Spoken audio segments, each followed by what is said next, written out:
Social responsibility. J. Krishnamurti. Contents. I. Introduction, what can I do? 2. What is your responsibility to society? 3. The importance of the individual. 4. On politics. V. On war. 6. Education and world peace.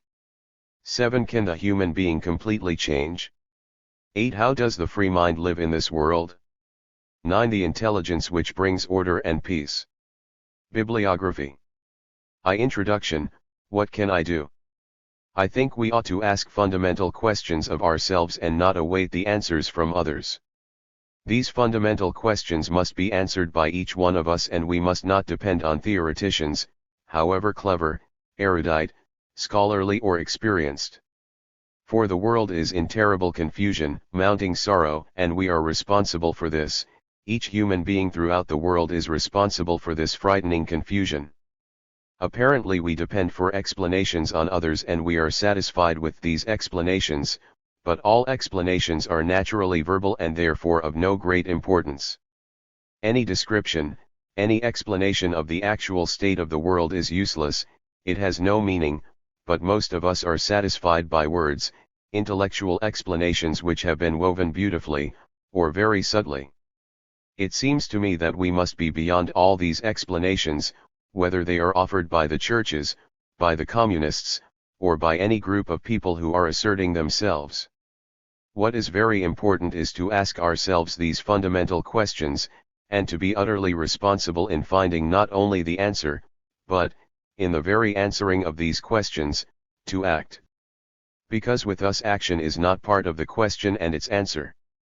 Surely in the fact of asking these fundamental questions and in discovering the answers for ourselves, that very discovery must be expressed in action. The questioning, the answering and the action are simultaneous and not separate. Because when they are separate, then everything is broken up into departments, categories, and out of that division arise prejudices, conflicts, opinions and judgments. Whereas, it seems to me, if we could really ask, in the very asking we would discover the understanding of question and action, they are not separate. And during these talks, I hope we shall be able not only to ask ourselves these questions but also to understand them, not intellectually or verbally, but with our hearts and with our minds. In this process of understanding, action takes place. One of the fundamental questions consists in man's relationship to reality. That reality has been expressed in different ways, in the East in one way and in the West in another.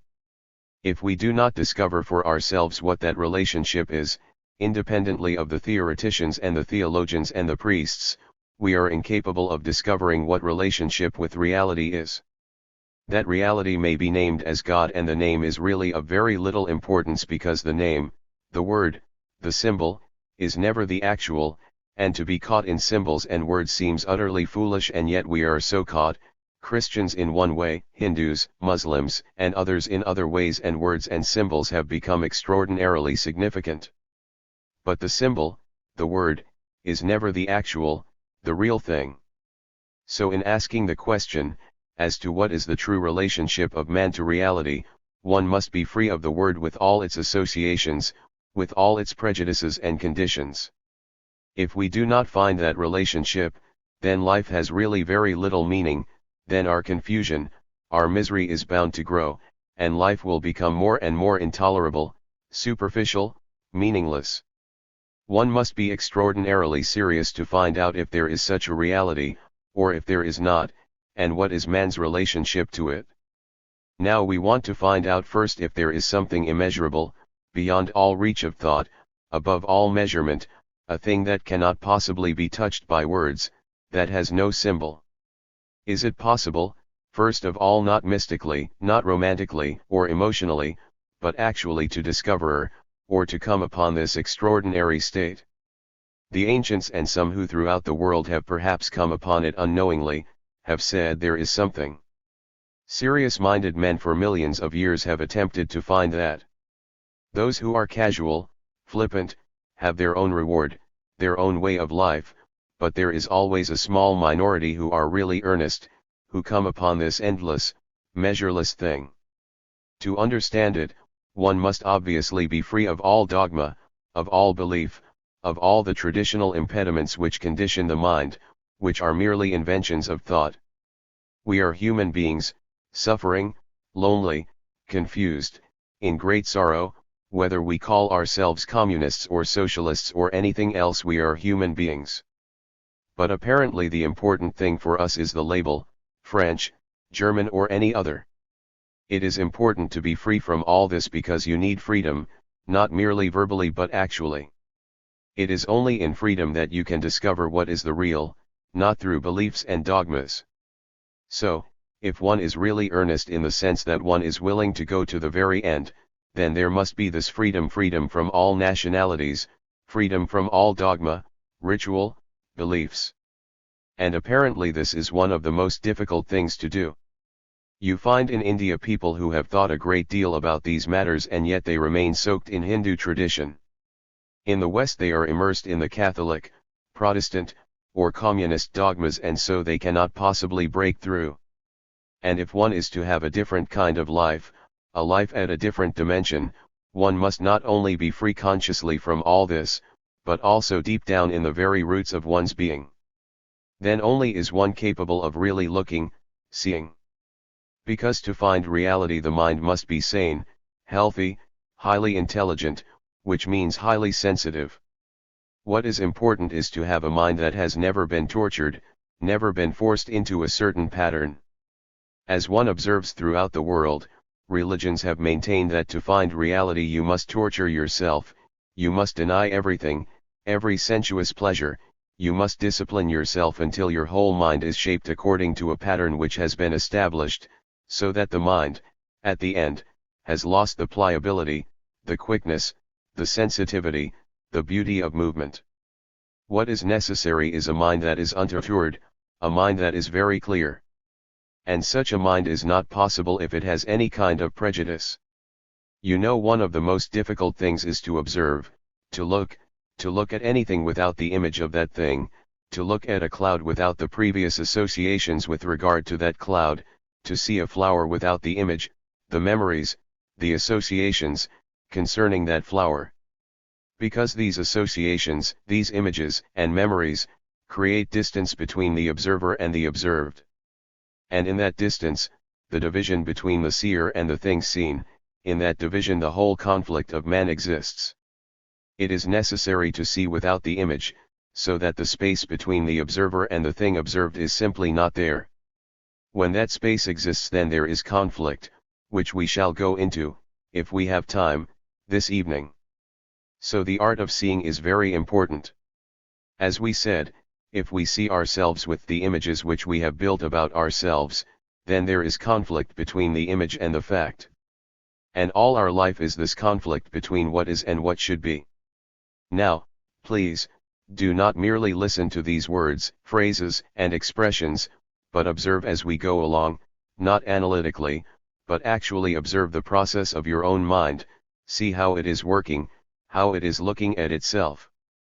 Then you will be actually listening, not trying to translate what you hear according to your prejudices and conditioning. Because the world is in such a frightful state, there is such catastrophe and misery that we must live a different kind of life, there must be fundamental revolution in our way of living. Man has apparently chosen war, conflict, as the way of life, and there is a revolt among the young against all this.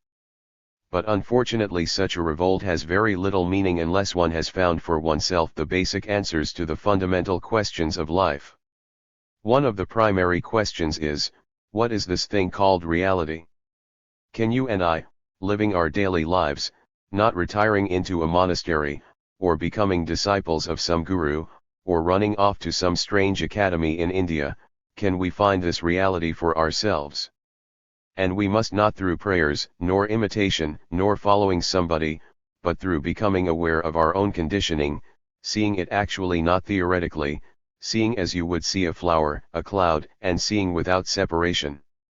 I do not know if you have ever tried to look at anything, to look, for example, at your own wife or husband, to look without the image that you or he has built through a relationship of many years, of many irritations, pleasures, angers, to look at each other without the image.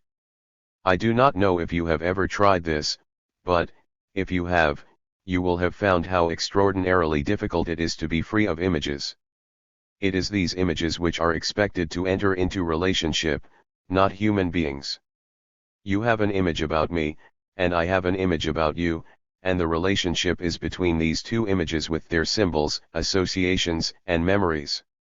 There will be division as long as there is the image which engenders the whole structure of conflict. So one must learn the art of looking, not only at the clouds and the flowers, at the movement of a tree in the wind, but actually looking at ourselves as we are, not saying, it is ugly, it is beautiful, or is that all? All the verbal assertions that one has with regard to oneself. When we can look at ourselves clearly, without the image, then perhaps we shall be able to discover what is true for ourselves. And that truth is not in the realm of thought but of direct perception, in which there is no separation between the observer and the observed. One of the fundamental questions is man's relationship to the ultimate, to the nameless, to what is beyond all words. Then there is the fundamental question of man's relationship to man. This relationship is society, the society which we have created through our envy, greed, hatred, brutality, competition, and violence. Our chosen relationship to society, based on a life of battle, of wars, of conflict, of violence, of aggression, has gone on for thousands of years and has become our daily life, in the office, at home, in the factory, in churches. We have invented a morality out of this conflict, but it is no morality at all, it is a morality of respectability, which has no meaning whatsoever. You go to church and love your neighbor there, and in the office you destroy him. When there are nationalistic differences based on ideas, opinions, prejudices, a society in which there is terrible injustice, inequality, we all know this, we are terribly aware of all this, aware of the war that is going on, of the action of the politicians and the economists trying to bring order out of disorder, we are aware of this. And we say, what can we do? We are aware that we have chosen a way of life that leads ultimately to the field of murder.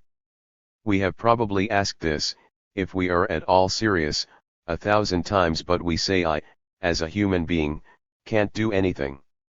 What can I do faced with this colossal machine? When one puts a question to oneself such as what can I do? I think one is putting the wrong question. To that there is no answer. If you do answer it, then you will form an organization, belong to something, commit yourself to a particular course of political, economic, social action, and you are back again in the same old circle in your particular organization with its presidents, secretaries, money, its own little group, against all other groups. We are caught in this. What can I do, is a totally wrong question. You can't do a thing when you put the question that way. But you can, when you actually see, as you see the microphone and the speaker sitting here, actually see that each one of us is responsible for the war that is going on in the Far East, and that it is not the Americans, nor the Vietnamese, nor the communists, but you and I who are responsible, actually, desperately responsible for what is going on in the world, not only there but everywhere. We are responsible for the politicians, whom we have brought into being, responsible for the army which is trained to kill, responsible for all our actions, conscious or unconscious. But you say, we don't want to be responsible, we are frightened to say I am responsible for this whole monumental mess. But if you actually, with your heart, feel this thing, then you will act, then you will find that you are totally outside society. You may have a few clothes, go about in a car and all the rest of it, but in order to be truly moral you will have to be psychologically, inwardly, completely out of society, which is to deny all morality. If you accept the present structure of morality, then you are actually immoral. There is corruption, society is going downhill. You know about the riots in America and about what is happening in the Near East and worse in the Far East and in India, where there is immense starvation.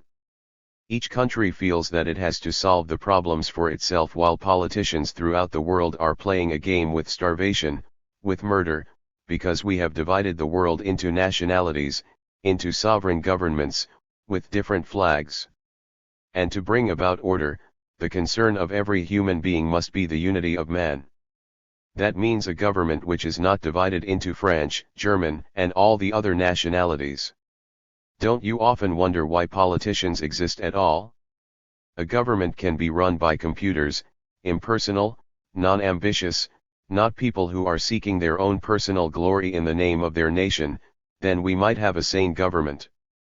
But you see, unfortunately, human beings are not sane, they want to live in this immense mess. And you and I are responsible for it? Don't, please, merely agree, or shake your head in assent, you have to do something about it. The doing is the seeing, the listening. You know, when you see a danger you act, there is no hesitation, there is no argument, there is no personal opinion, there is immediate action. But you don't see the immense danger of what is going on in the world around you, in the educational system, the business world, the religious world. You don't see the danger of all that. But to see the danger of it is to act. When you see something actually, then there is no conflict, there is immediate movement away from the thing, without resistance, without conflict. To look at social injustice, social misery, social morality, and culture in the midst of which organized religions exist, and to deny their validity psychologically, is to become extraordinarily moral. Because after all, morality is order, virtue is complete order. And that can only come into being when you deny disorder, the disorder in which we live, the disorder of conflict, of fear in which each individual is seeking personal security. I do not know if you have ever considered the question of security. You know, we find security in commitment, in being committed to something. There is a great feeling of security, in being a communist, in being a Frenchman, or an Englishman, or anything else. That commitment gives us security. If you have committed yourself to a course of action, that commitment gives a great deal of surety, assurance, certainty. But that commitment always breeds disorder, and this is what is actually taking place. I am a communist and you are not, whatever you are. We are committed to ideas, to theories, to slogans, and so we divide, as you are this and I am that. Whereas if we are involved, not committed, involved in the whole movement of life, then there is no division, then we are human beings in sorrow, not a Frenchman in sorrow, not a Catholic in sorrow, but human beings who are guilty, anxious, in agony, lonely, bored with the routine of life. If you are involved in it, then we'll find a way out of it together. But we like to be committed, we like to be separately secure, not only nationalistically, communally, but also individually.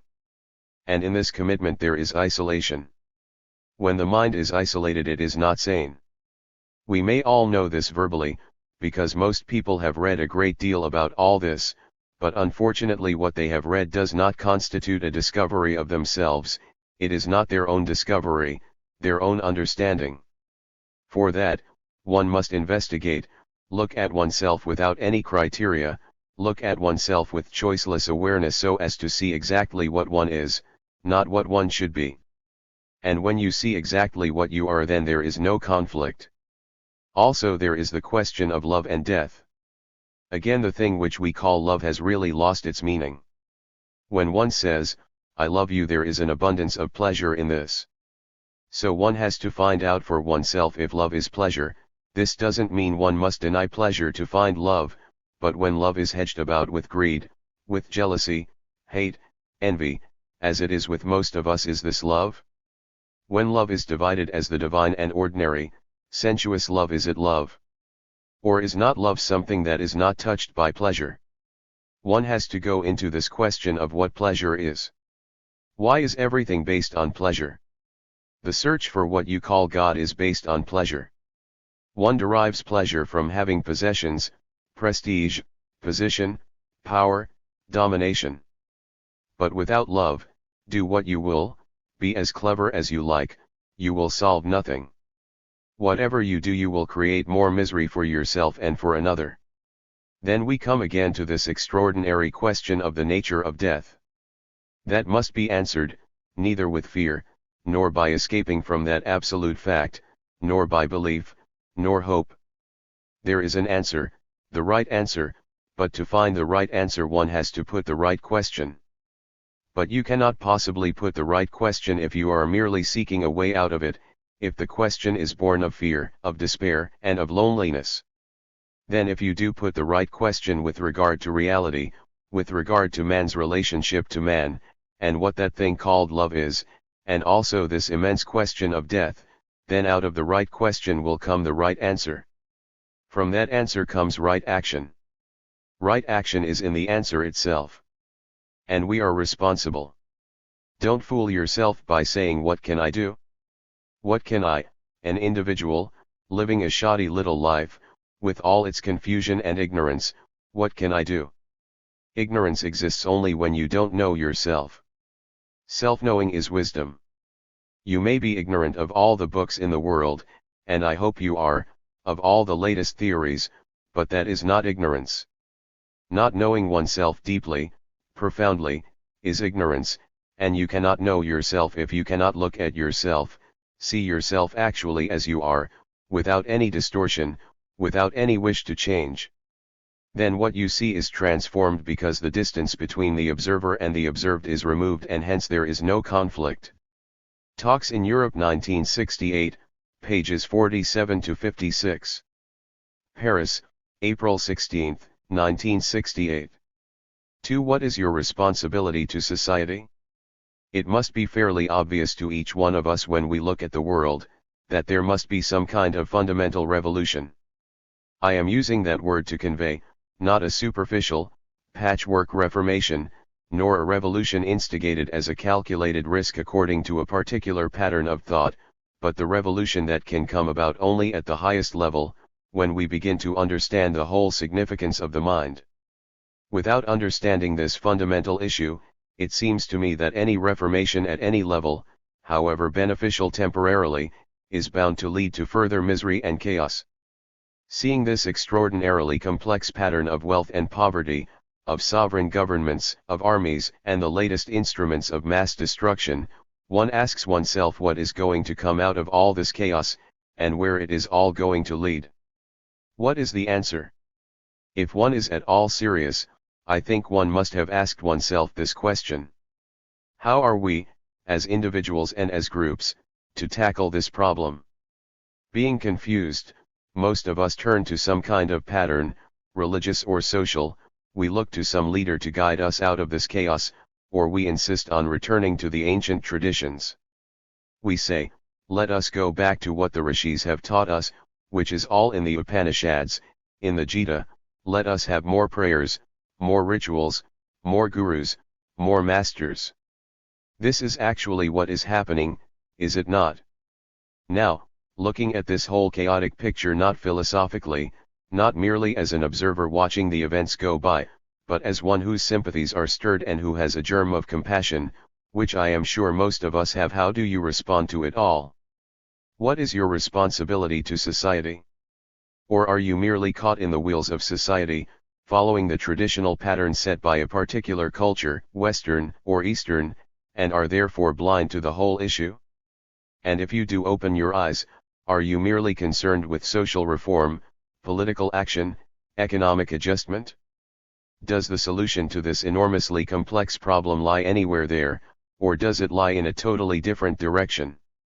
Is the problem merely economic and social? Or is there chaos and the constant threat of war because most of us are not concerned at all with the deeper issues of life, with the total development of man? Now, seeing this state of things, of which I am sure you are very much aware unless you are insensitive or are trying to block it off, what is your answer? Please do not answer theoretically, according to the communist, the capitalist, the Hindu, or some other pattern, which is merely an imposition and therefore not true, but instead strip the mind of all its immediate reactions, the so-called educated reactions, and find out what is your reaction as individuals. How would you solve this problem? If you ask the communist this question, he has a very definite answer, and so has the Catholic or the Orthodox Hindu or Muslim, but their answers are obviously conditioned. They have been educated to think along certain lines, narrow or wide, by a society or culture which is not at all concerned with the total development of the mind, and because they are responding from their conditioned thinking, their answers are inevitably in contradiction and must therefore always create enmity, which I think is again fairly obvious. If you are a Hindu, a Christian, or what you will, your response is bound to be according to your conditioned background, the culture in which you have been brought up.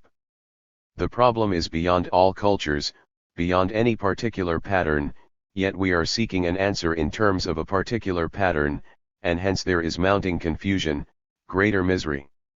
So unless there is a fundamental breaking away from all conditioning, a total cleavage, we shall obviously create more chaos, however well-intentioned or so-called religious we may be.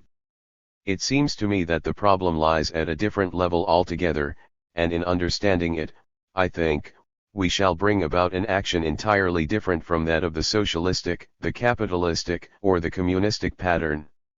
To me, the problem is to understand the ways of the mind, because unless one is able to observe and understand the process of thought in oneself, there is no freedom, and hence one cannot go very far. With most of us, the mind is not free, it is consciously or unconsciously tethered to some form of knowledge, to innumerable beliefs, experiences, dogmas, and how can such a mind be capable of discovery, of searching out something new?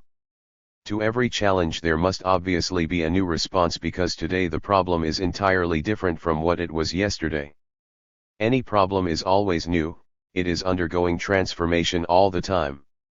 Each challenge demands a new response, and there can be no new response if the mind is not free. So freedom is at the beginning, not just at the end. Revolution must begin, surely, not at the social, cultural, or economic level, but at the highest level, and the discovery of the highest level is the problem, the discovery of it, not the acceptance of what is said to be the highest level. I don't know if I am explaining myself clearly on this point. One can be told what is the highest level by some guru, some clever individual, and one can repeat what one has heard, but that process is not discovery, it is merely the acceptance of authority, and most of us accept authority because we are lazy. It has all been thought out, and we merely repeat it like a gramophone record. Now, I see the necessity of discovery because it is obvious that we have to create a totally different kind of culture, a culture not based on authority but on the discovery by each individual of what is true, and that discovery demands complete freedom. If a mind is held, however long its tether, it can only function within a fixed radius, and therefore it is not free. So what is important is to discover the highest level at which revolution can take place, and that demands great clarity of thought. It demands a good mind, not a phony mind which is repetitive, but a mind that is capable of hard thinking, of reasoning to the end, clearly, logically, sanely. One must have such a mind, and only then is it possible to go beyond. So revolution, it seems to me, can take place only at the highest level, which must be discovered, and you can discover it only through self-knowledge, not through the knowledge gathered from your ancient books, or from the books of modern analysts. You must discover it in relationship, discover it, and not merely repeat something that you have read or heard. Then you will find that the mind becomes extraordinarily clear. After all, the mind is the only instrument we have. If that mind is clogged, petty, fearful, as most of our minds are, its belief in God, its worship, its search for truth has no meaning at all. It is only the mind that is capable of clear perception, and therefore of being very quiet, that can discover whether there is truth or not, and it is only such a mind that can bring about revolution at the highest level. Only the religious mind is truly revolutionary, and the religious mind is not the mind that repeats, that goes to church or to the temple, that does puja every morning, that follows some kind of guru or worships an idol. Such a mind is not religious, it is really a silly, limited mind, therefore, it can never freely respond to challenge. This self-knowledge is not to be learned from another. I cannot tell you what it is. But one can see how the mind operates, not just the mind that is active every day, but the totality of the mind that is conscious as well as hidden. All the many layers of the mind have to be perceived, investigated, which does not mean introspection. Self-analysis does not reveal the totality of the mind because there is always the division between the analyzer and the analyzed. But if you can observe the operation of your own mind without any sense of judgment, evaluation, without condemnation or comparison, just observe it as you would observe a star, dispassionately, quietly, without any sense of anxiety, then you will see that self-knowledge is not a matter of time, that it is not a process of delving into the unconscious to remove all the motives, or to understand the various impulses and compulsions. What creates time is comparison, surely, and because our minds are the result of time, they are always thinking in terms of the more, which we call progress. So, being the result of time, the mind is always thinking in terms of growth, of achievement, and can the mind free itself from the more, which is really to dissociate itself completely from society? Society insists on the more. After all, our culture is based on envy and acquisitiveness, is it not? Our acquisitiveness is not only in material things but also in the realm of so-called spirituality, where we want to have more virtue, to be nearer the master, the guru. So the whole structure of our thinking is based on the more, and when one completely understands the demand for the more, with all its results, there is surely a complete dissociation from society, and only the individual who is completely dissociated from society can act upon society. The man who puts on a loincloth or a sannyasi's robe, who merely becomes a monk, is not disassociated from society, he is still part of society, only his demand for the more is at another level. He is still conditioned by, and therefore caught within, the limits of a particular culture. I think this is the real issue, and not how to produce more things and distribute what is produced. The basic problem is that man is not creative. He has not discovered for himself this extraordinary source of creativity which is not an invention of the mind. Collected Works, Volume 9, pages 193-6. Madras, India, January 11, 1956. There can be fundamental revolution only when we understand our relationship to the collective. In all our relationships with people, with nature, with ideas, with things, we seem to create more and more problems. In trying to solve one problem, whether economic, political, social, collective, or individual, we introduce many other problems. We seem somehow to breed more and more conflict and need more and more reform. Obviously, all reform needs further reform, and therefore it is really retrogression. As long as revolution, whether of the left or the right, is merely the continuity of what has been in terms of what shall be, it also is retrogression. There can be fundamental revolution, a constant inward transformation, only when we, as individuals, understand our relationship to the collective. The revolution must begin with each one of us, and not with external, environmental influences. After all, we are the collective. Both the conscious and the unconscious in us is the residue of all the political, social, cultural influences of man. Therefore, to bring about a fundamental outward revolution, there must be a radical transformation within each one of us, a transformation which does not depend on environmental change. It must begin with you and me. All great things start on a small scale, all great movements begin with you and me as individuals, and if we wait for collective action, such collective action, if it takes place at all, is destructive and conducive to further misery. So, revolution must begin with you and me. That revolution, that individual transformation, can take place only when we understand relationship, which is the process of self-knowledge. Without knowing the whole process of my relationship at all the different levels, what I think and what I do has no value at all. What basis have I for thinking if I do not know myself? We are so desirous to act, so eager to do something, to bring some kind of revolution, some kind of amelioration, some change in the world, but without knowing the process of ourselves both at the periphery and inwardly, we have no basis for action, and what we do is bound to create more misery, more strife. The understanding of oneself does not come through the process of withdrawal from society or through retirement into an ivory tower.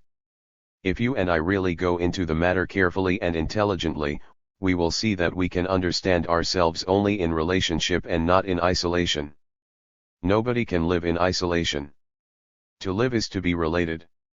It is only in the mirror of relationship that I understand myself, which means that I must be extraordinarily alert in all my thoughts, feelings, and actions in relationship.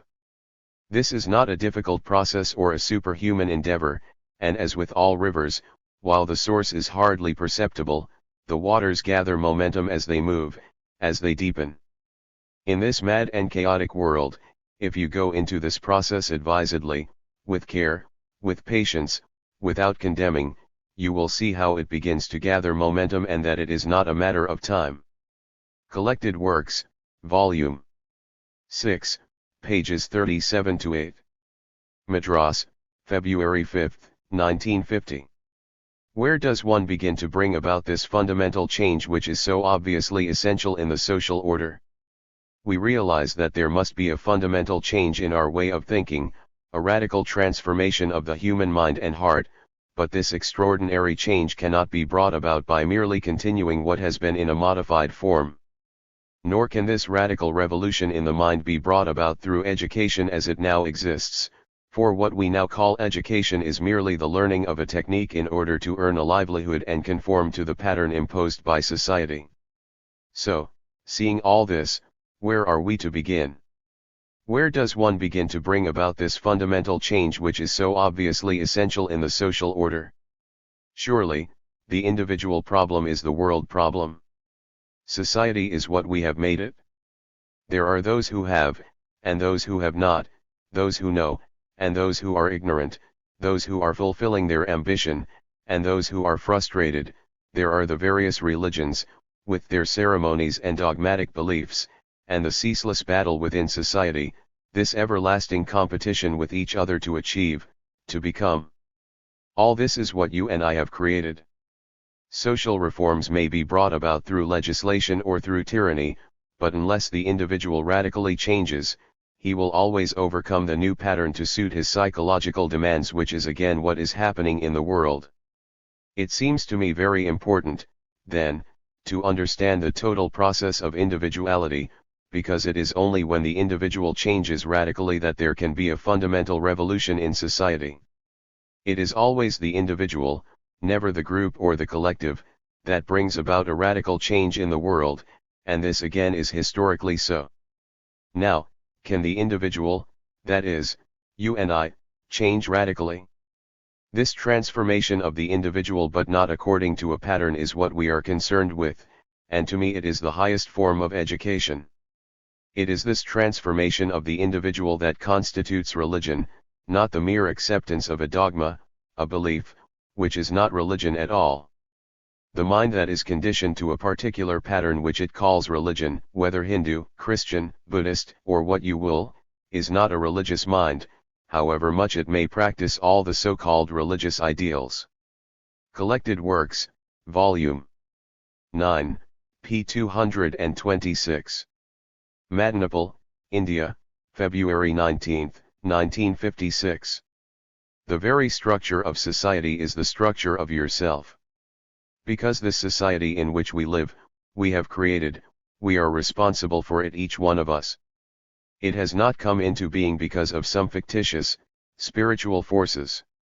It has come about through our greed, through our ambition, through our personal like, and dislike, and enmities, through our frustrations, through our search for pleasure and satisfaction.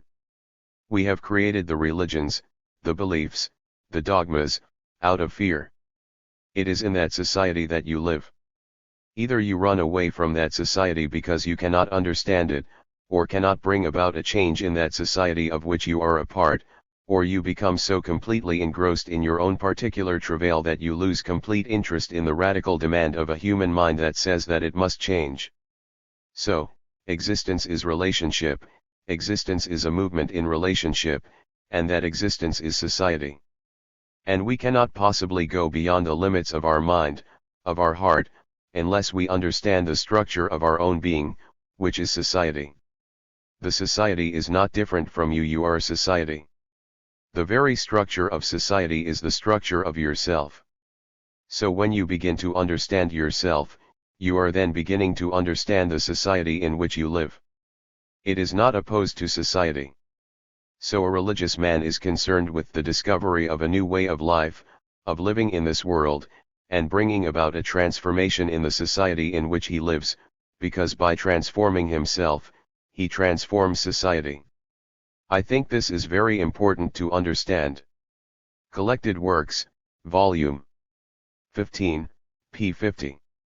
Bombay, India, February 10, 1965. What you are, the world is, and without your transformation, there can be no transformation of the world.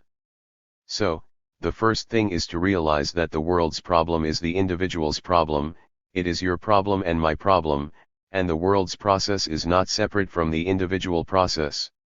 They are a joint phenomenon, and therefore what you do, what you think, what you feel, is far more important than to introduce legislation or to belong to a particular party or group of people.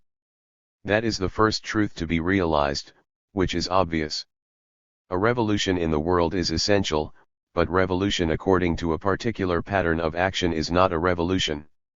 A revolution can take place only when you, the individual, understand yourself and therefore create a new process of action. Surely, we need a revolution because everything is going to pieces, social structures are disintegrating, there are wars and more wars. We are standing on the edge of a precipice, and obviously there must be some kind of transformation, for we cannot go on as we are. The left offers a kind of revolution, and the right proposes a modification of the left.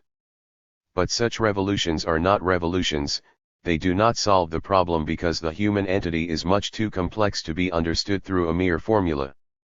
And as a constant revolution is necessary, it can only begin with you, with your understanding of yourself. That is a fact, that is the truth, and you cannot avoid it from whatever angle you approach it. After seeing the truth of that, you must establish the intention to study the total process of yourself because, what you are, the world is. If your mind is bureaucratic, you will create a bureaucratic world, a stupid world, a world of red tape. If you are greedy, envious, narrow, nationalistic, you will create a world in which there is nationalism, which destroys human beings, a social structure based on greed, division, property, and so on. So, what you are, the world is, and without your transformation, there can be no transformation of the world. But to study oneself demands extraordinary care, extraordinarily swift pliability, and a mind burdened with the desire for a result can never follow the swift movement of thought.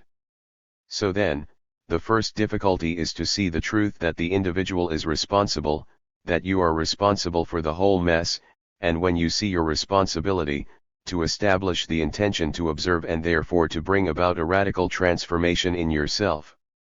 Collected Works, Volume V, pages 12 to 13. Bangalore, India, July 11, 1948.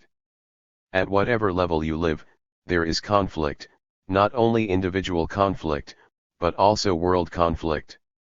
The world is you, it is not separate from you. What you are, the world is. There must be a fundamental revolution in your relationship with people, with ideas, there must be a fundamental change, and that change must begin, not outside you, but in your relationships. Therefore, it is essential for a man of peace, for a man of thought, to understand himself, for without self-knowledge his efforts only create further confusion and further misery. Be aware of the total process of yourself. You need no guru, no book, to understand from moment to moment your relationship with all things. Collected Works, Volume 6, p. 54. Colombo, Sri Lanka, January 1, 1950. Question: You say that fundamentally my mind works in exactly the same way as everyone else's. Why does this make me responsible for the whole world?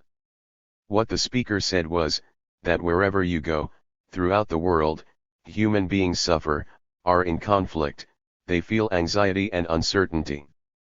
Both psychologically and physically there is very little security, there is fear, there is loneliness, despair, and depression. This is the common lot of human beings whether they live in China, Japan, India, America, Russia, or here. Everybody goes through this. It is their life. And as a human being you are the whole world psychologically. You are not separate from the man who is suffering, anxious and lonely, in India or in America. You are the world and the world is you. This is a fact which very few people realize, not a philosophical concept, an idea, but a fact as when you have a headache. And when one realizes that profoundly, then the question arises, what is my responsibility? We are asking each other this question, please. When you realize that, not verbally but in your blood, that you are no longer an individual, which is a great shock for most people, we think our minds, our problems, our anxieties are all ours. Personally, when one sees the truth of this matter, then what is our responsibility?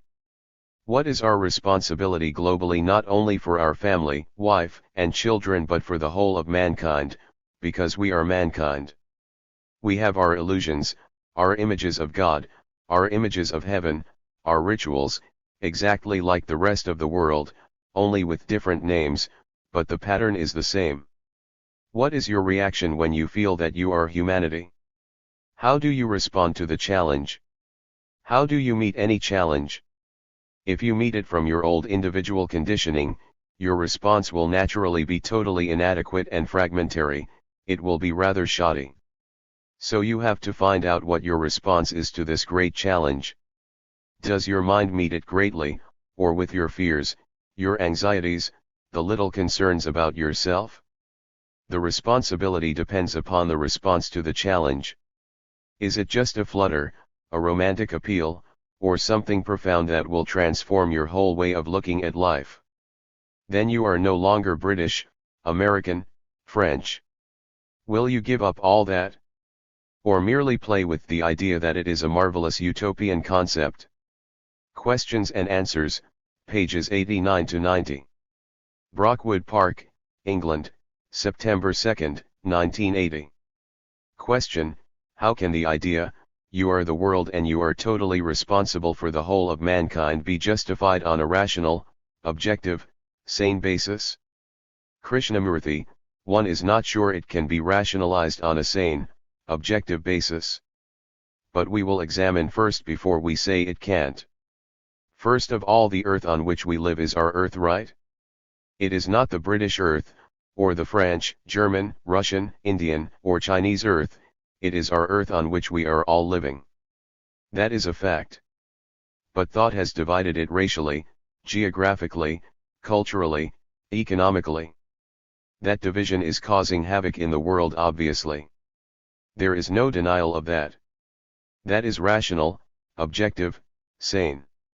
Right? And we have been saying it is the earth of all human beings living on this earth, not the earth of the isolated, divided communities. It is our earth on which we are all living, though politically, economically we have divided it for security, for various forms of patriotic, illusory reasons which eventually brings about war. Please go into this with me. You may disagree, you may say it is all nonsense, but please listen to it and see if it is not rational, objective, sane. We have also said that all our human consciousness is similar. On whatever part of the earth we live, we all go through a great deal of suffering, a great deal of pain, great anxiety, uncertainty, fear. And we have occasionally, or perhaps often, pleasure. This is the common ground on which all human beings stand. Right?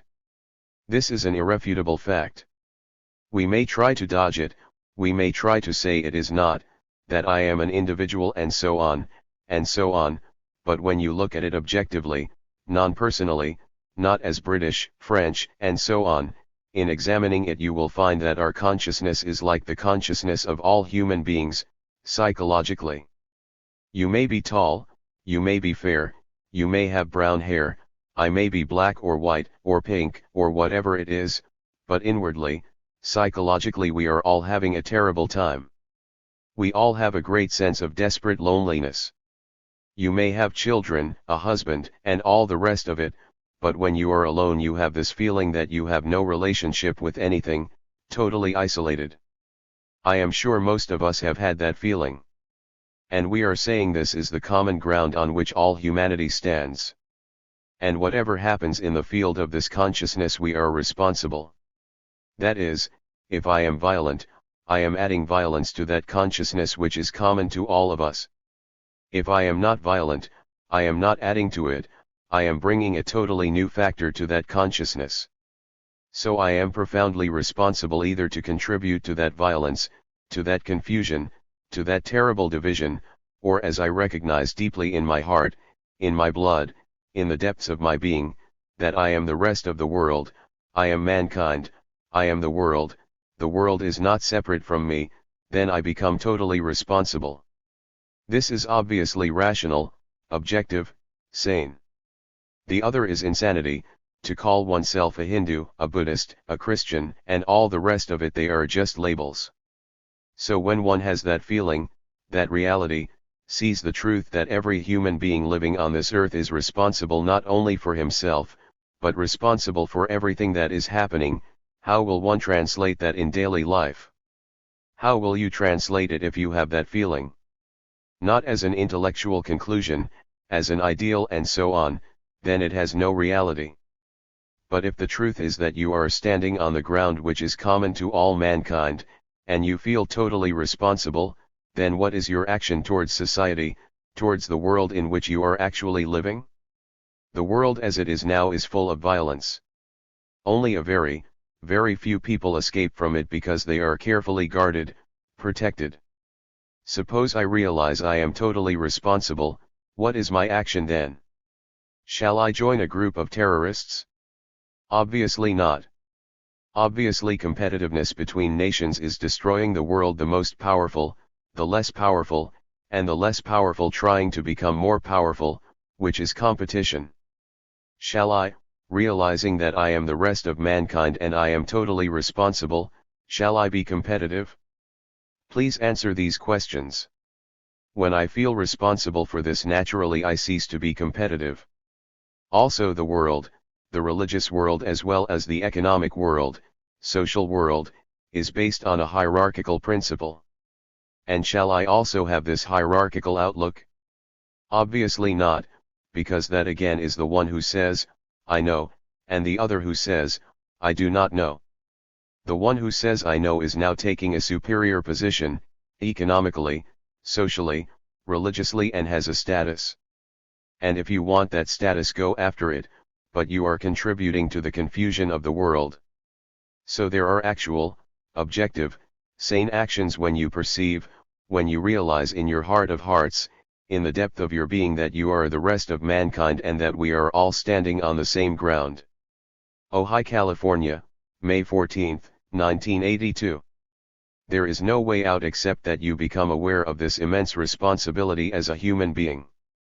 As an individual, it is your responsibility to bring about a tremendous change in the world. It is your responsibility, because you are part of this society, because you are part of this tremendous sorrow of man, this constant effort, struggle, pain, and anxiety. You are responsible. Unless you realize that immense responsibility and come directly in contact with that responsibility and listen to the whole structure, the machinery of that responsibility, do what you will go to every temple, to every guru, to every master, to every religious book in the world, your action has no meaning whatsoever, because those are mere escapes from actuality. So we have to understand this existence, this life, our relationship to society. We have not only to understand our relationship with each other, with society, but to bring about a radical change in that relationship. And that is our responsibility. I do not think we feel this urgency. We look to the politicians, we look to some philosophy, we look to something mysterious that will bring about an alteration within ourselves. There is no way out except that you become aware of this immense responsibility as a human being, and becoming aware of that responsibility, you learn all about it and do not bring all your previous knowledge to learn. And to learn there must be freedom, otherwise, you will repeat the same thing over and over again. You cannot learn ahimsa. I do not know if you have not noticed that there is so much confusion, misery, and sorrow in the world, and that the modern day man has not been able to find a way out of it. So he resorts to the past. He thinks he must go back to 5,000 or 7,000 years and resuscitate that past to bring about a revival. And again, there is no answer that way. There is no answer through time. Time can make life more happy, more comfortable, but comfort and pleasure are not the absolute answers to life. Nor does the answer lie through some reform. Nor is there a way out through any temple, through any sacred book. I think one has to realize the seriousness of all this, and put away all that nonsense, and come face to face with facts, which is our life, our everyday, brutal, anxious, insecure, cruel life, with its pleasures, with its amusements, and to see if one can bring about, as a human being who has lived for 2 million years, a radical transformation within oneself, and therefore within the structure of society. To be aware of this responsibility means great, arduous work.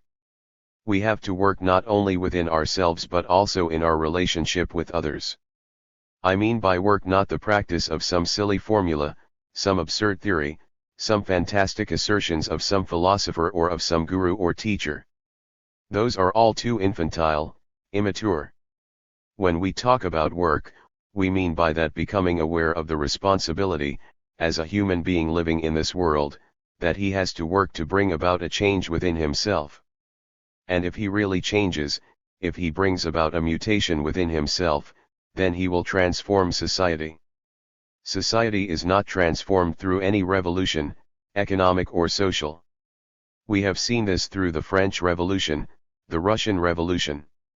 The everlasting hope of man that by altering the outward things, the inward nature of man can be transformed has never been fulfilled, and it will never be.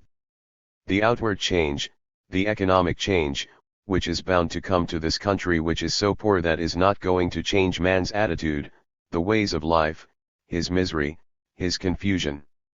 So to bring about a total change of man has to become aware of himself, that is, he has to learn about himself anew.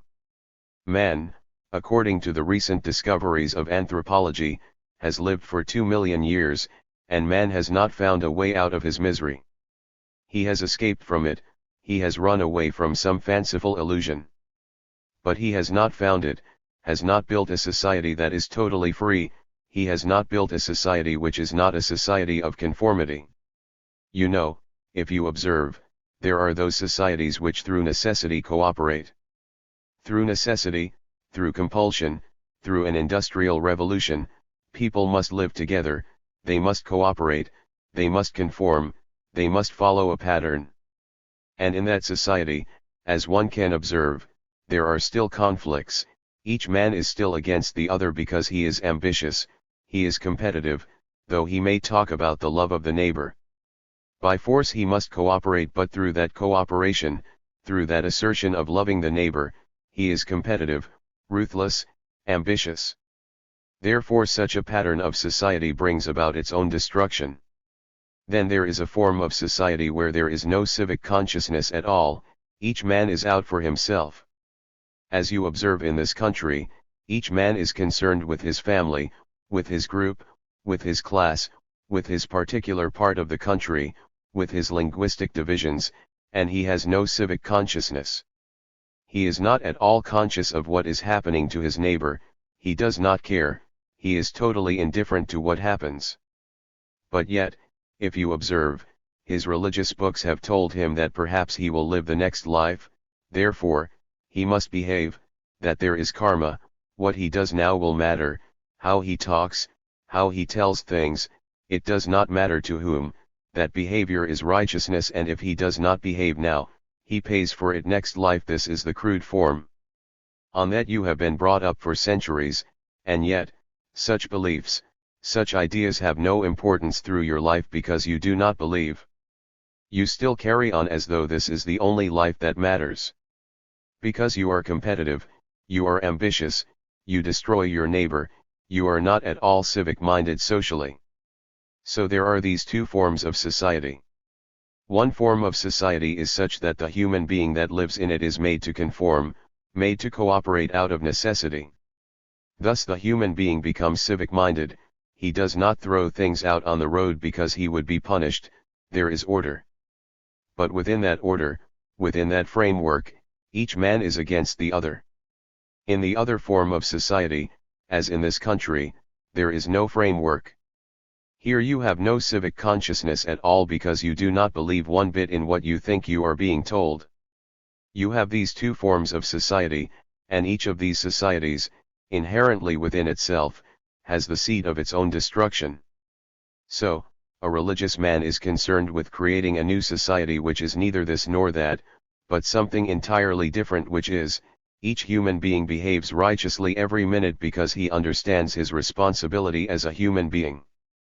He alone is responsible and no other how he behaves, what his activities are, whether he is ambitious, cruel, destructive, hating, jealous, competitive, what his fears are. It is only such a mind that can bring about a new society. And we do need a new society, and that society is not going to be created by anybody except by you. I do not think we feel the immense responsibility of this. That is the first thing that matters. Because that is the foundation, which is righteous behavior, right conduct, not the conduct of a pattern, but the conduct which comes about through learning. If you are all the time learning, that very learning brings about its own righteous action. Therefore it is only the religious mind that can create this new society. Collected Works, Volume 15, pages 52, 54. Bombay, February 10, 1965. 3. The importance of the individual. Without a radical transformation of the individual, society becomes a burden, an irresponsible continuity in which the individual is merely a cog. Collected Works, Volume 11, p. 171. New Delhi, India, February 18, 1959. If you would bring order out of this chaos, where would you begin? Life is a complex problem, and to understand it there must be patient analysis of the problem and not jumping to a comforting conclusion. There must be a sane detachment to understand the actual, the existing problem. So let us take the journey of understanding. In making this journey, do not let us jump to any conclusion and action. We shall act, not based upon any conclusion but upon truth. If we are attached, committed to any form of action, we shall not be capable of understanding the complex process of living.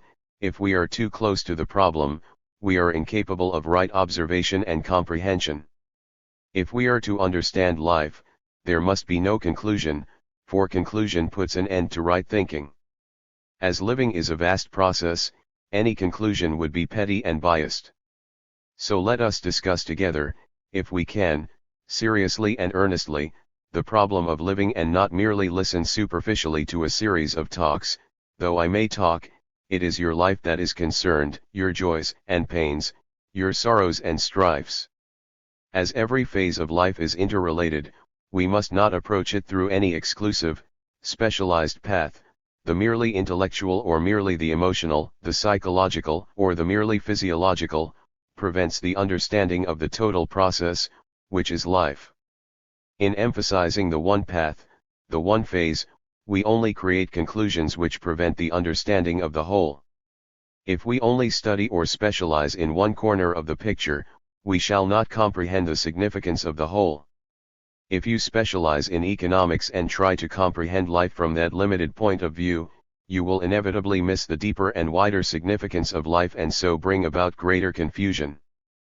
For the time being, put aside your specializations and look at life as a whole. The more we specialize, the more limited, destructive, we shall become. Our human problems are not to be solved by specialists, by experts, the few that can comprehend the entire picture, the whole process of life. They will be the saviors and not the specialists, not the experts. Life, living and action, is a very complex problem which, if you would understand, must be approached very simply. If you would understand a child, a complex entity, you must not impose upon it your conditioning, you must observe without condemnation. If you see a lovely sunset and you compare it with other sunsets you have seen, then the present sunset has no joy. To understand, there must be a mind that is simple, not an innocent mind, but that which perceives directly, and not translates it according to its conditioning. This is one of our major difficulties in the right approach to the comprehension of life. What is your relationship to the present degradation and chaos, to the prevailing despair? Perhaps you are not deeply aware of this degradation and despair. Everywhere, here and Europe, we see the utter failure of religion and education, the collapse of systems, either of the left or of the right. What is your relationship to this frightful confusion, to this destructive chaos? If you would bring order out of this chaos, where would you begin?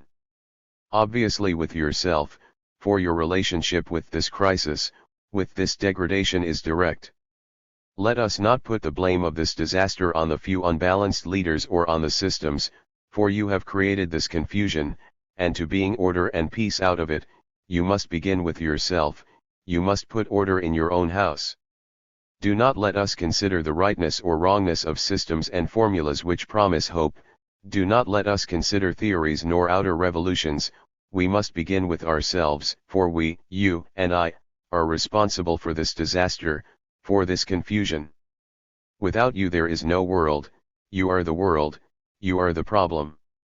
This assertion is not an intellectual formulation but an actual fact. Do not set it aside, which only indicates your desire to escape from it. When you recognize your obvious responsibility for the strife and sorrow, what you think, feel, and do, what you are becomes vitally significant, and because you are unwilling to face it, you look to systems, to formulas, to comforting escapes. It is a fact that you are the world, and you are responsible for this aching confusion, and our talks must be based on this fact. Because you are the problem and there is no independent problem apart from you, you have to understand yourself if you would bring peace and order.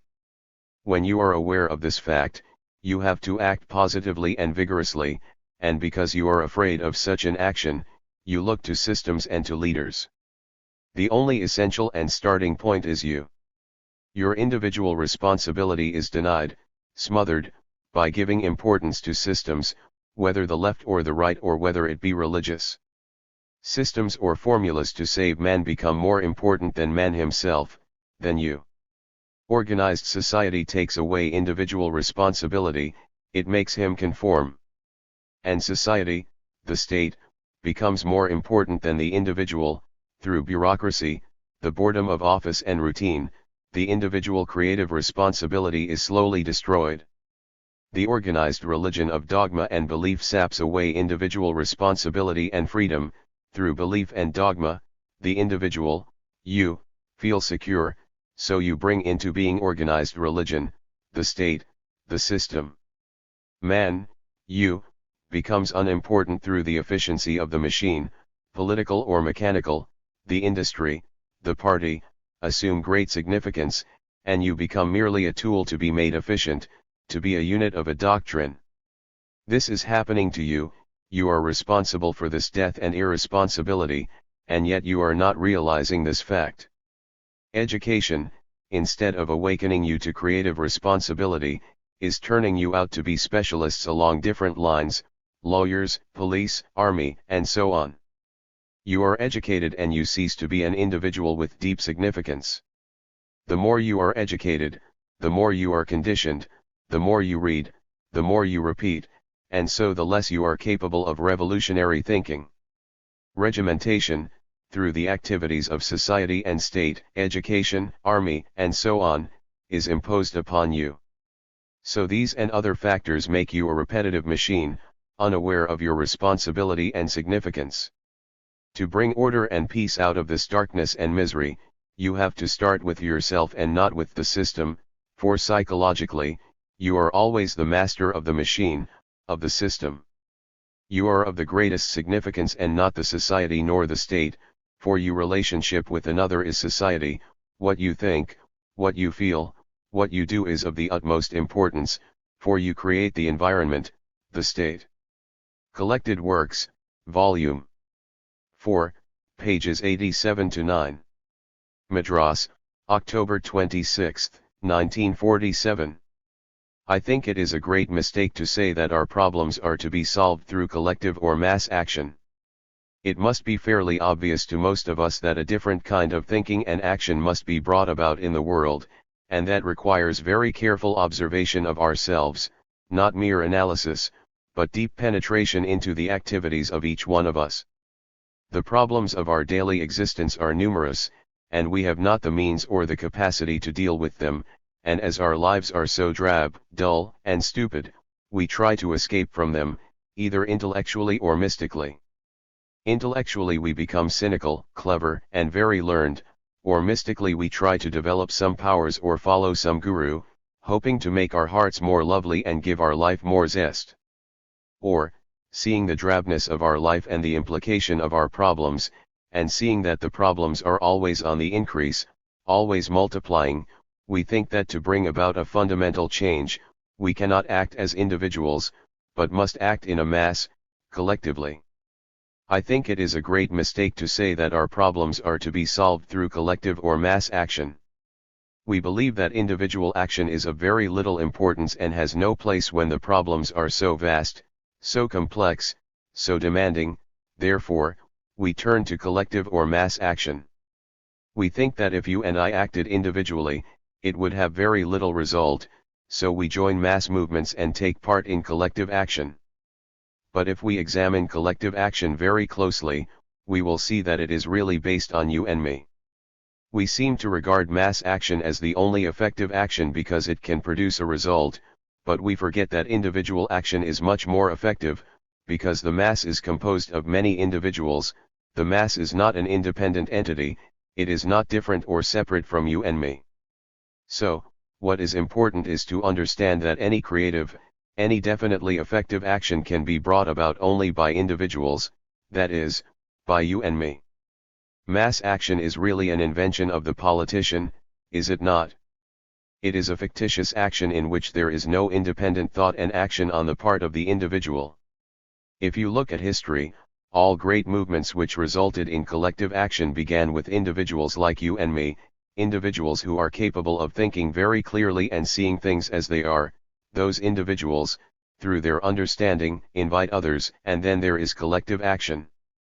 After all, the collective is composed of individuals, and it is only the response of the individual, of you and me, that can bring about a fundamental alteration in the world.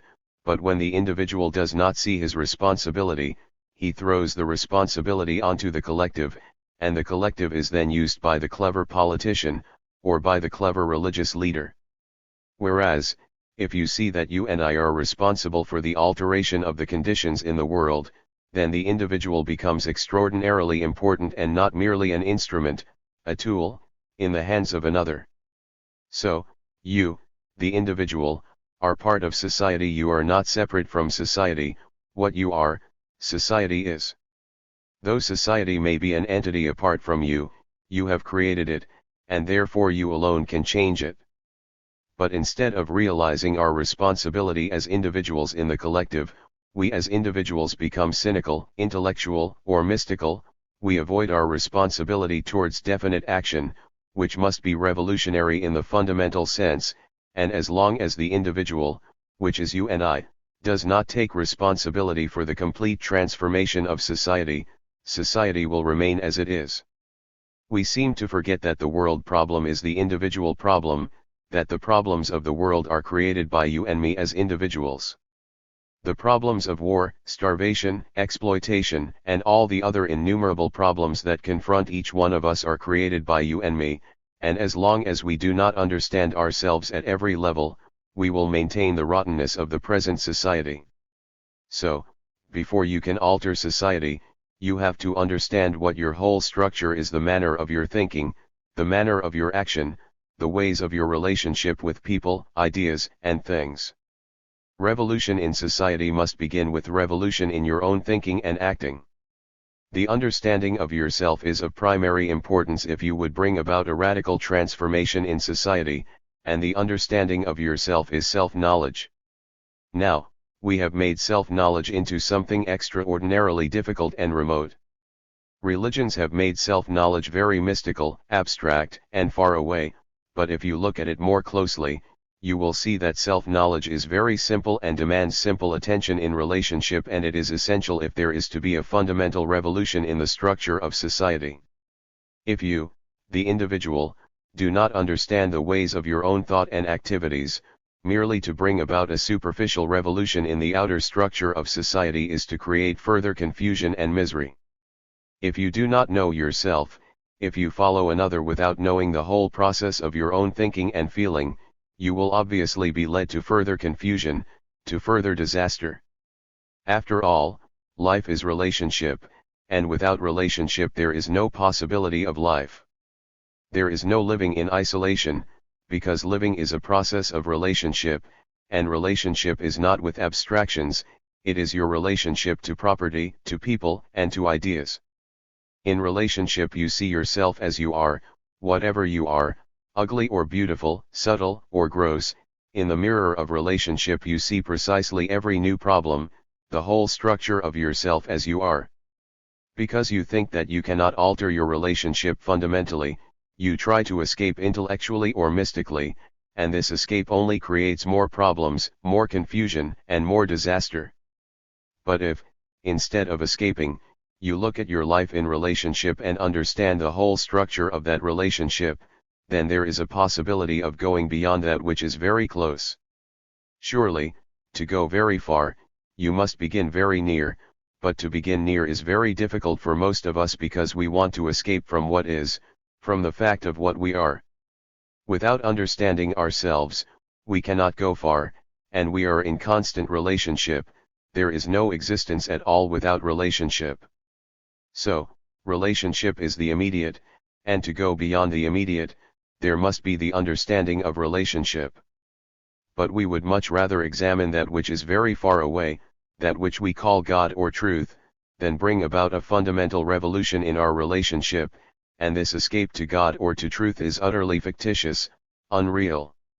Relationship is the only thing that we have, and without understanding that relationship we can never find out what reality is or God is. So, to bring about a complete change in the social structure, in society, the individual must cleanse his relationship, and the cleansing of relationship is the beginning of his own transformation. Collected Works, Volume 6, pages 135-7. Bombay, March 14, 1950. I see that any revolution economic, social, scientific only affects the periphery, the outward boundaries of my mind, but inwardly I am still the same.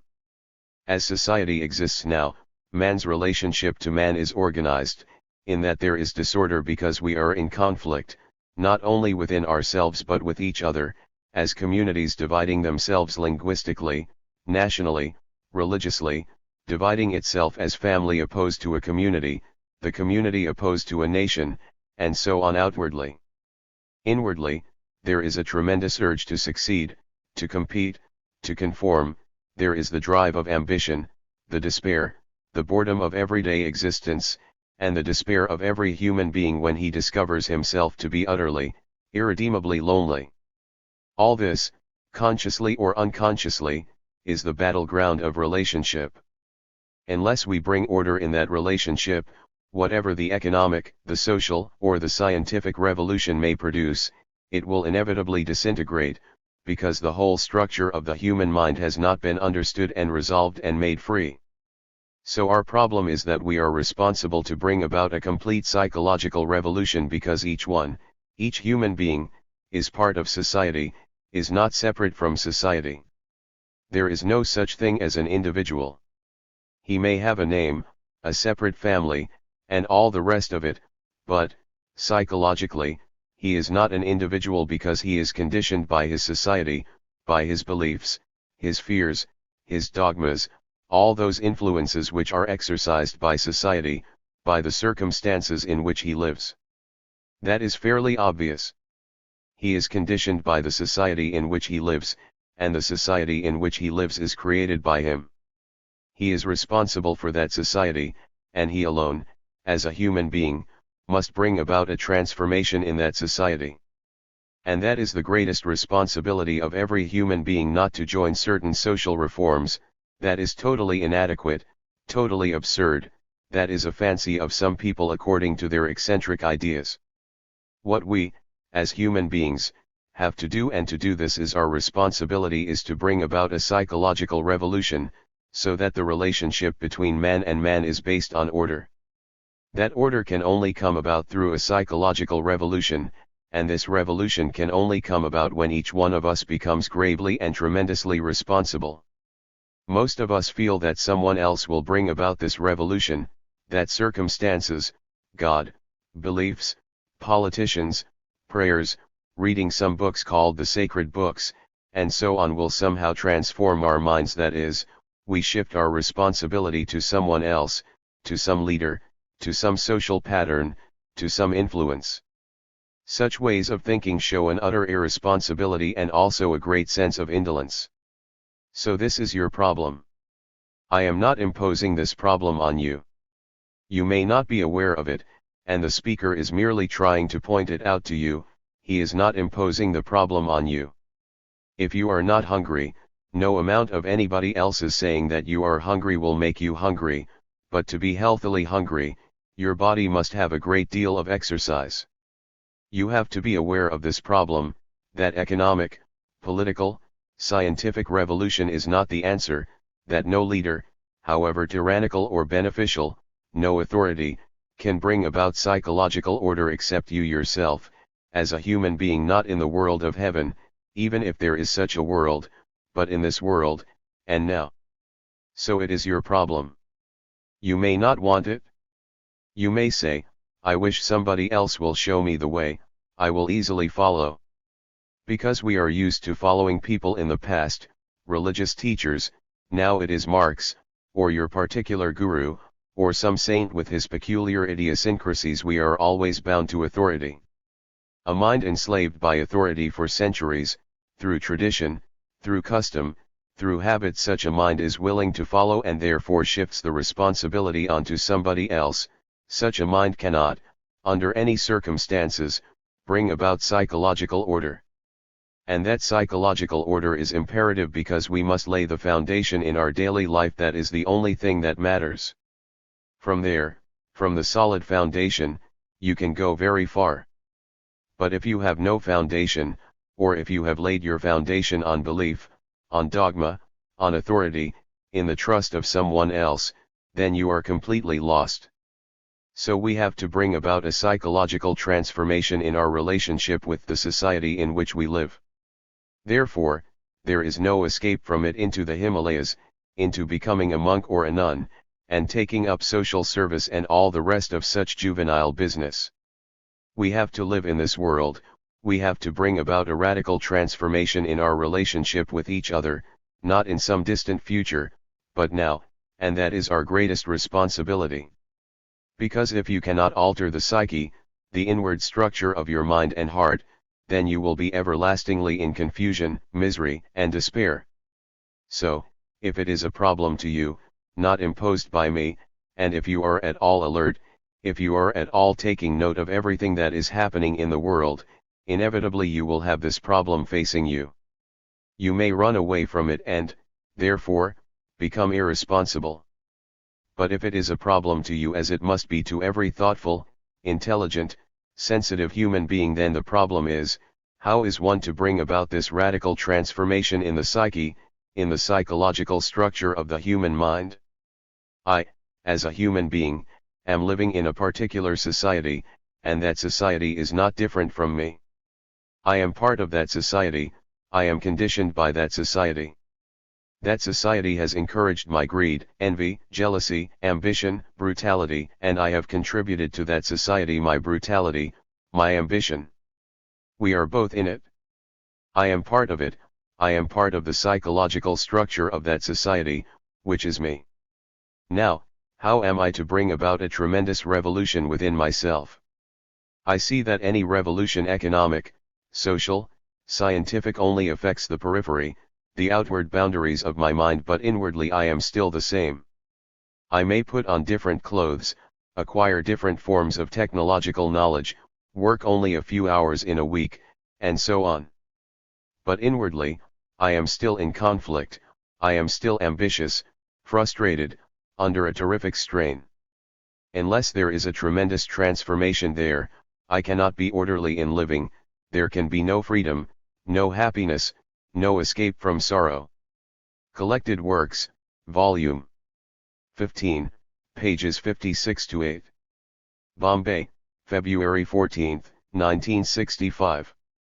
The social pattern is set up by man, it is not independent of man, though it has a life of its own, and man is not independent of it, they are interrelated. Change within the pattern is no change at all, it is mere modification, reformation. Only by breaking away from the social pattern without building another can you help society. As long as you belong to society, you are only helping it to deteriorate. All societies, including the most marvelously utopian, have within them the seeds of their own corruption. To change society, you must break away from it. You must cease to be what society is, acquisitive, ambitious, envious, power-seeking, and so on. Commentaries on Living, Series 3, p. 82. The psychological structure of society is far more important than the organizational side of society. And as we were saying, man is responsible, you are responsible, and I for the condition of the society in which we live. You are responsible, not your politicians, because you have made the politicians what they are, crooked, glorifying themselves, seeking position and prestige, which is what we are doing in daily life. We are responsible for society. The psychological structure of society is far more important than the organizational side of society. The psychological structure of society is based on greed, envy, acquisitiveness, competition, ambition, fear, this incessant demand of a human being wanting to be secure in all his relationships, secure in property, secure in his relationship to people, secure in his relationship to ideas. That is the structure of society which one has created. And society then imposes the structure psychologically on each one of us. Now greed, envy, ambition, competition, all that is a waste of energy, because in it there is always a conflict which is endless, as in a person who is jealous. As we are responsible for the misery, for the poverty, for wars, for the utter lack of peace, a religious man does not seek God. The religious man is concerned with the transformation of society, which is himself.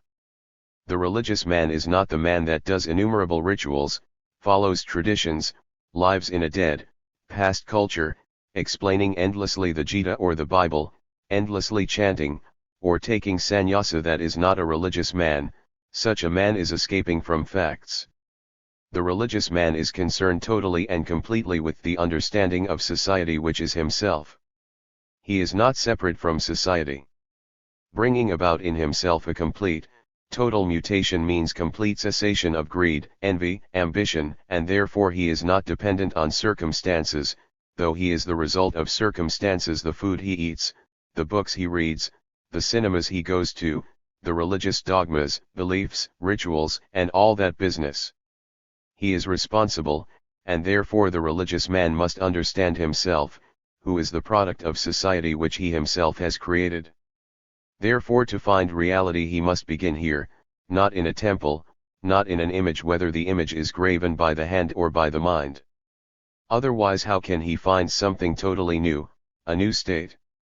Collected Works, Volume 15, pages 90-1. Bombay, March 3, 1965. 4. On Politics. We want to bring order within society, but how are we to do it? Question: since the major causes of catastrophe in the world arise from malfunctioning social organization, is there not danger in overemphasizing the need for the individuals to change themselves, even though the change is ultimately necessary? Krishnamurti, what is society? Is it not the relationship of one individual with another?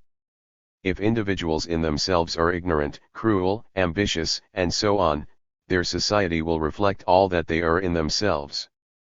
The questioner seems to suggest that the conflicting relationship of individuals, which is society, with its many organizations, should be changed. We all see the necessity, the importance of social change. Wars, starvation, ruthless pursuit of power, and so on, with these we are all familiar, and some earnestly desire to change these conditions. How are you going to change them? By destroying the many or the few who create the disharmony in the world. Who are the many or the few? You and I, aren't we? Each one is involved in it because we are greedy, we are possessive, we crave for power. We want to bring order within society, but how are we to do it? Do you seriously think there are only a few who are responsible for this social disorganization, these wars and hatreds? How are you going to get rid of them?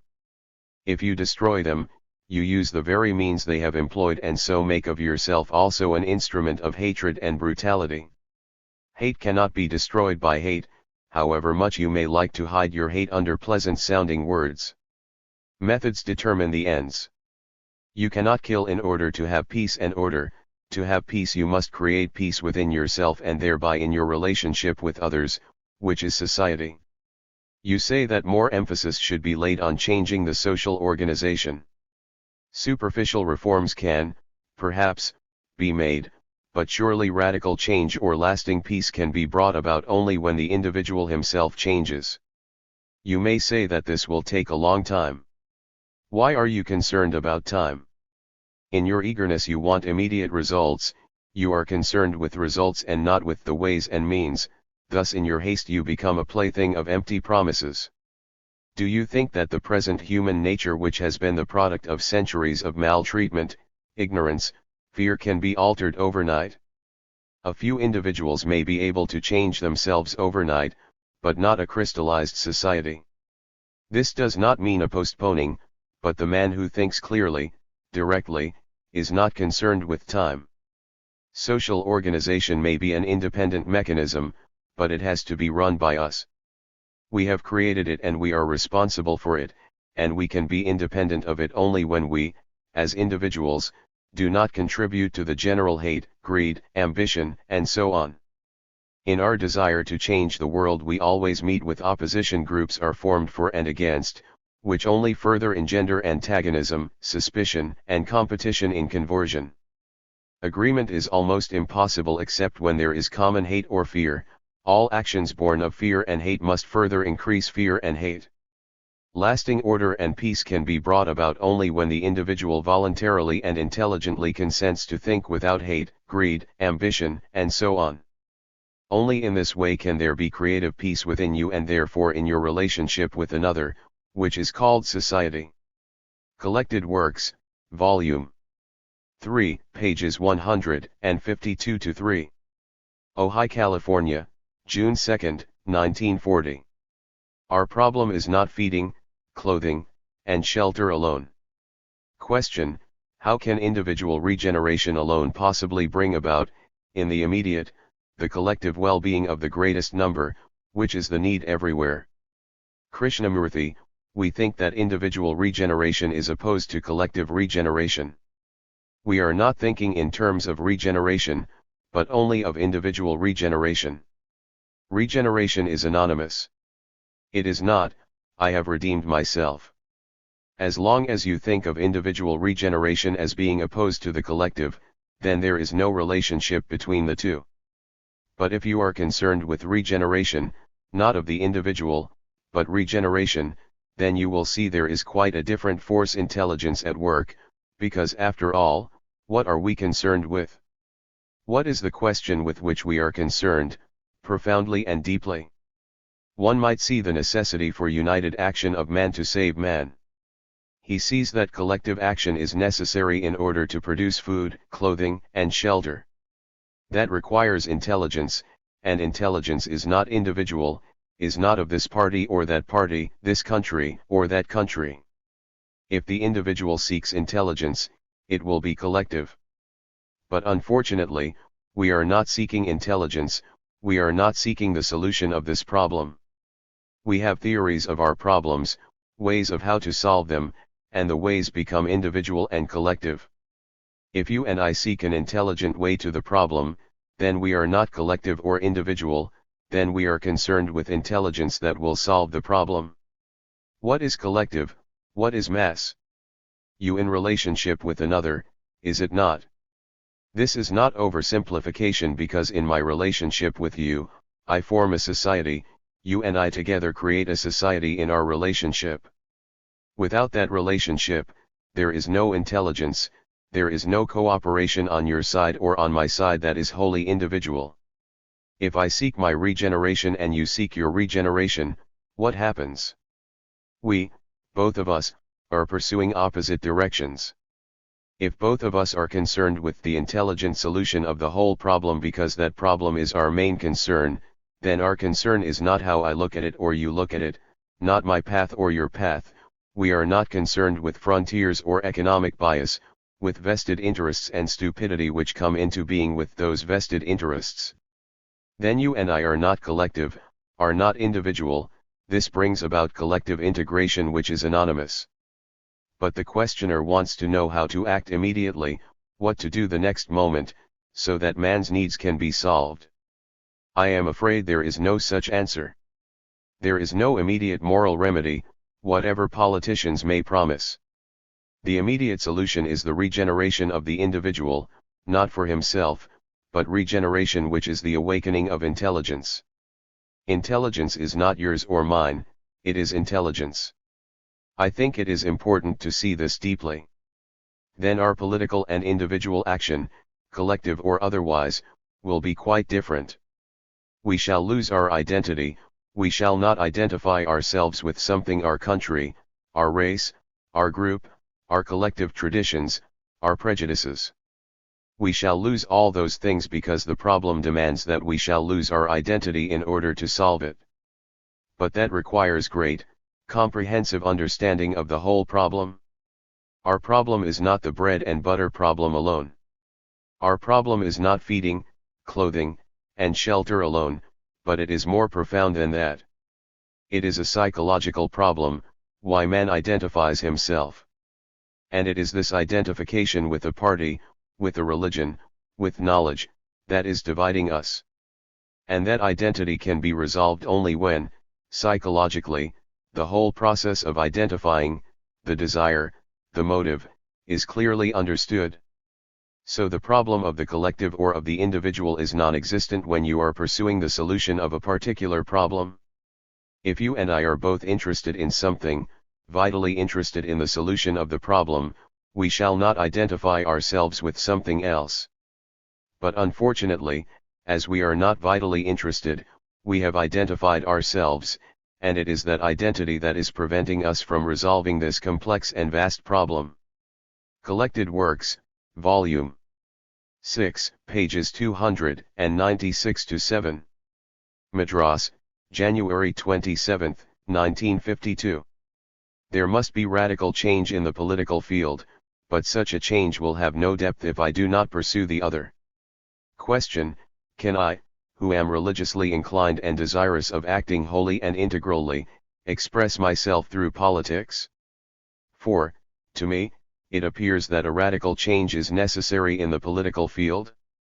Krishnamurti, what the questioner means is this: seeking wholly, seeking religiously the whole, entire, complete, can I politically function, that is, act partially? He says politics is obviously the path for him. When he seeks and follows that path which is not the whole, complete, he merely functions in fields which are partial, fragmentary. Is that not so? What is your answer, not your cunning answer or immediate response? Can I see the whole thing of life, which means, can I love? Let us take love. I have compassion, I feel tremendously and for the whole, can I then act only politically? Can I, seeking the whole, be a Hindu or a Brahmin? Can I, having love in my heart, identify myself with a path, with a particular country, with a particular system, economic or religious? Suppose I want to improve the particular, I want to bring about a radical change in the particular, in the country in which I live. The moment I identify myself with that particular, have I not shut out the whole? This is your problem just as mine. We are thinking about it together. You are not listening to me. When we are trying to find an answer, your opinions and ideas are not the solution. What we are trying to find is, can a truly religious man, not a phony one that consults others, a really sacred person seeking the whole, can he identify himself with a radical movement for a particular country? And will it do to have revolution? Don't be afraid of that word, of one country, of one people, of one state. If I am seeking the whole, if I am trying to understand that which is not within the scope of the mind, can I, using my mind, act politically? I see there must be political action. I see there must be real change, radical change in our relationship, in our economic system, in the distribution of land, and so on. I see there must be revolution, and yet at the same time, I am pursuing a path, the political path. I am also trying to understand the whole. What is my action there? Is not that your problem, sirs?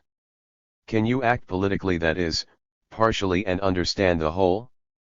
Politics and economics are partial, they are not the whole. Integrated life, they are partial, necessary, essential. Can I abandon the whole or leave the whole society and tinker with the particular? Obviously, I cannot. But I can act upon it, not through it. We want to bring about a certain change, we have certain ideas about it, we pursue so many groups and so on. We use means to achieve the result. And is the understanding of the whole contrary to that? Am I confusing you? I am only telling you what I think. Do not accept it, but think it out for yourself and see. For me, political action, economic action are of secondary importance, though they are essential. There must be radical change in the political field, but such a change will have no depth if I do not pursue the other. If the other is not primary, if the other is only secondary, then my action towards the secondary will have tremendous significance. But, if I see a certain path and act politically, political action becomes important to me, and not acting integrally. But, if acting integrally is really important to me, and if I pursue it, political action, religious action, economic action, will come rightly, deeply, fundamentally. If I do not pursue the other but merely confine myself to the political, the economic, or the social change, then I create more misery. So it all depends on what you lay emphasis on. Laying emphasis on the right thing, which is the whole, will produce its own action with regard to politics and so on. It all depends on you.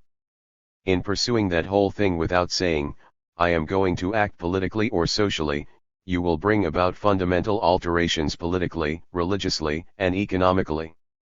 Collected Works, Volume 6, pages 277-8. Madras, January 19, 1952.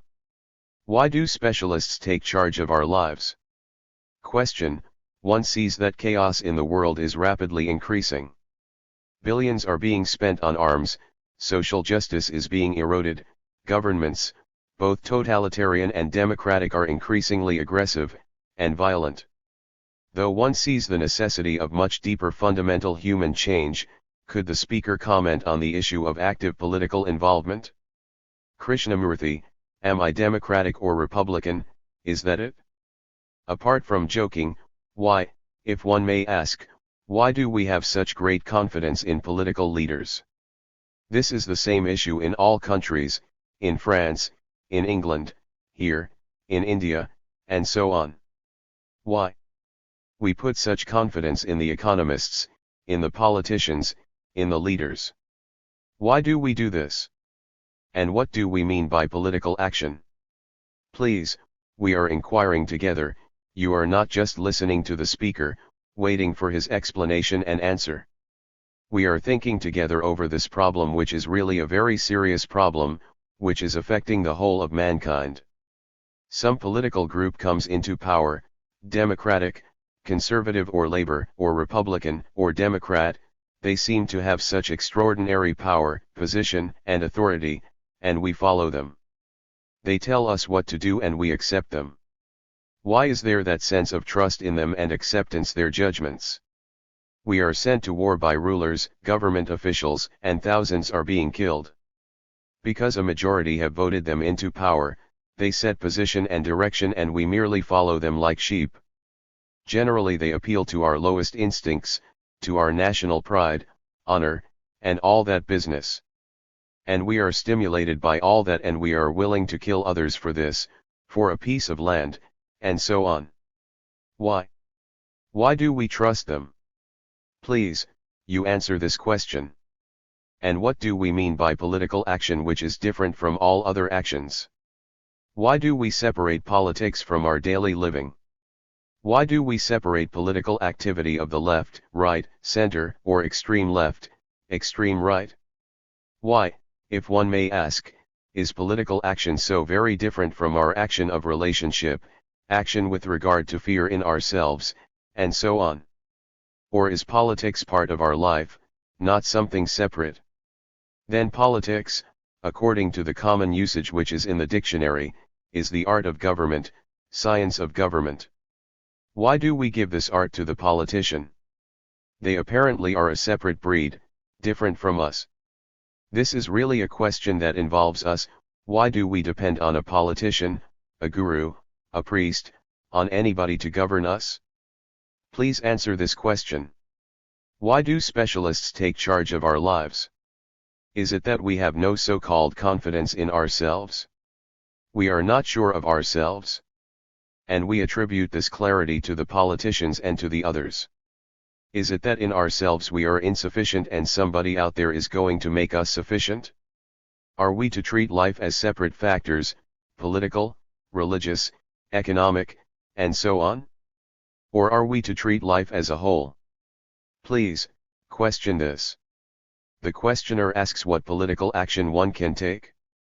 Is that political action different from religious action, from the action of an idealist? Or does one treat life as the whole of living, learning, relationship, fears, faith, anxiety, and political action? Isn't that a whole way of living? Is it that we are so fragmented in ourselves as religious action, political action, family action, individual action, collective action? Or do we treat life as a total movement in which all these activities are included? But if we separate one from the other, we inevitably bring about contradiction. A religious life is incompatible, one would say, with political life. A religious person will have no part with politics, because generally politics is such a crooked affair, controlled by big industrialists, by wanting a great deal of money for the party, and depending on rich people, and so on. So how do we, each one of us, answer this question? There is increase of armaments. Just now they are destroying each other, killing each other for God knows what. And both the democratic world and the totalitarian world are becoming, as the questioner says, more and more aggressive. So how do you deal with this question? It's very easy to put questions and try to find an answer from another. But if we have to answer this question ourselves, taking what is actually going on in the world, the national, religious, economic divisions, wars, tremendous spending of money on armaments, what is your answer? If you are American, you say, our way is the best way. Would you consider the right answer? The true answer is that we cannot separate these activities but treat life as a whole movement. And what is a political action? Would you like to start a new party, a social democratic party, or look for a new leader for the next election? Condemn the present leader, and when a new leader comes into being in the next election, again there is doubt about him. You know, the whole thing, when the honeymoon is over, then begins the whole problem. What is your answer? Please, sirs, go into it for yourselves. What is your answer when you have thought it out deeply? Do you want to ask if there is an activity, if there is action, which is not divisible, an action that includes politics, religion, economics, everything, the whole bundle of life? And is that possible? One sees corruption right through the world, black markets, rich people getting tremendously more rich, the privileged classes, and so on. Where do you begin to bring about an action that will include all actions? Where do you begin? To go very far, one must begin very near. Right? So what is very near? Me. I am the nearest person, so I begin not as a selfish activity, or self-centered movement. I am the nearest, or I am the center from which I start, not out there. Can I live a life that is absolutely not broken up? Not a religious life separate from all other lives, activities, but a life that is political, religious. Do you follow? Can I live that way? That implies, doesn't it, that I understand the whole separative activity completely and comprehend that the separate activities then become contradictory, conflicting, endless divisions. If I understand that very clearly, perceive it not as an abstraction or as an ideal but as an actual fact, then from that observation there will be an action which will be complete. If you are actually wanting to start a political action, a new party, a new group, a new leader of your own, then I am afraid you and I won't meet. We are back into the same old pattern. We are saying that from that quality of a mind and heart of a life that is complete, sufficient psychologically, all action is included. Sonnen, Switzerland, July 29, 1981. What we are concerned with is not reformation or modified continuity, but the fundamental transformation of man in his relationship with man. Question: why don't you participate in politics or in social reform? Krishnamurti: have you noticed how politics and social reform have become extraordinarily predominant in our lives at the present time? All our newspapers and most of the magazines, except the purely escapist ones, are full of politics, economics, and other problems.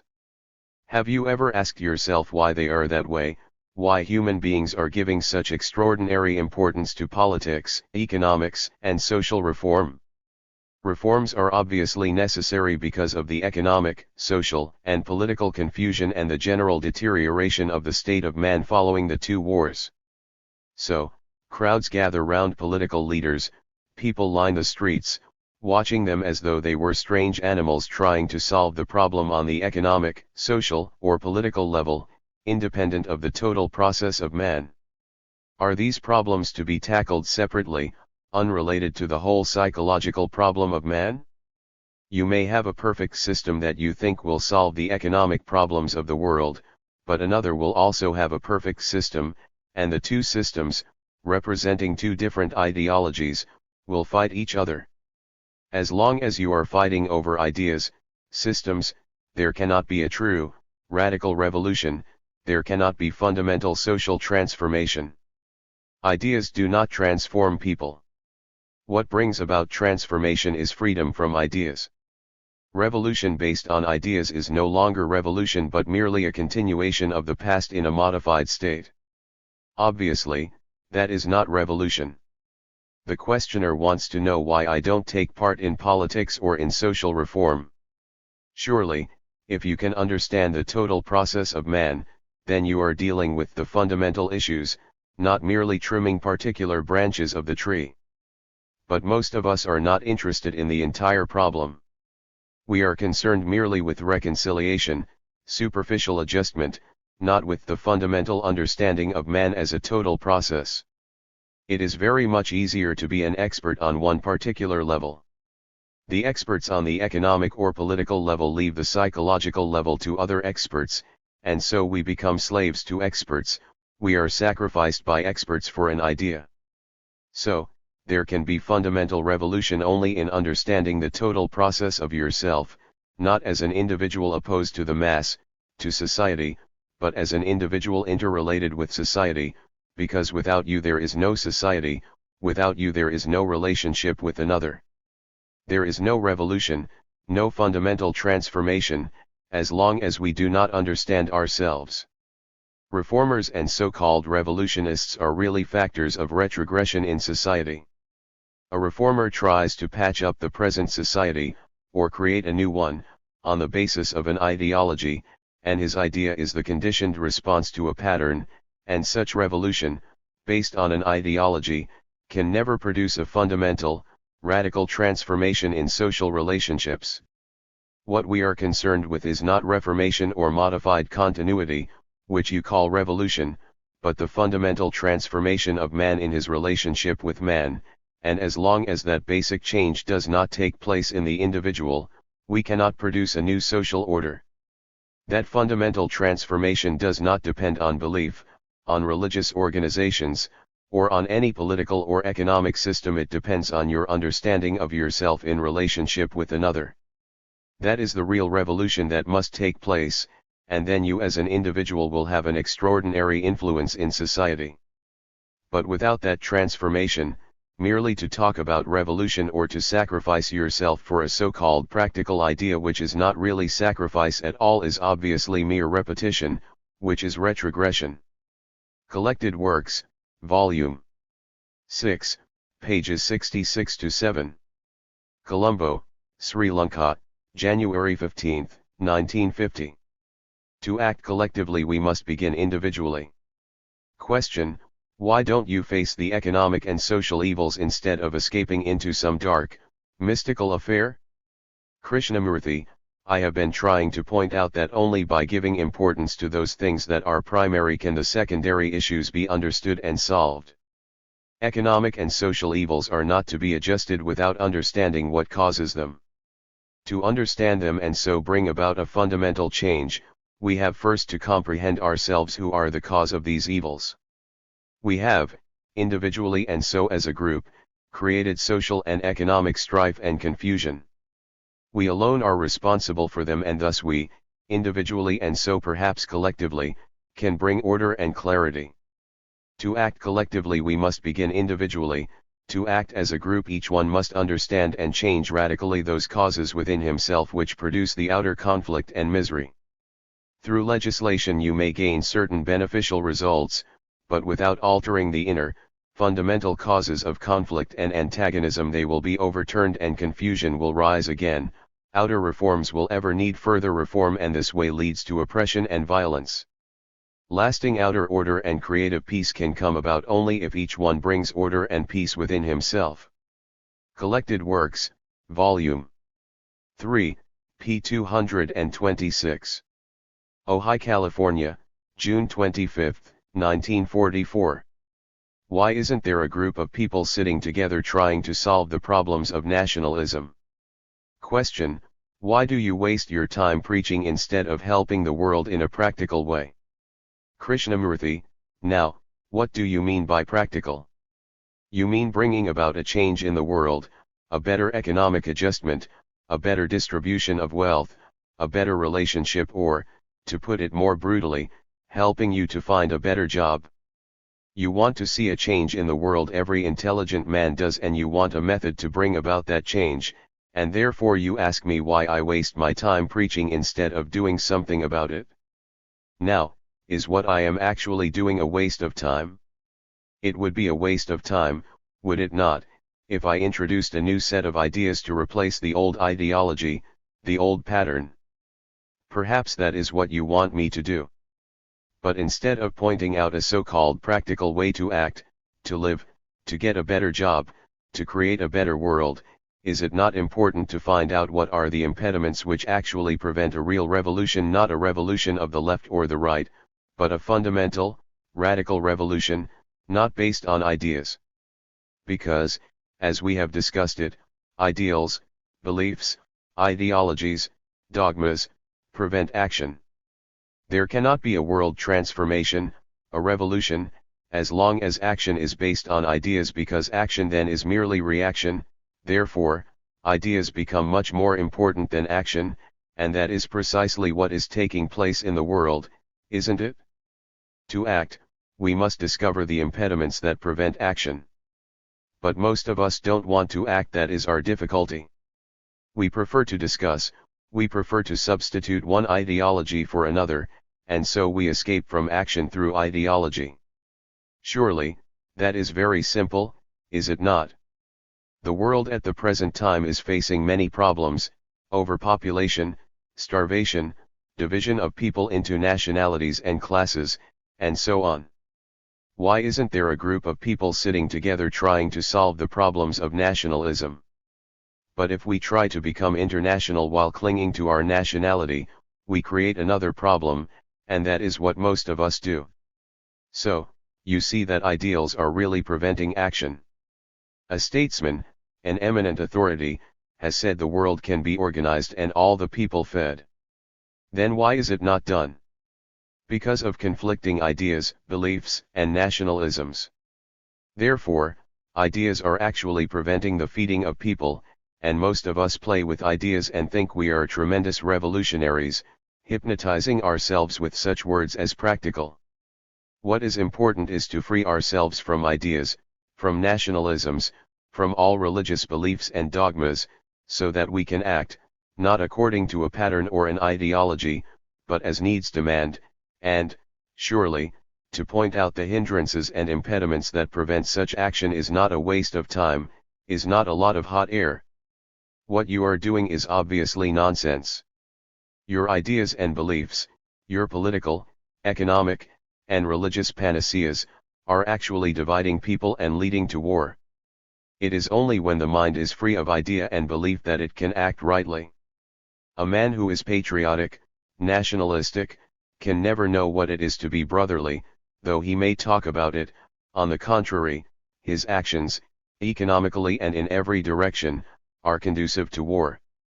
So, there can be right action and therefore radical, lasting transformation, only when the mind is free of ideas, not superficially, but fundamentally, and freedom from ideas can take place only through self-awareness and self-knowledge. Collected Works, Volume 6, pages 54-5. Colombo, Sri Lanka, January 1, 1950. He who is eager to reform the world must first understand himself, for he is the world. If the reformer, the contributor to the solution of the world's problems, has not radically transformed himself, if he has had no inner revolution of values, then what he contributes will only add further to conflict and misery. He who is eager to reform the world must first understand himself, for he is the world. The present misery and degradation of man is brought on by man himself, and if he merely plans to reform the pattern of conflict without fundamentally understanding himself, he will only increase ignorance and sorrow. Collected Works, Volume 4, p. 33. Ojai, California, July 8, 1945. There must also be workers of the other type. You think that work and assistance can help those who are suffering. To me, such an attempt to do social good for the welfare of man is patchwork. I am not saying that it is wrong, it is undoubtedly necessary, because society is in a state which demands that there be those who work to bring about social change, those who work to better social conditions. But there must also be workers of the other type, those who work to prevent the new structures of society from being based on false ideas. Collected Works, Volume I, p. 132. Oslo, Norway, September 10, 1933. To be alone is obviously to be in a state of revolution against the whole setup of society. So, the problem, sir, is this: a mind that is not innocent can never receive that which is innocent. God, truth, or whatever the thing that is not nameable, the immeasurable, that cannot be without an innocent mind, without a mind that is dead to all the things of society, dead to power, position, prestige, dead to knowledge. After all, power, position, prestige is what we call living. For us, that is life, for us, that is action. You have to die to that action, and you cannot do it because that is what you want. Sir, to die to the things which we call living is the very living. If you go down that street and see the power, those flags which are the measures of power, and if you die to all that, it means that you die to your own demand for power, which has created all this horror. Comment: it is some sort of total annihilation. Krishnamurti: why not? What is living but total annihilation? Is the way you live now really living? Sir, we want to gain heaven without going through anything. We want to be mediocre human beings, completely comfortable and secure, and have our drinks and our sex and our power, and also have that thing which we call heaven. So, sirs, to sum up, to be alone, which is not a philosophy of loneliness, is obviously to be in a state of revolution against the whole setup of society, not only the society, but the communist society, the fascist, every form of society as organized brutality, organized power. And that means an extraordinary perception of the effects of power. Sir, have you noticed those soldiers rehearsing? They are not human beings anymore, they are machines, they are your sons and my sons, standing there in the sun. This is happening here, in America, in Russia, and everywhere, not only at the governmental level, but also at the monastic level, belonging to monasteries, to orders, to groups who employ this astonishing power.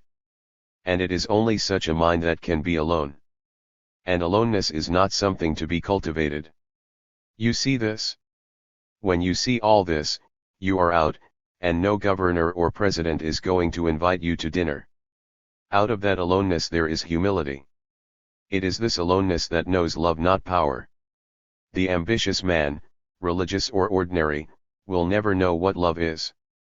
So, if one sees all this, then one has this quality of total living and therefore total action. This comes through self-knowledge. Collected Works, Volume 12, p. 40. New Delhi, January 20, 1961. V. On War. War is the spectacular and bloody projection of our everyday life. Question: how can we solve our present political chaos and the crisis in the world?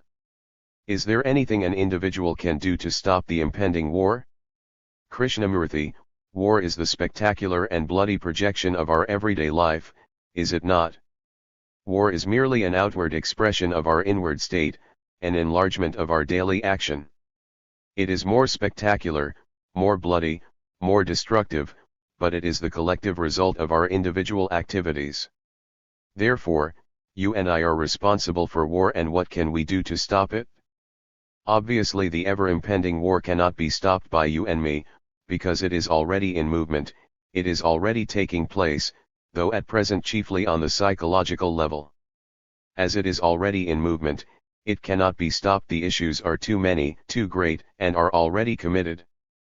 But you and I, seeing that the house is on fire, can understand the causes of that fire, can go away from it and build in a new place with different materials that are not combustible, that will not produce other wars. That is all that we can do. You and I can see what creates wars, and if we are interested in stopping wars, then we can begin to transform ourselves, who are the causes of war. An American lady came to see me a couple of years ago, during the war. She said she had lost her son in Italy and that she had another son aged 16 whom she wanted to save, so we talked the thing over. I suggested to her that to save her son she had to cease to be an American, she had to cease to be greedy, cease piling up wealth, seeking power, domination, and be morally simple, not merely simple in clothes, in outward things, but simple in her thoughts and feelings, in her relationships. She said, "That is too much. You are asking far too much. I cannot do it, because circumstances are too powerful for me to alter." Therefore she was responsible for the destruction of her son. The First and Last Freedom, 182-3. Do you know how war has come into being? It has come because in our daily lives we destroy one another.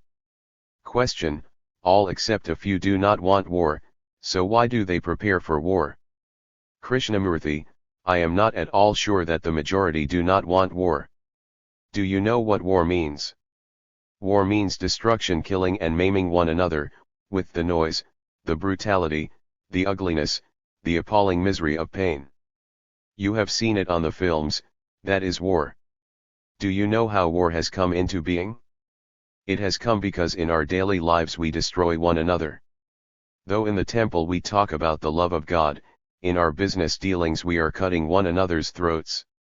Also, we have wars because we have armies, and it is the purpose of an army to prepare for war. Do you mean to say that an army man would want to give up his position, his job, his money, in order to have peace? He would not be so stupid. So all of us, in one way or the other, are preparing for war. You can prevent war only if, in your daily life, you realize that you are no longer a Hindu, a Christian, a Buddhist, a Muslim, or a communist. If in your daily life you are kind, generous, affectionate, loving, then you will have a different world. Then, instead of squandering money on armaments, you can make this world into a paradise. But it is up to you. You have the government you deserve because you are a part of that government, because you are politicians in your daily lives, and you want position, power, and authority. Collected Works, Volume 17, p. 280. Banaras, India, December 17, 1967. As you are responsible for war, you must be responsible for peace. As long as we use technological knowledge for the advancement and glorification of the individual or of the group, the needs of man can never be sanely and effectively organized. It is this desire for psychological security through technological advancement that is destroying the physical security of man. There is sufficient scientific knowledge to feed, clothe, and shelter man, but the proper use of this knowledge is denied as long as there are separative nationalities with their sovereign governments and frontiers, which in turn give rise to class and racial strife. So, you are responsible for the continuance of this conflict between man and man. As long as you, the individual, are nationalistic and patriotic, as long as you hold to political and social ideologies, you are responsible for war, because your relationship with another can only breed confusion and antagonism. Seeing the false as the false is the beginning of wisdom, and it is this truth alone that can bring happiness to you and so to the world. As you are responsible for war, you must be responsible for peace. Those who creatively feel this responsibility must first free themselves psychologically from the causes of war and not merely plunge into organizing political peace groups which will only breed further division and opposition. Peace is not an idea opposed to war. Peace is a way of life, for there can be peace only when everyday living is understood. It is only this way of life that can effectively meet the challenge of war, of class, and of ever-increasing technological advancement. This way of life is not the way of the intellect. The worship of the intellect in opposition to life has led us all to our present frustration with its innumerable escapes. These escapes have become far more important than the understanding of the problem itself. The present crisis has come into being because of the worship of the intellect, and it is the intellect that has divided life into a series of opposing and contradictory actions. It is the intellect that has denied the unifying factor, which is love. The intellect has filled the empty heart with the things of the mind, and it is only when the mind is aware of its own reasoning and is able to go beyond itself, that there can be the enrichment of the heart. Collected Works, Volume V, p. 153. New Delhi, November 6, 1948. To have peace, you must live peacefully, that is, no ambition, no competition, no nationality, no class division, no petty little division of race, of country, linguistic or non-linguistic. To live peacefully you must be at peace with yourself. And if you cannot be at peace with yourself, it is no good praying for peace, because everything that you are doing is bringing about disorder, bringing about conflict. Collected Works, Volume 15, p. 84. Bombay, February 28, 1965. Surely, a people survive only when they can meet the challenge anew, otherwise they are destroyed. Now, is this vast problem of the world your problem and my problem, or is it independent of us? Is war independent of you? Is the national strife independent of you, the communal strife independent of you? The corruption, the degradation, the moral disintegration, are they independent of each one of us? This disintegration is directly related to us, and therefore the responsibility rests with each one of us. Surely, that is the main problem, isn't it? That is, to put it differently, is the problem to be left to the few leaders, either of the left or the right, to the party, to the discipline, to an ideology, to the United Nations, to the expert, to the specialist? Or is it a problem that directly involves us, which means, are we directly responsible for these problems, or are we not? Surely, That is the issue, is it not? Perhaps, many of you may not have thought about this, therefore, it may be quite strange to you, but the question is it not, whether the individual problem is the world problem, whether you can do anything about it? The religious collapse, the moral collapse, the political corruption, the so-called independence that has produced nothing but decay. Is it your problem, or do you leave it all to chance or wait for some miracle to happen so that it will produce a revolution? Or do you leave it to some authority, to a political party, of the left or of the right? What is your response? Don't you have to solve it, don't you have to attack it, don't you have to respond vitally to a challenge of this kind? I am not being rhetorical but merely factual. This is no place for rhetoric, that would be absurd. There is a challenge given to us all the time, life is a challenge. And do we respond, and according to what conditioning do we respond? And when we do respond, is that response capable of meeting the challenge? So, to meet this world catastrophe, this world crisis, this enormous unprecedented challenge, have we not to discover how we, individually, respond? Because, after all, a society is the relationship between you and me and another. There is no society which is not founded on relationship. What you and I and another are, is the society, surely. And have we not to understand that relationship between you and me and another in order to transform society, in order to bring about a revolution, a complete, radical transformation? Because, obviously, that is what is needed, a revolution, not of the bloody kind, not of mere ideas, not based on ideas, but a revolution of fundamental value, not according to any pattern or ideology, but a revolution born out of the understanding of the relationship between you and me and another, which is society.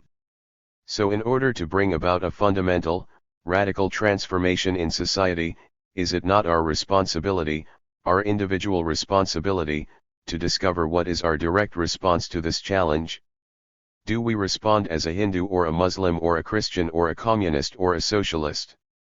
And is such response a valid response, a response which will bring about a fundamental change? I hope I am making the problem clear.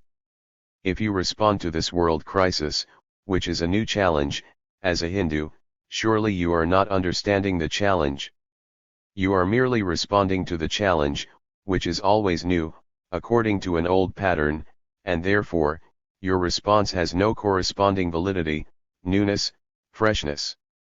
If you respond as a Catholic or a communist, again you are responding, are you not, according to a patterned thought? Therefore your response has no significance. And has not the Hindu, the Muslim, the Buddhist, the Christian, created this problem? As the new religion is the worship of the state, the old religion was the worship of an idea. So if you respond to a challenge according to an old conditioning, your response will not enable you to understand the new challenge. Therefore, what one has to do in order to meet the challenge is to strip oneself completely, denude oneself entirely of the background and meet the challenge anew. Surely, a state, a country, a civilization, and a people endure, last, survive only when they can meet the challenge anew, otherwise, they succumb, they are destroyed. And that is exactly what is happening. Technologically we are tremendously advanced, but morally, spiritually, we are very far behind. And with this lack of moral stamina, we meet this extraordinary technological progress, and therefore there is always a friction, a contradiction. So, surely, our problem is it not, that there is this new challenge? And all leaders have failed, spiritual, moral, political, and leaders will always fail because we choose leaders out of our confusion, and any leader whom we choose will inevitably lead us to confusion. Sir, see the importance of it, don't brush it aside as a clever statement. See the danger of a leader, not only politically, but religiously. Because, the one whom we choose for a leader is chosen out of our confusion. Because I am confused, I do not know what to do, how to act, I come to you, and because I am confused I choose you. If I am clear, I will not choose you, I do not want a leader because I am a light unto myself. I can think out my problems for myself. It is only when I am confused that I go to another. I may call him a guru, a mahatma, a political leader, and so on, but I go to him because of my confusion. I only see through the darkness of my own confusion. A man who earnestly wishes to investigate the whole catastrophic problem of sorrow must begin with himself. It is only through creative understanding of ourselves that there can be a creative world, a happy world, a world in which ideas do not exist. Collected Works, Volume V, pages 182-3. Banaras, India, January 16, 1949. What is civilization? It is an expression of the collective will, is it not? Question: are individuals impotent against the atomic and hydrogen bombs? Krishnamurti: they are going on experimenting with these bombs in America, in Russia, and elsewhere, and what can you and I do about it? So what is the point of discussing this matter? You may try to create public opinion by writing to the papers about how terrible it is, but will that stop the governments from investigating and creating the H-bomb? Are they not going to go on with it anyhow?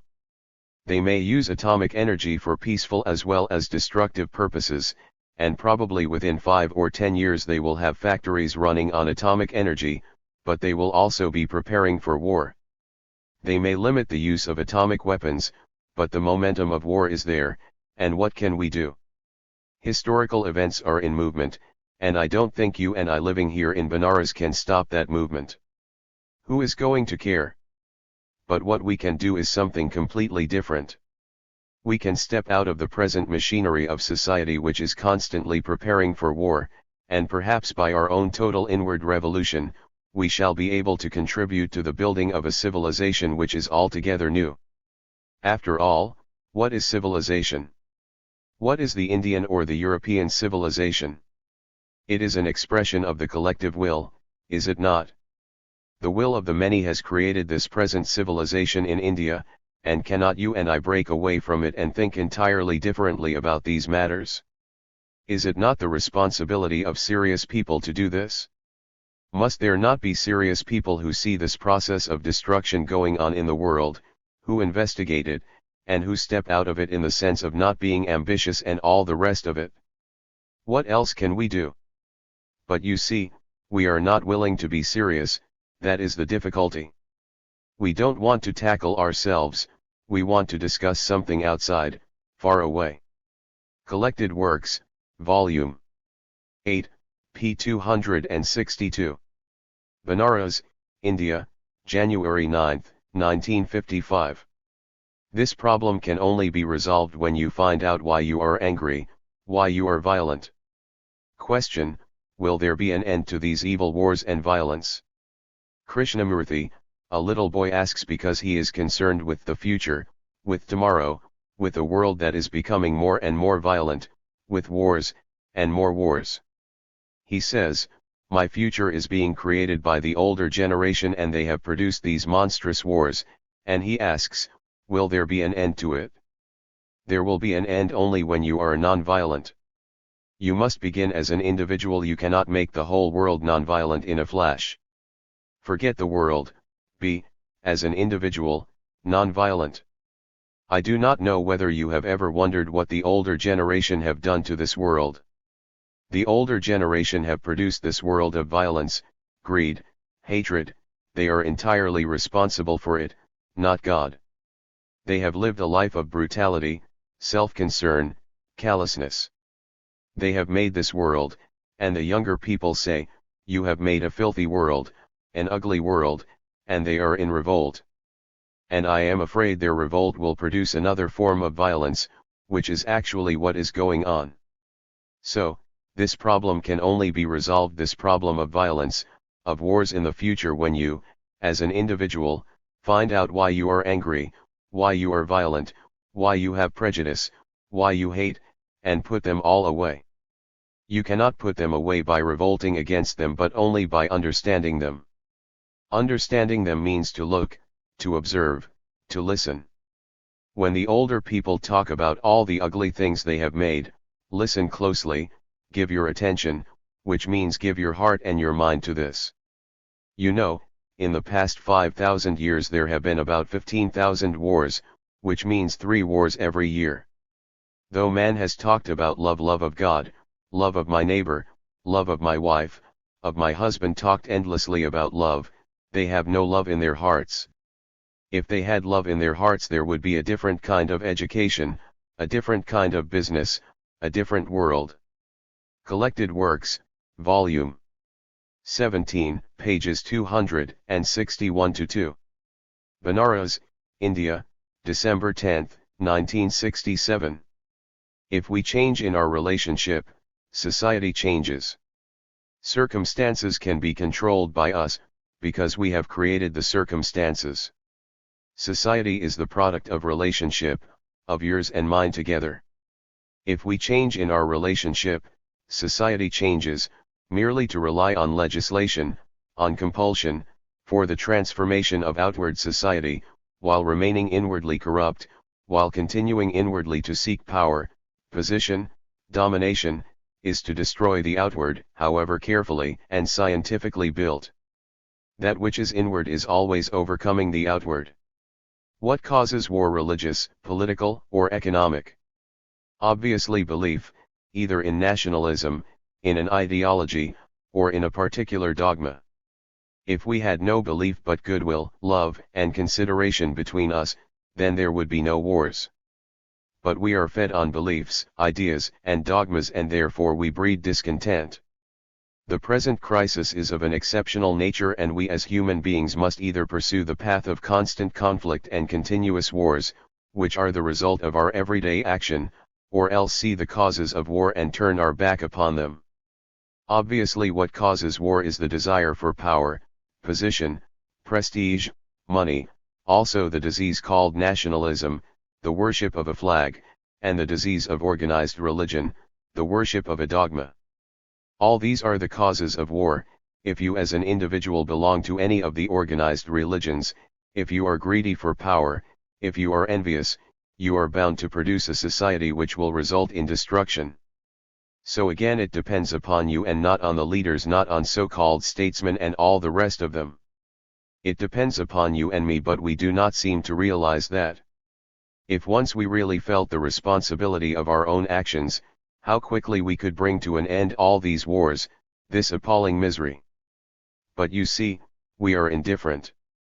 We have 3 meals a day, we have our jobs, we have our bank accounts, big or little, and we say, for God's sake, don't disturb us, leave us alone. The higher up we are, the more we want security, permanency, tranquility, the more we want to be left alone, to maintain things fixed as they are, but they cannot be maintained as they are, because there is nothing to maintain. Everything is disintegrating. We do not want to face these things, we do not want to face the fact that you and I are responsible for wars. You and I may talk about peace, have conferences, sit round a table and discuss, but inwardly, psychologically, we want power, position, we are motivated by greed. We intrigue, we are nationalistic, we are bound by beliefs, by dogmas, for which we are willing to die and destroy each other. Do you think such men, you and I, can have peace in the world? To have peace, we must be peaceful. To live peacefully means not to create antagonism. Peace is not an ideal. To me, an ideal is merely an escape, an avoidance of what is, a contradiction of what is. An ideal prevents direct action upon what is. To have peace, we will have to love, we will have to begin not to live an ideal life but to see things as they are and act upon them, transform them. As long as each one of us is seeking psychological security, the physiological security we need, food, clothing, and shelter, is destroyed. We are seeking psychological security, which does not exist, and we seek it, if we can, through power, through position, through titles, names, all of which is destroying physical security. This is an obvious fact, if you look at it. To bring about peace in the world, to stop all wars, there must be a revolution in the individual, in you and me. Economic revolution without this inward revolution is meaningless, for hunger is the result of the maladjustment of economic conditions produced by our psychological states: greed, envy, ill will, and possessiveness. To put an end to sorrow, to hunger, to war, there must be a psychological revolution, and few of us are willing to face that. We will discuss peace, plan legislation, create new leagues, the United Nations, and so on, but we will not win peace because we will not give up our position, our authority, our money, our properties, our stupid lives. To rely on others is utterly futile. Others cannot bring us peace. No leader is going to give us peace, no government, no army, no country. What will bring peace is inward transformation, which will lead to outward action. Inward transformation is not isolation, is not a withdrawal from outward action. On the contrary, there can be right action only when there is right thinking, and there is no right thinking when there is no self-knowledge. Without knowing yourself, there is no peace. To put an end to outward war, you must begin to put an end to war in yourself. Some of you will nod your heads and say, "I agree," and go outside and do exactly the same as you have been doing for the last 10 or 20 years. Your agreement is merely verbal and has no significance, for the world's miseries and wars are not going to be stopped by your casual assent. They will be stopped only when you realize the danger, when you realize your responsibility, when you do not leave it to somebody else. If you realize the suffering, if you see the urgency of immediate action and do not postpone, then you will transform yourself. Peace will come only when you yourself are peaceful, when you yourself are at peace with your neighbor. The First and Last Freedom, pages 183 to 185. A nation is the glorification of the self. Question: don't you think there are peace-loving nations and aggressive nations? Krishnamurti: no. The term nation is separative, exclusive, and so the cause of contention and wars. There is no peace-loving nation, all are aggressive, dominant, tyrannical. As long as it remains a separate unit, apart from others, taking pride in segregation, in patriotism, in the race, it breeds untold misery for itself and for others. You may not have peace and yet be exclusive. You may not have economic and social, national, and racial frontiers without inviting enmity and jealousy, fear and suspicion. You may not have plenty while others starve, without inviting violence. We are not separate, we are human beings in common relationship. Your sorrow is the sorrow of another. By killing another you are destroying yourself, by hating another you suffer, for you are the other. Goodwill and brotherliness are not achieved through separate and exclusive nationalities and frontiers, they must be set aside to bring peace and hope for man. And besides, why do you identify yourself with any nation, with any group, or with any ideology? Is it not to protect your small self, to feed your petty and death-dealing vanities, sustain your own glory? What pride is there in the self which brings wars and misery, conflict, and confusion? A nation is the glorification of the self and so the breeder of strife and sorrow. Collected Works, Volume 3, p. 227. Ojai, California, June 25, 1944. The unity of man is what matters, not one country against another country. Comment: war is the process of history. Krishnamurti: yes, madam, I know all this. India was overrun by the Chinese, and when we talked on this subject in India, they said, "What are you talking about? We are being attacked, therefore we must defend.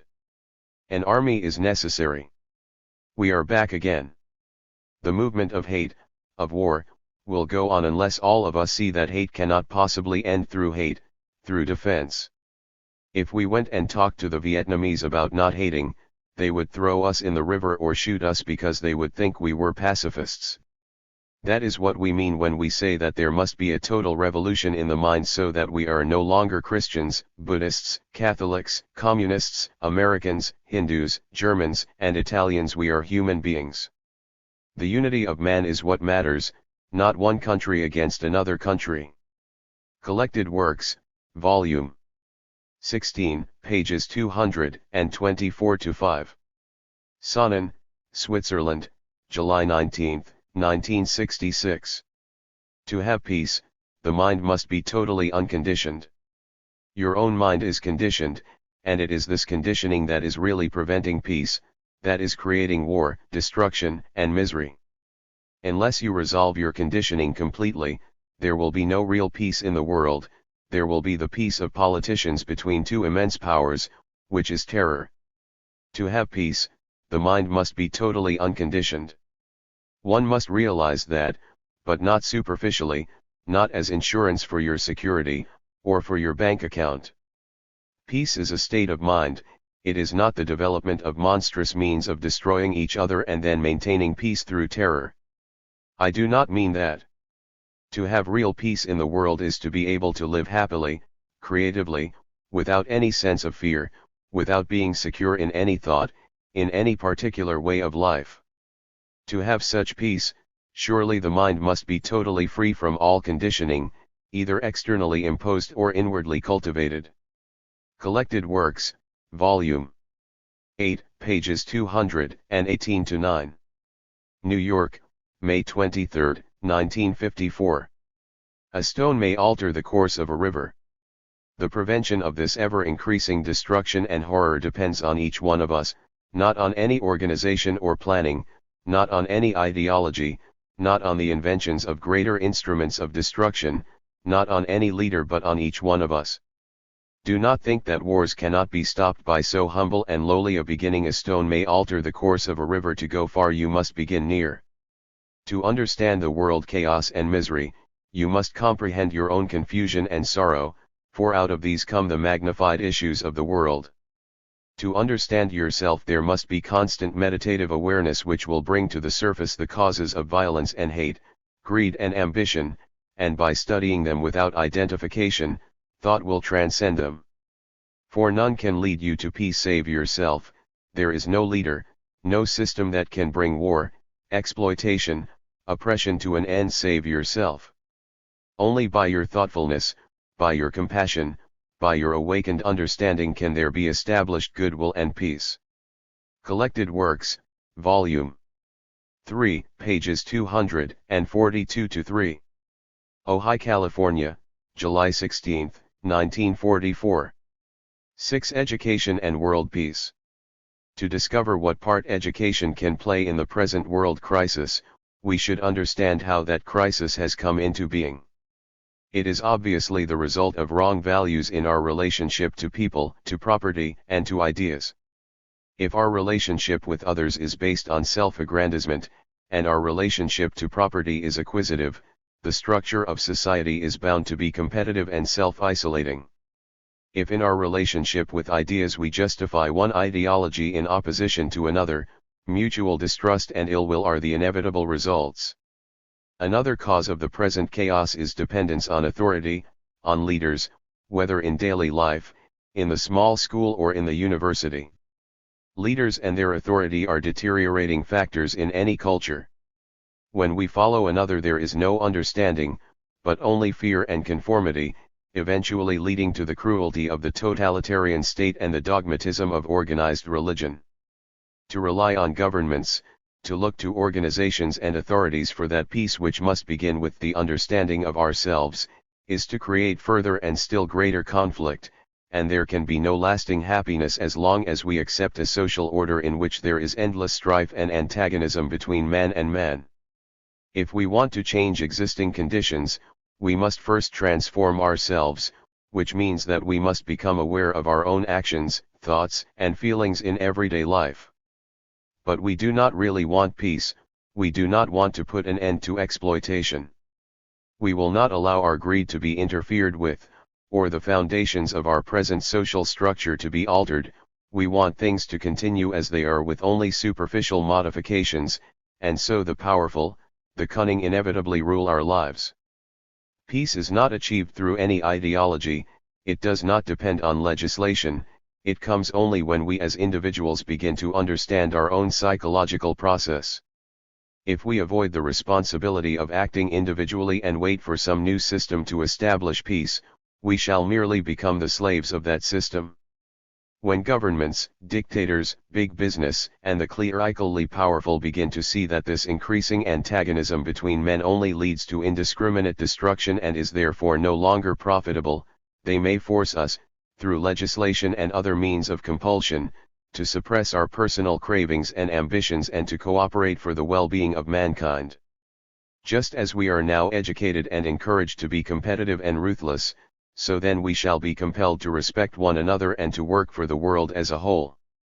And even though we may all be well fed, clothed, and sheltered, we shall not be free of our conflicts and antagonisms, which will merely have shifted to another plane, where they will be still more diabolical and devastating. The only moral or righteous action is voluntary, and understanding alone can bring peace and happiness to man. Beliefs, ideologies, and organized religions are setting us against our neighbors. There is conflict, not only among different societies, but among groups within the same society. We must realize that as long as we identify ourselves with a country, as long as we cling to security, as long as we are conditioned by dogmas, there will be strife and misery both within ourselves and in the world. Then there is the whole question of patriotism. When do we feel patriotic? It is obviously not an everyday emotion. But we are sedulously encouraged to be patriotic through school books, through newspapers, and other channels of propaganda, which stimulate racial egotism by praising national heroes and telling us that our own country and way of life are better than others. This patriotic spirit feeds our vanity from childhood to old age. The constantly repeated assertion that we belong to a certain political or religious group, that we are of this nation or of that, flatters our little egos, puffs them out like sails, until we are ready to kill or be killed for our country, race, or ideology. It is all so stupid and unnatural. Surely, human beings are more important than national and ideological boundaries. The separative spirit of nationalism is spreading like fire all over the world. Patriotism is cultivated and cleverly exploited by those who are seeking further expansion, wider powers, greater enrichment, and each one of us takes part in this process, for we also desire these things. Conquering other lands and other people provides new markets for goods as well as for political and religious ideologies. One must look at all these expressions of violence and antagonism with an unprejudiced mind, that is, with a mind that does not identify itself with any country, race, or ideology, but tries to find out what is true. There is great joy in seeing a thing clearly without being influenced by the notions and instructions of others, whether they be the government, the specialists, or the very learned. Once we really see that patriotism is a hindrance to human happiness, we do not have to struggle against this false emotion in ourselves, it has gone from us forever. Nationalism, the patriotic spirit, class and race consciousness, are all ways of the self, and therefore separative. After all, what is a nation but a group of individuals living together for economic and self-protective reasons? Out of fear and acquisitive self-defense arises the idea of my country, with its boundaries and tariff walls, rendering brotherhood and the unity of man impossible. The desire to gain and to hold, the longing to be identified with something greater than ourselves, creates the spirit of nationalism, and nationalism breeds war. In every country the government, encouraged by organized religion, is upholding nationalism and the separative spirit. Nationalism is a disease, and it can never bring about world unity. We cannot attain health through disease, we must first free ourselves from the disease. It is because we are nationalists, ready to defend our sovereign states, our beliefs and acquisitions, that we must be perpetually armed. Property and ideas have become more important to us than human life, so there is constant antagonism and violence between ourselves and others. By maintaining the sovereignty of our country, we are destroying our sons. By worshipping the state, which is but a projection of ourselves, we are sacrificing our children to our own gratification. Nationalism and sovereign governments are the causes and the instruments of war. Our present social institutions cannot evolve into a world federation, for their very foundations are unsound. Parliaments and systems of education which uphold national sovereignty and emphasize the importance of the group will never bring war to an end. Every separate group of people, with its rulers and its ruled, is a source of war. As long as we do not fundamentally alter the present relationship between man and man, industry will inevitably lead to confusion and become an instrument of destruction and misery. As long as there is violence and tyranny, deceit and propaganda, the brotherhood of man cannot be realized. Merely to educate people to be wonderful engineers, brilliant scientists, capable executives, able workmen, will never bring the oppressors and the oppressed together, and we can see that our present system of education, which sustains the many causes that breed enmity and hatred between human beings, has not prevented mass murder in the name of one's country or in the name of God. Organized religions, with their temporal and spiritual authority, are equally incapable of bringing peace to man, for they also are the outcome of our ignorance and fear, of our make-believe and egotism. Craving security here or in the hereafter, we create institutions and ideologies which guarantee that security, but the more we struggle for security, the less we shall have it. The desire to be secure only fosters division and increases antagonism. If we deeply feel and understand the truth of this, not merely verbally or intellectually, but with our whole being, then we shall begin to alter fundamentally our relationship with our fellow men in the immediate world about us, and only then is there a possibility of achieving unity and brotherhood. Most of us are consumed by all sorts of fears, and are greatly concerned about our own security. We hope that, by some miracle, wars will come to an end, all the while accusing other national groups of being the instigators of war, as they in turn blame us for the disaster. Although war is so obviously detrimental to society, we prepare for war and develop in the young the military spirit. But has military training any place in education? It all depends on what kind of human beings we want our children to be. If we want them to be efficient killers, then military training is necessary. If we want to discipline them and regiment their minds, if our purpose is to make them nationalistic and therefore irresponsible to society as a whole, then military training is a good way to do it. If we like death and destruction, military training is obviously important. It is the function of generals to plan and carry on war, and if our intention is to have constant battle between ourselves and our neighbors, then by all means let us have more generals. If we are living only to have endless strife within ourselves and with others, if our desire is to perpetuate bloodshed and misery, then there must be more soldiers, more politicians, more enmity, which is what is actually happening. Modern civilization is based on violence, and is therefore courting death. As long as we worship force, violence will be our way of life.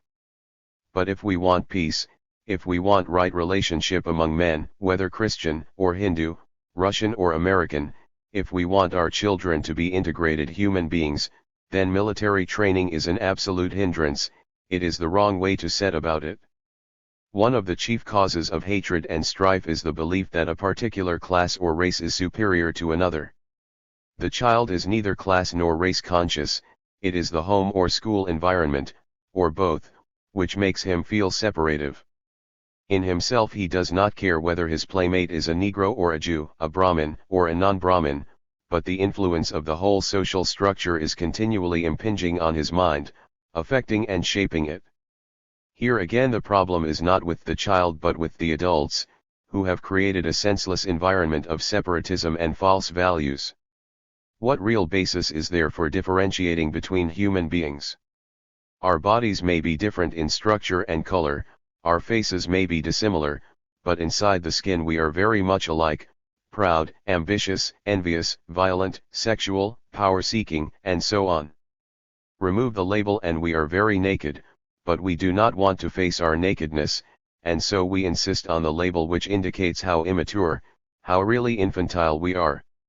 To enable the child to grow up free from prejudice, one has first to break down all prejudice within oneself, and then in one's environment, which means breaking down the structure of this thoughtless society which we have created. At home we may tell the child how absurd it is to be conscious of one's class or race, and he will probably agree with us, but when he goes to school and plays with other children, he becomes contaminated by the separative spirit. Or it may be the other way around, the home may be traditional, narrow, and the school's influence may be broader. In either case there is a constant battle between the home and the school environments, and the child is caught between the two. To raise a child sanely, to help him to be perceptive so that he sees through these stupid prejudices, we have to be in close relationship with him. We have to talk things over and let him listen to intelligent conversation. We have to encourage the spirit of inquiry and discontent which is already in him, thereby helping him to discover for himself what is true and what is false. It is constant inquiry, true dissatisfaction, that brings creative intelligence, but to keep inquiry and discontent awake is extremely arduous, and most people do not want their children to have this kind of intelligence, for it is very uncomfortable to live with someone who is constantly questioning accepted values. All of us are discontented when we are young, but unfortunately our discontent soon fades away, smothered by our imitative tendencies and our worship of authority. As we grow older, we begin to crystallize, to be satisfied and apprehensive. We become executives, priests, bank clerks, factory managers, technicians, and slow decay sets in. Because we desire to maintain our positions, we support the destructive society which has placed us there and given us some measure of security. Government control of education is a calamity. There is no hope of peace and order in the world as long as education is the handmaid of the state or of organized religion. Yet more and more governments are taking charge of the children and their future, and if it is not the government, then it is the religious organizations which seek to control education. This conditioning of the child's mind to fit a particular ideology, whether political or religious, breeds enmity between man and man. In a competitive society we cannot have brotherhood, and no reform, no dictatorship, no educational method can bring it about. As long as you remain a New Zealander and I a Hindu, it is absurd to talk about the unity of man. How can we get together as human beings if you in your country, and I in mine, retain our respective religious prejudices and economic ways? How can there be brotherhood as long as patriotism is separating man from man, and millions are restricted by depressed economic conditions while others are well off? How can there be human unity when beliefs divide us, when there is domination of one group by another, when the rich are powerful and the poor are seeking that same power, when there is maldistribution of land, when some are well fed and multitudes are starving? One of our difficulties is that we are not really in earnest about these matters, because we do not want to be greatly disturbed. We prefer to alter things only in a manner advantageous to ourselves, and so we are not deeply concerned about our own emptiness and cruelty. Can we ever attain peace through violence? Is peace to be achieved gradually, through a slow process of time? Surely, love is not a matter of training or of time. The last two wars were fought for democracy, I believe, and now we are preparing for a still greater and more destructive war, and people are less free. But what would happen if we were to put aside such obvious hindrances to understanding as authority, belief, nationalism, and the whole hierarchical spirit? We would be people without authority, human beings in direct relationship with one another, and then, perhaps, there would be love and compassion. What is essential in education, as in every other field, is to have people who are understanding and affectionate, whose hearts are not filled with empty phrases, with the things of the mind. If life is meant to be lived happily, with thought, with care, with affection, then it is very important to understand ourselves, and if we wish to build a truly enlightened society, we must have educators who understand the ways of integration and who are therefore capable of imparting that understanding to the child. Such educators would be a danger to the present structure of society. But we do not really want to build an enlightened society, and any teacher who, perceiving the full implications of peace, began to point out the true significance of nationalism and the stupidity of war, would soon lose his position.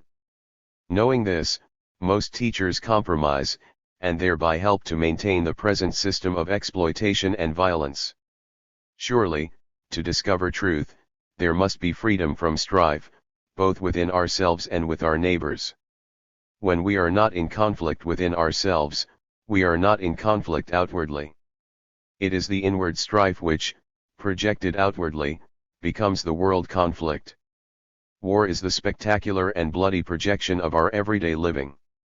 We precipitate war out of our daily lives, and without a transformation in ourselves, there are bound to be national and racial antagonisms, the childish quarreling over ideologies, the multiplication of soldiers, the saluting of flags, and all the many brutalities that go to create organized murder. Education throughout the world has failed, it has produced mounting destruction and misery. Governments are training the young to be the efficient soldiers and technicians they need, regimentation and prejudice are being cultivated and enforced. Taking these facts into consideration, we have to inquire into the meaning of existence and the significance and purpose of our lives. We have to discover the beneficent ways of creating a new environment, for environment can make the child a brute, an unfeeling specialist, or help him to become a sensitive, intelligent human being.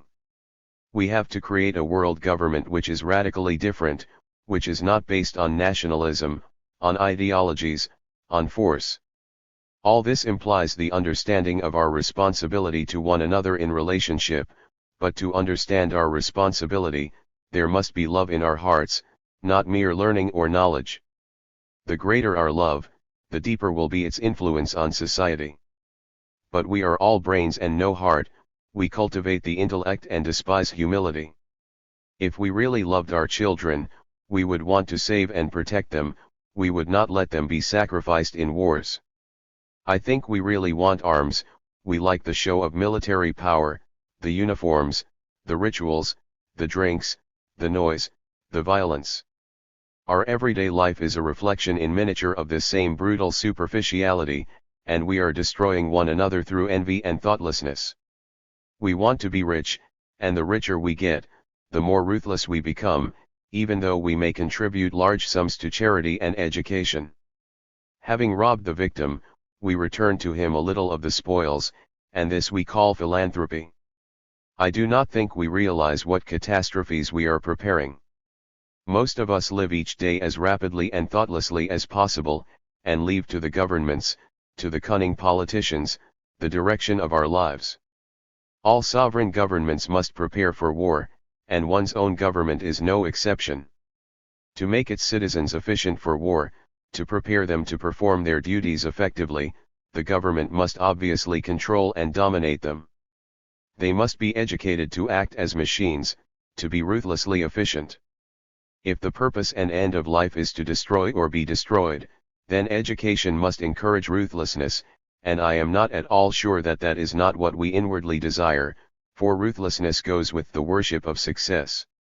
The sovereign state does not want its citizens to be free, to think for themselves, and it controls them through propaganda, through distorted historical interpretations and so on.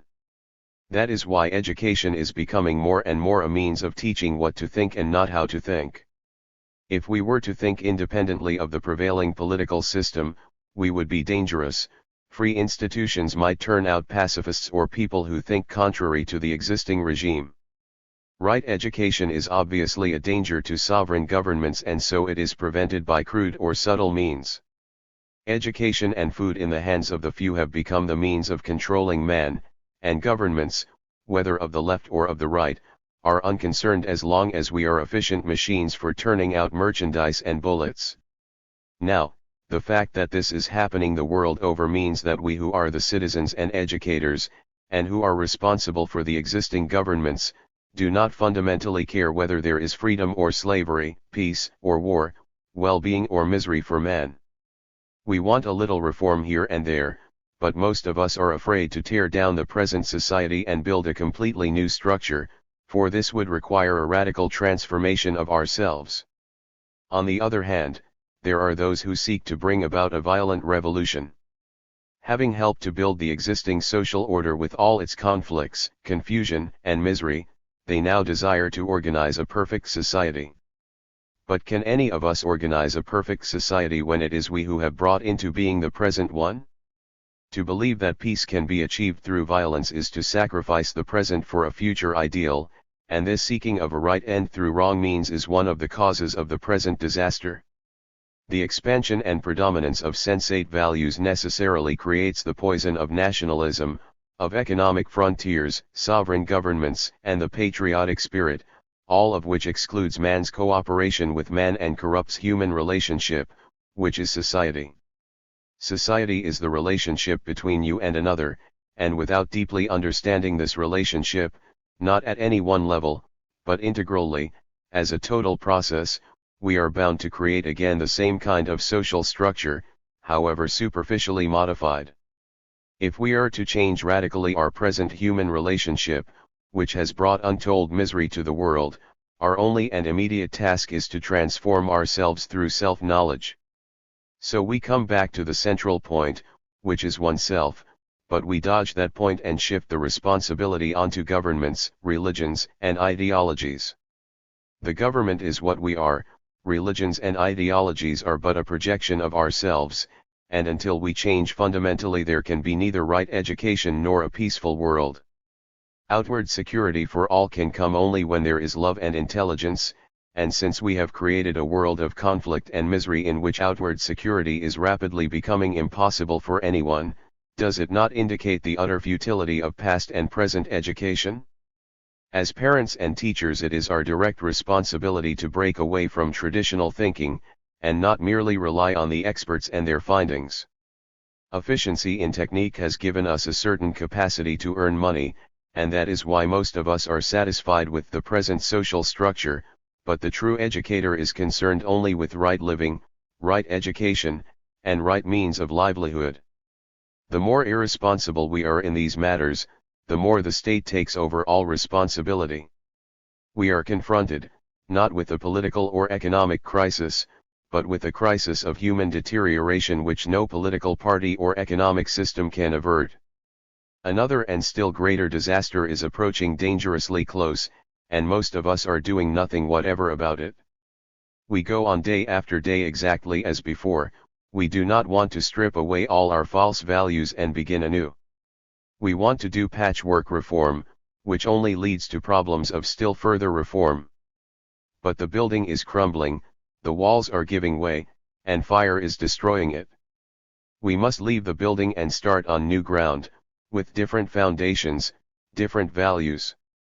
We cannot discard technical knowledge, but we can become inwardly aware of our ugliness, of our ruthlessness, of our deceptions and dishonesty, our utter lack of love. Only by intelligently freeing ourselves from the spirit of nationalism, from envy, and the thirst for power, can a new social order be established. Peace is not to be achieved by patchwork reform, nor by a mere rearrangement of old ideas and superstitions. There can be peace only when we understand what lies beyond the superficial, and thereby stop this wave of destruction which has been unleashed by our own aggressiveness and fears, and only then will there be hope for our children and salvation for the world. Education and the Significance of Life, pages 67 to 82. 7. Can the human being completely change? The future of man is at stake. It is important that you and the speaker establish a right relationship. He is not a guru. He is not going to inform you what to think, how to think, but together we are going to observe the activities of human beings right throughout the world, why they have become what they are. We are going to look together why man has become what he is: cruel, destructive, violent, idealistic and, in the world of technology, doing astonishing things of which most of us are unaware, why after thousands of years of wars, shedding tears, a human being, through a long period of time, is actually behaving in this manner. Man has divided the world into nationalities, man has divided the world into the Catholic, the Protestant, the Hindu, the Muslim and so on religiously. Where there is division as the Arab and the Jew, the Hindu and the Muslim, and so on, where there is division, there must be conflict. This is a natural law, which is what is actually taking place in the world. Why is there this division? Who has brought this about? Why has man become what he is in spite of great experience, in spite of great knowledge, in spite of vast technological advancement? Why has he remained more or less what he has been for 40,000 years, Why? Is it because our mind, our brain, is programmed, like a computer? The computer is programmed by the professionals and it can repeat perhaps much quicker, more rapidly, than man, giving infinite information. Is it that every human being in this world has been programmed to be a Bengali, to be a Muslim, to be a Hindu, and so on? Is your brain programmed, thinking in a conventional, narrow, limited way? Our brain within the skull is limited. But it has the capacity of extraordinary invention, extraordinary technological advancement. Perhaps most of us do not know what is actually going on in the biological world, in the technological world, in the world of warfare, because most of us are concerned with our daily living, with our own particular problems, with our own fulfillments. So, we generally forget the vast advancement humanity is making in one direction, in the technological world, and totally, completely, neglecting the psychological world, the world of human behavior, the world of consciousness. What are the causes of all this? Why are human beings being programmed as Christians for 2000 years, believing in certain doctrines, certain beliefs, seeking only one Savior, and the Muslim also being programmed for the last 1000 or more years to believe in certain principles and call himself a Muslim, and the Hindu being programmed perhaps for the last 3 to 5,000 years. So our brains are conditioned. Does one ever realize how our brain is acting, thinking, looking?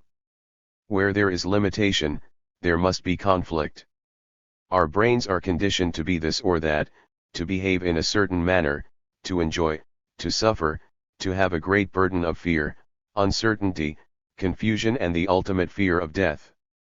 We are conditioned to that, and there is a whole group of people, professors, scholars, writers, including the communists with their guru Marx, who say that the human brain will always be conditioned, it can never be free, you can modify that conditioning by environmental influence, by law.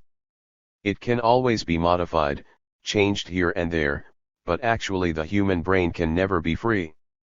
Please understand the implication of that. Therefore, the totalitarian governments are controlling human thought and not allowing them to think freely, and if they do, they are sent to the psychiatric ward, to concentration camps. It is most important to find out for yourself whether the human brain, which has been conditioned through experience, through knowledge, whether that brain can ever be free, have no fear, no conditioning. Where there is conditioning, there must be conflict, because all conditioning is limited. Is this clear?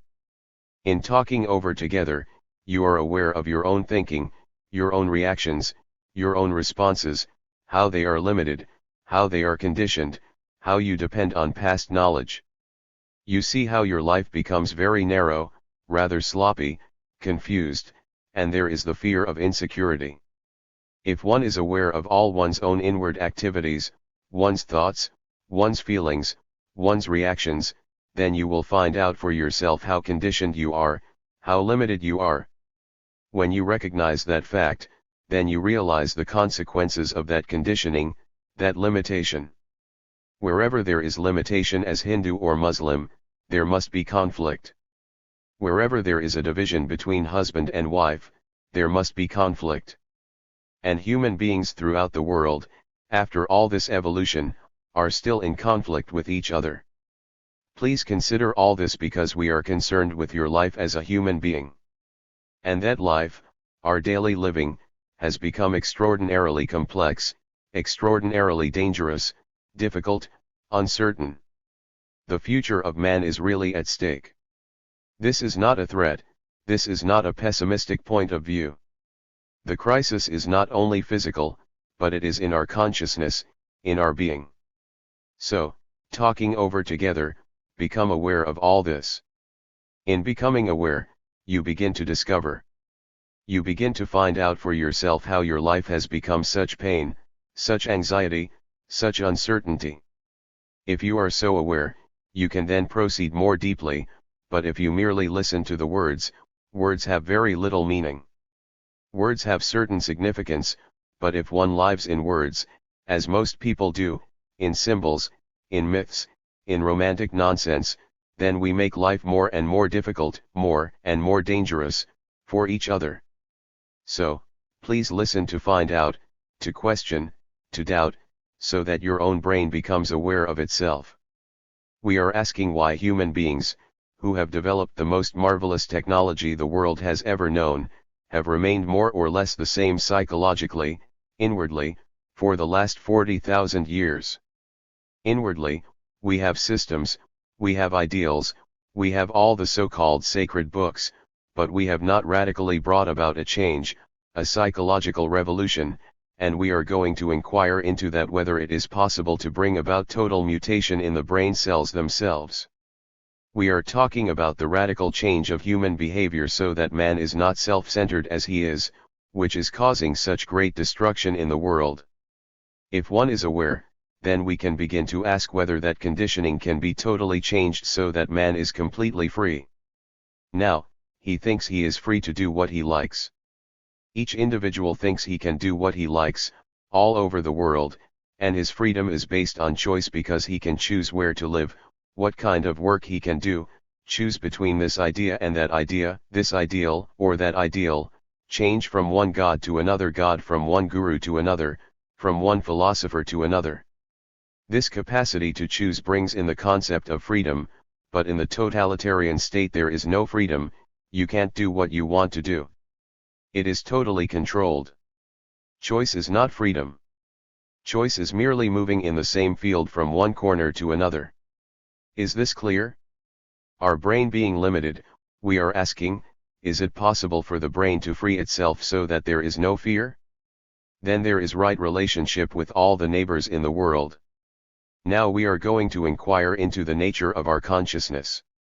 Your consciousness is what you are: your belief, your ideals, your gods, your violence, fear, romantic concepts, your pleasure, your sorrow, and the fear of death, and the everlasting question of man, which has been from time immemorial, whether there is something sacred beyond all this. That is your consciousness. That is what you are not different from your consciousness.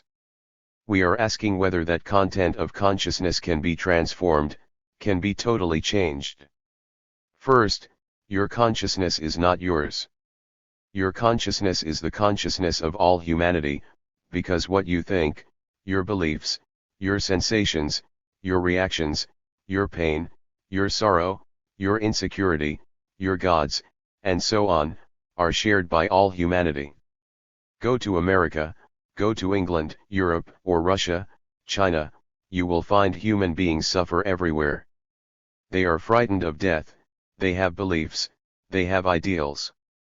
They speak a particular language, but their thinking, their reactions, their responses, generally are shared by all human beings.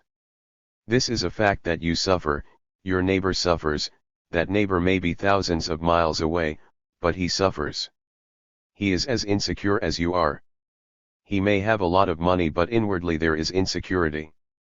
A rich man in America, or the man in power, all go through this pain, anxiety, loneliness, despair. So, your consciousness is not yours any more than your thinking. It is not an individual thinking. Thinking is common, is general, from the poorest man, the most uneducated, unsophisticated man in a little, tiny village, to the most sophisticated brain, the great scientists, they all think. The thinking may be more complex, but thinking is general, shared by all human beings. Therefore, it is not your individual thinking.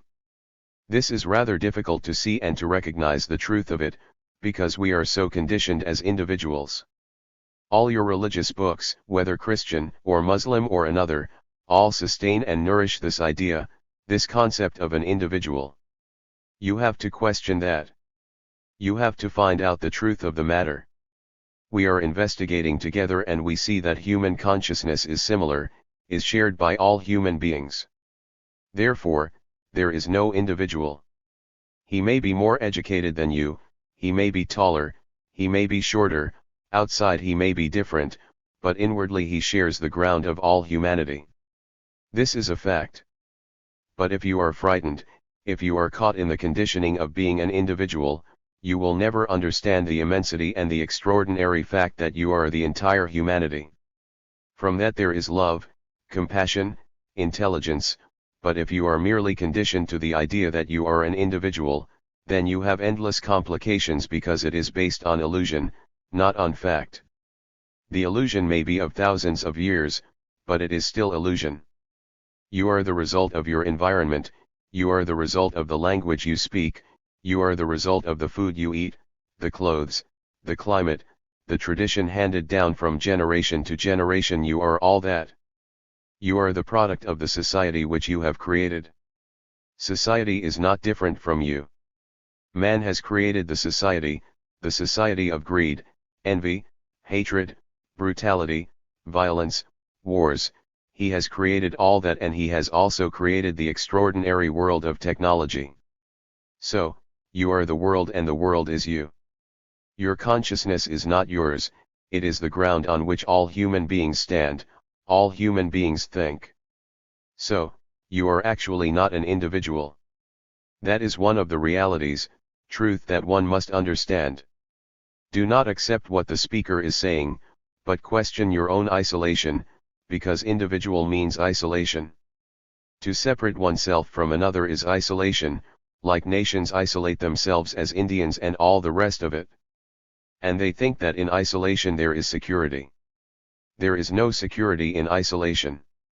But the governments of the world, representing the humanity of each country, are maintaining this isolation, and therefore they are perpetuating wars. If you recognize the truth, the fact that you are not an individual, that inwardly there is no division, that we all share the same problems, then the problem is, can you, as a human being representing all humanity, bring about a fundamental, psychological, revolution? You might ask, if I, as a human being, change, will it affect in any way the rest of mankind?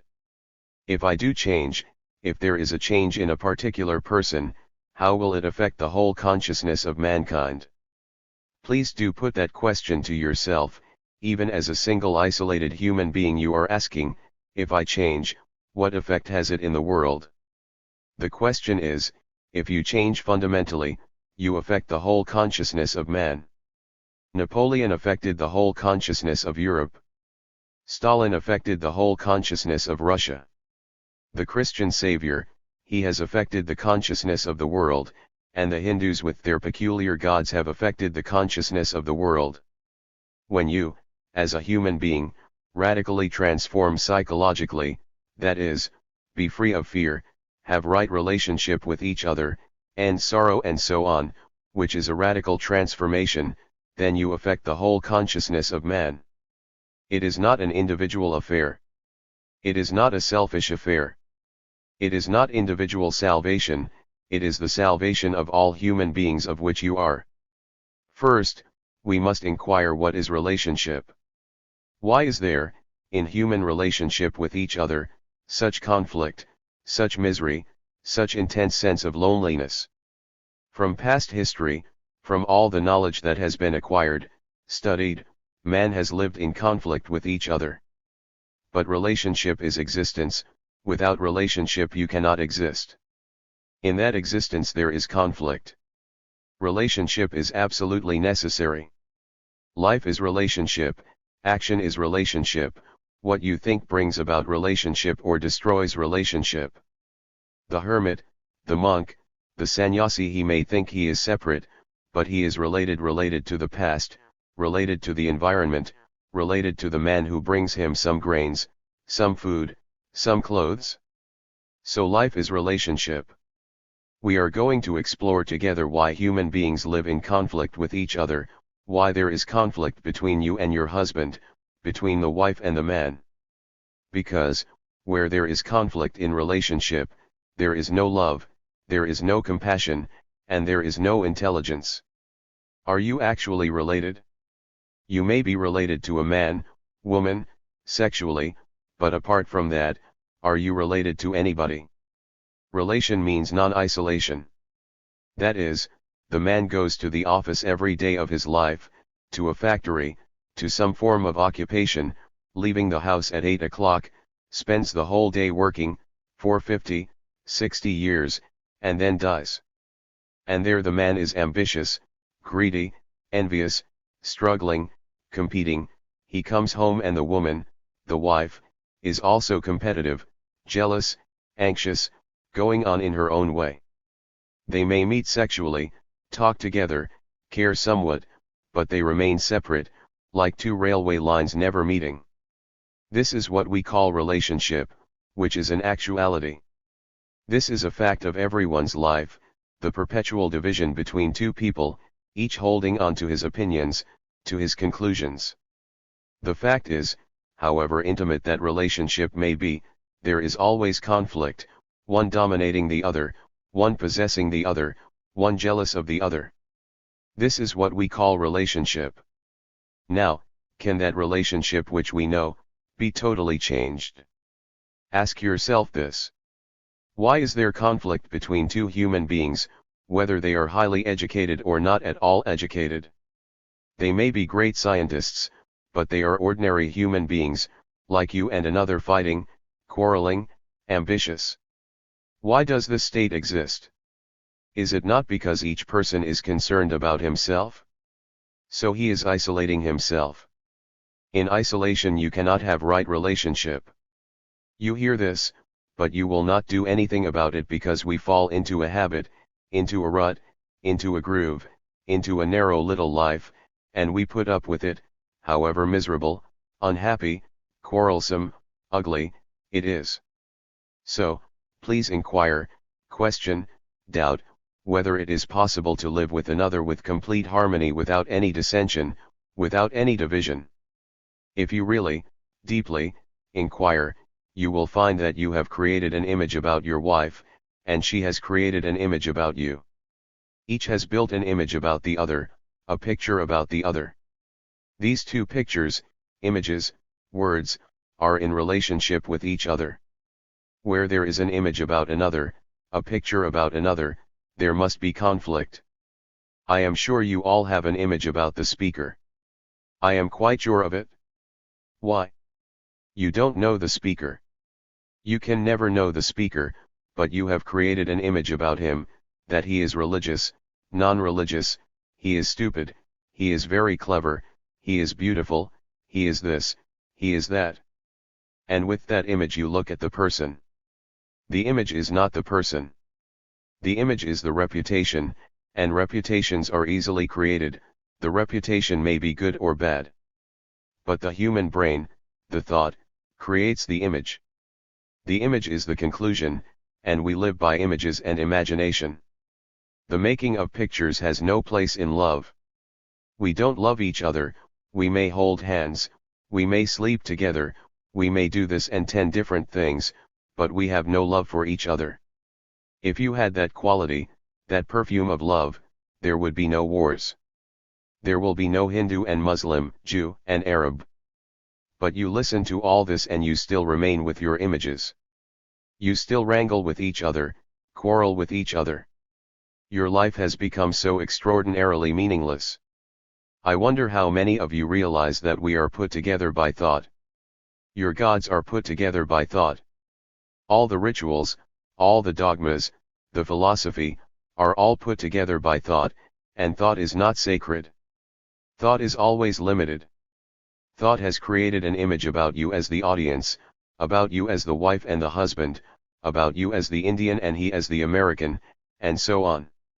It is these images which are unreal, which are dividing humanity. You should never call yourself an Indian, Russian, or American, we are human beings. Then we should have no wars.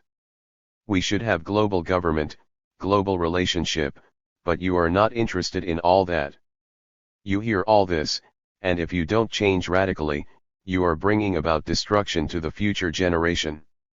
So, please give ear, give thought, attention, to what is going on outside you and also to what is going on inwardly, for the inward psyche conquers the outer environment. As you see it in Russia, we give such importance to the outer. We must have right society, right laws, feed the poor, be concerned about the poor, but the inward thought, inward feeling, inward isolation, is separating man from man, and you are responsible for this. Each one of you is responsible for this. Unless you change fundamentally, inwardly, the future is very dangerous. Unless you fundamentally bring about a change in your daily life, have right relationship with each other, live correctly, not be ambitious and so on, there is no possibility for the ending of conflict between human beings. Mind Without Measure, pages 33 to 41. Calcutta, India, November 20, 1982. My responsibility is not to have an image. Krishnamurti, what is the responsibility of a human being in relationship? Because relationship is life, relationship is the foundation of existence. Relationship is absolutely necessary, otherwise you cannot exist. Relationship means cooperation. Everything is involved in that one word. Relation means love, generosity, all that's implied. Now what is a human responsibility in relationship? Professor Anderson, if we were genuinely and completely sharing, then responsibility would be fully present. Yes, but how does it express itself in relationship? Not only between you and me now, but between man and woman, with my neighbor, relationship to everything, to nature. What's my relationship to nature? Would I go and kill baby seals? No. Would I go and destroy human beings, calling them enemies?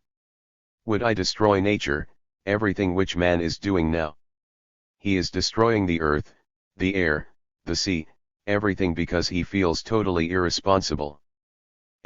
He sees what is out there as something to operate on. So I ask, how does this responsibility show itself in my life? Suppose I am married, what is my responsibility? Am I related to my wife? The record doesn't seem very good. Not only record, the actuality. Am I related to my wife? Or am I related to my wife according to the image I make about her? And I am responsible for that image, do you follow, sir? Yes, because my input has been continuous with respect to that image. So I have no relationship with my wife if I have an image about her. Or if I have an image about myself when I want to be successful and all the rest of that business. Since we were talking about now, being now, there is a point of contact, I take it, between what you are saying and the phrase that you used in one of our earlier conversations, the betrayal of the present. Absolutely. You see, that is the whole point, sir. If I am related to you, I have no image about you, or you have no image about me, then we have relationship. We have no relationship if I have an image about myself or about you. Our images have a relationship, but in actuality we have no relationship. I might sleep with my wife, but it is not a relationship. It is a physical contact, sensory excitement, nothing else. My responsibility is not to have an image. I must stick to this because this is really quite important. Because go where you will, there is no relationship between human beings, and that is the tragedy, and from that arises all our conflicts, violence, the whole business. So when there is this responsibility, the feeling of this responsibility, it translates itself in relationship. It doesn't matter with whom. There is a freedom from the known, which is the image. And in that freedom, goodness flowers. Goodness flowers. And that is the beauty. Beauty is not an abstract thing, but it goes with goodness. Goodness in behavior, goodness in conduct, goodness in action. Sometimes while we have been talking I have started a sentence with if, and I have looked into your eyes and immediately I knew I had said the wrong thing. We are always ifing it up. Ifing it up? I know, sir. We are always dealing with abstractions rather than with reality. Immediately we if, a construction is out there which we endlessly talk about. That's right. And we get cleverer and cleverer about it, and it has nothing to do with anything. So how does this responsibility translate itself in human behavior? You follow, sir? There would be an end to violence. Absolutely. It wouldn't taper off. K. You see what we have done, sir. We are violent human beings, sexually, morally, in every way we are violent human beings, and not being able to resolve it we have created an ideal of not being violent, which means there is the fact violence an abstraction from the fact which is non-fact, and we try to live the non-fact. A. Yes, and immediately that produces conflict because it cannot be done. K. Conflict, misery, confusion, all that. Why does the mind do it? The mind does it because it doesn't know what to do with the fact of violence. Therefore, in abstracting the idea of not being violent, it postpones action. I am trying not to be violent, and in the meantime I am jolly well violent. A. Yes. K. And this is an escape from the fact. All abstractions are escape from the fact. So the mind does it because it is incapable of dealing with the fact, or it doesn't want to deal with the fact, or it is lazy and says, I will try and do it another day. All this is involved when it withdraws from the fact. Now in the same way the fact is our relationship is non-existent. I may say to my wife, I love you, etc., etc., but it's non-existent, because I have an image about her and she has an image about me. So we have lived on abstractions. A. It occurs to me that the word fact itself, which there have been no end of disquisitions about. K. Oh yes, of course. The fact, what is, let's call it, what is. You see, sir, this reveals a tremendous lot. When you feel responsible for the education of your children, not only yours, all children. Are you educating them to conform to society? Are you educating them to merely acquire a job? Are you educating them to the continuity of what has been? Are you educating them to live in abstractions, as we are doing now? So what is your responsibility as a father, mother, it doesn't matter who you are, for the education of a human being? That's one problem. What is your responsibility, if you feel responsible, for human growth, human culture, human goodness? What's your responsibility to the earth? It is a tremendous thing to feel responsible. And also, you see, with responsibility goes love, care, attention. A. Yes, earlier I was going to ask you about care in relation to responsibility. Something that would flow immediately. K. Naturally.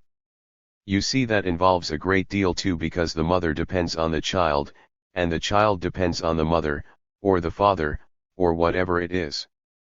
So that dependence is cultivated, not only between the father and the mother, but dependence on a teacher, dependence on somebody to tell you what to do, dependence on your guru. A. Yes, I follow. K. Gradually the child, the man, is incapable of standing alone, and therefore he says, I must depend on my wife for my comfort, for my sex, for this, that, and the other thing. I am lost without her. And I am lost without my guru, without my teacher. It becomes so ridiculous. When the feeling of responsibility exists, all this disappears. You are responsible for your behavior, for the way you bring up your children, for the way you treat a dog, a neighbor, nature, everything is in your hands. Therefore you have to become astonishingly careful about what you do. Careful, not, I must not do this and I must do that. Care, that means affection, that means consideration, diligence. All that goes with responsibility, which present-day society totally denies.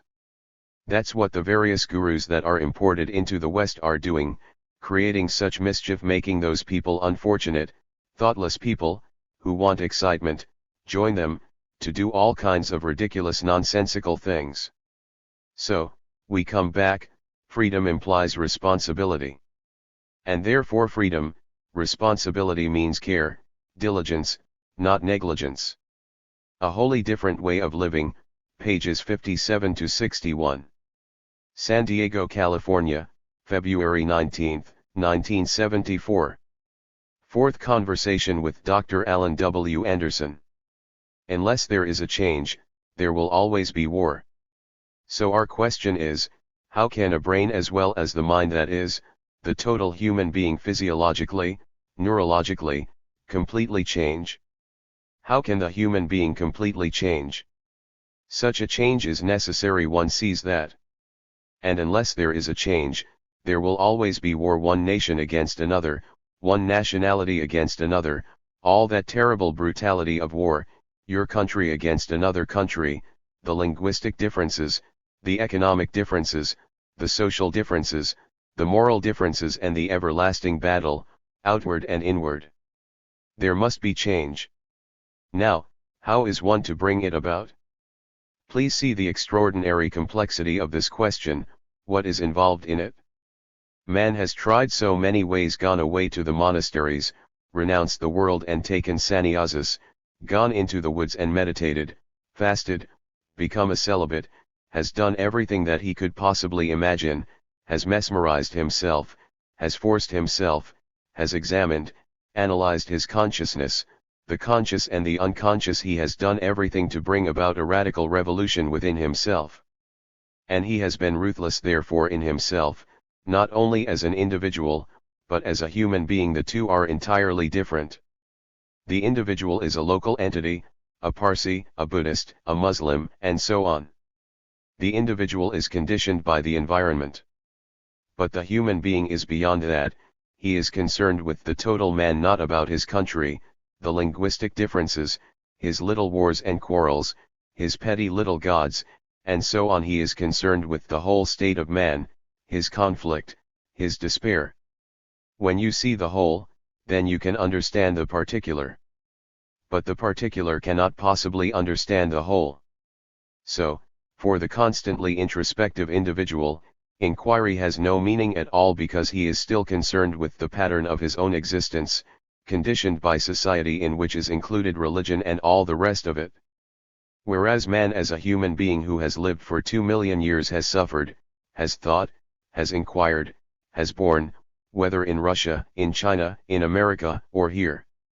And man, the human being, has done everything to bring about a radical change, and yet, fundamentally, man has not changed at all. We are what we have been for 2 million years. The animal is very strong in us. The animal, with all its greed, envy, ambition, anger, ruthlessness, still exists deep down in our hearts and mind. And we have, through religion, through culture, through civilization, polished the outer. We have better manners, perhaps a few of us have better manners. We know a little more. Technologically we have gone very far. We can discuss Western and Eastern philosophy, literature, we can travel all over the world. But inwardly, deep down, the roots are very firmly embedded. Seeing all this, how is one, you as a human being and I as a human being, how are we to change? Certainly not through tears, certainly not through intellection, not through following an ideological utopia, not through external tyranny, nor through self-imposed tyranny. So one discards all this, and I hope you have also discarded all this. Do you understand? To discard one's nationality, to discard one's gods, one's traditions, one's beliefs, to discard all the things that we have been brought up to believe in, to discard all this is a very difficult thing to do. We may intellectually agree, but deep down in the unconscious there is the insistence on the importance of the past to which we cling. Collected Works, Volume 16, pages 48-9. Bombay, February 16, 1966. It is not a matter of saving your own particular little soul. It is not a revolution within oneself as an individual that we are talking about, a matter of saving your own particular little soul, but a revolution within oneself as a human being totally related to all other human beings.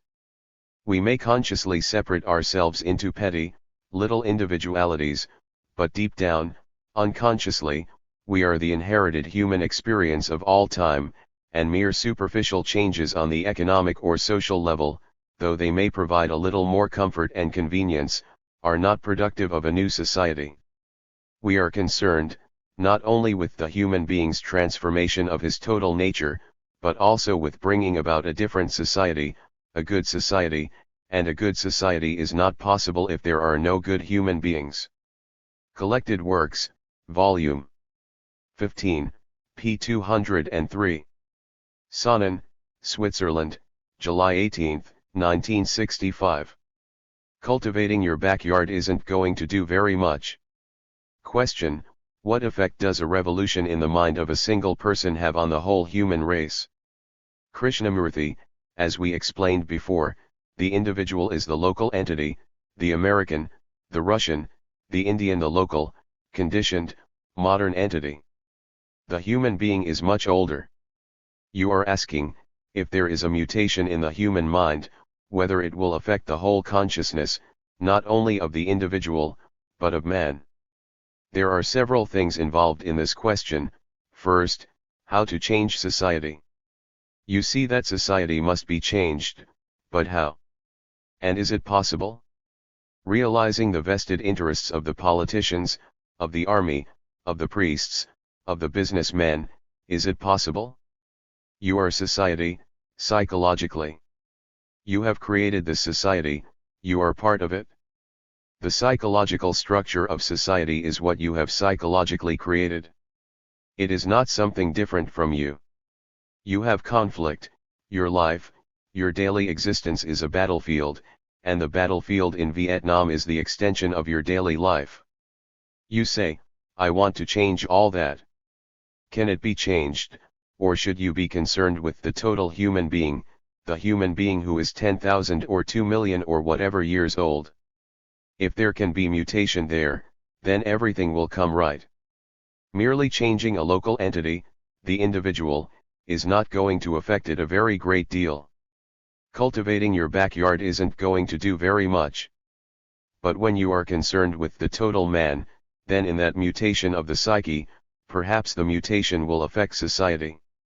Collected Works, Volume 17, p. 46. New York, October 7, 1966. It is because we function as localized entities that we are destroying ourselves. Comment: sir, what you are really telling us is to cultivate a private state of mind. I stress the word private. But the point is that you do have to live in the material world. Surely the active world can destroy our private state of mind. Krishnamurti: sir, I am not talking of the private mind at all. Our minds are the result of the totality of the human mind. We are the result of the society in which we live. This society has been created by each one of us. So the many is the me and the me is the many. There is no division between me and the many. I am the result of all that. However, I think we should differentiate between the individual and the human being. The individual is the localized entity, the Englishman, the Indian, the American, and so on, localized, conditioned by the locality, the culture, the climate, the food, the clothes. The human being is conditioned on a much larger scale. He belongs to the whole world. Our sufferings, anxieties, and fears are the same as in India, as those of an Indian who goes through terrible states, just like everyone else all over the world. If we understand that, then the private cultivation of one's own mind also disappears.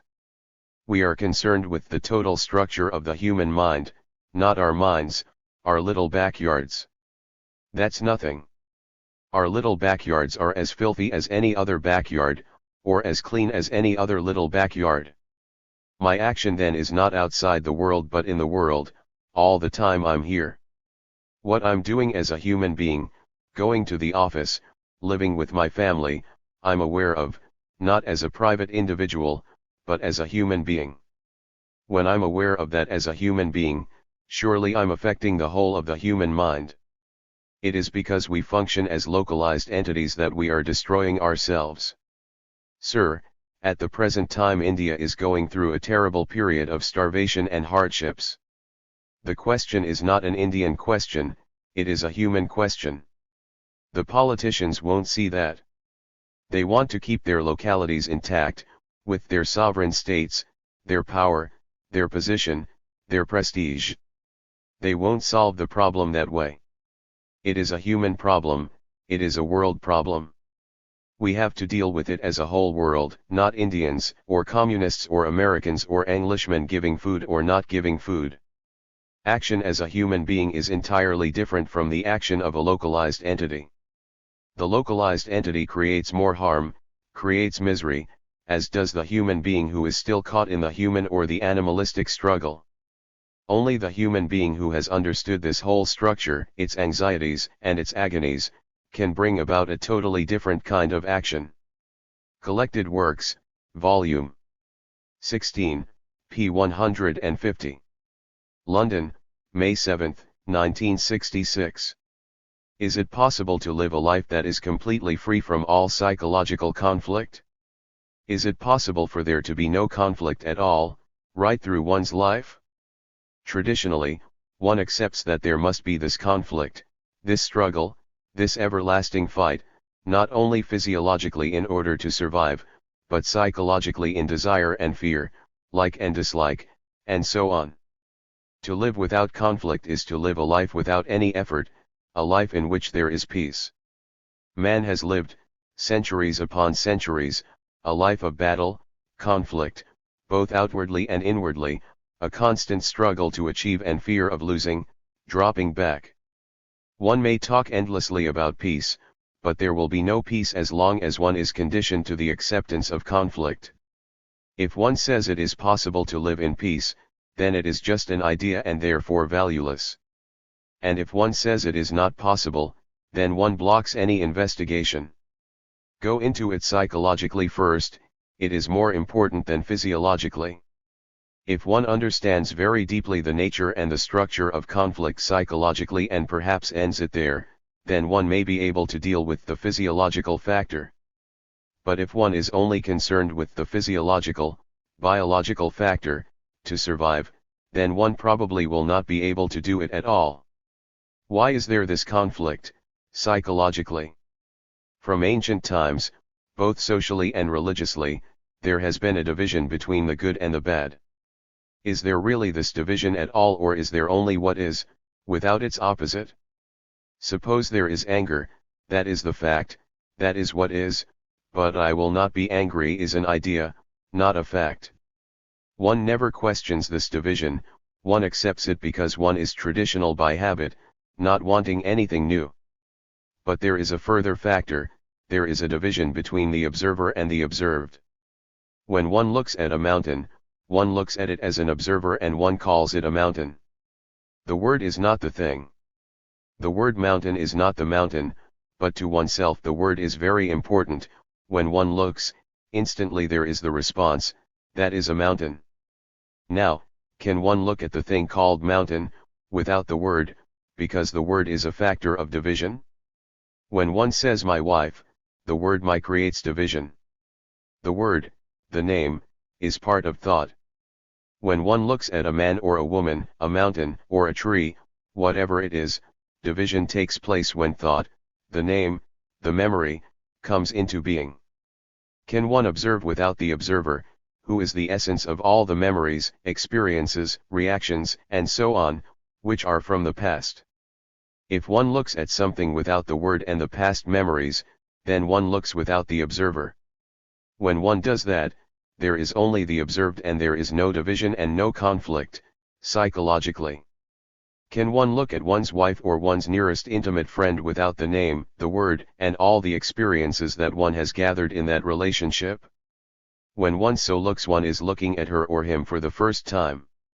Is it possible to live a life that is completely free from all psychological conflict? One has observed the fact, it will do everything if one lets the fact alone. As long as there is division between the image-making observer, and the fact which is no image but only fact, there must be everlasting conflict. That is a law. That conflict can be ended. When there is an ending of psychological conflict which is part of suffering, then how does that apply to one's livelihood?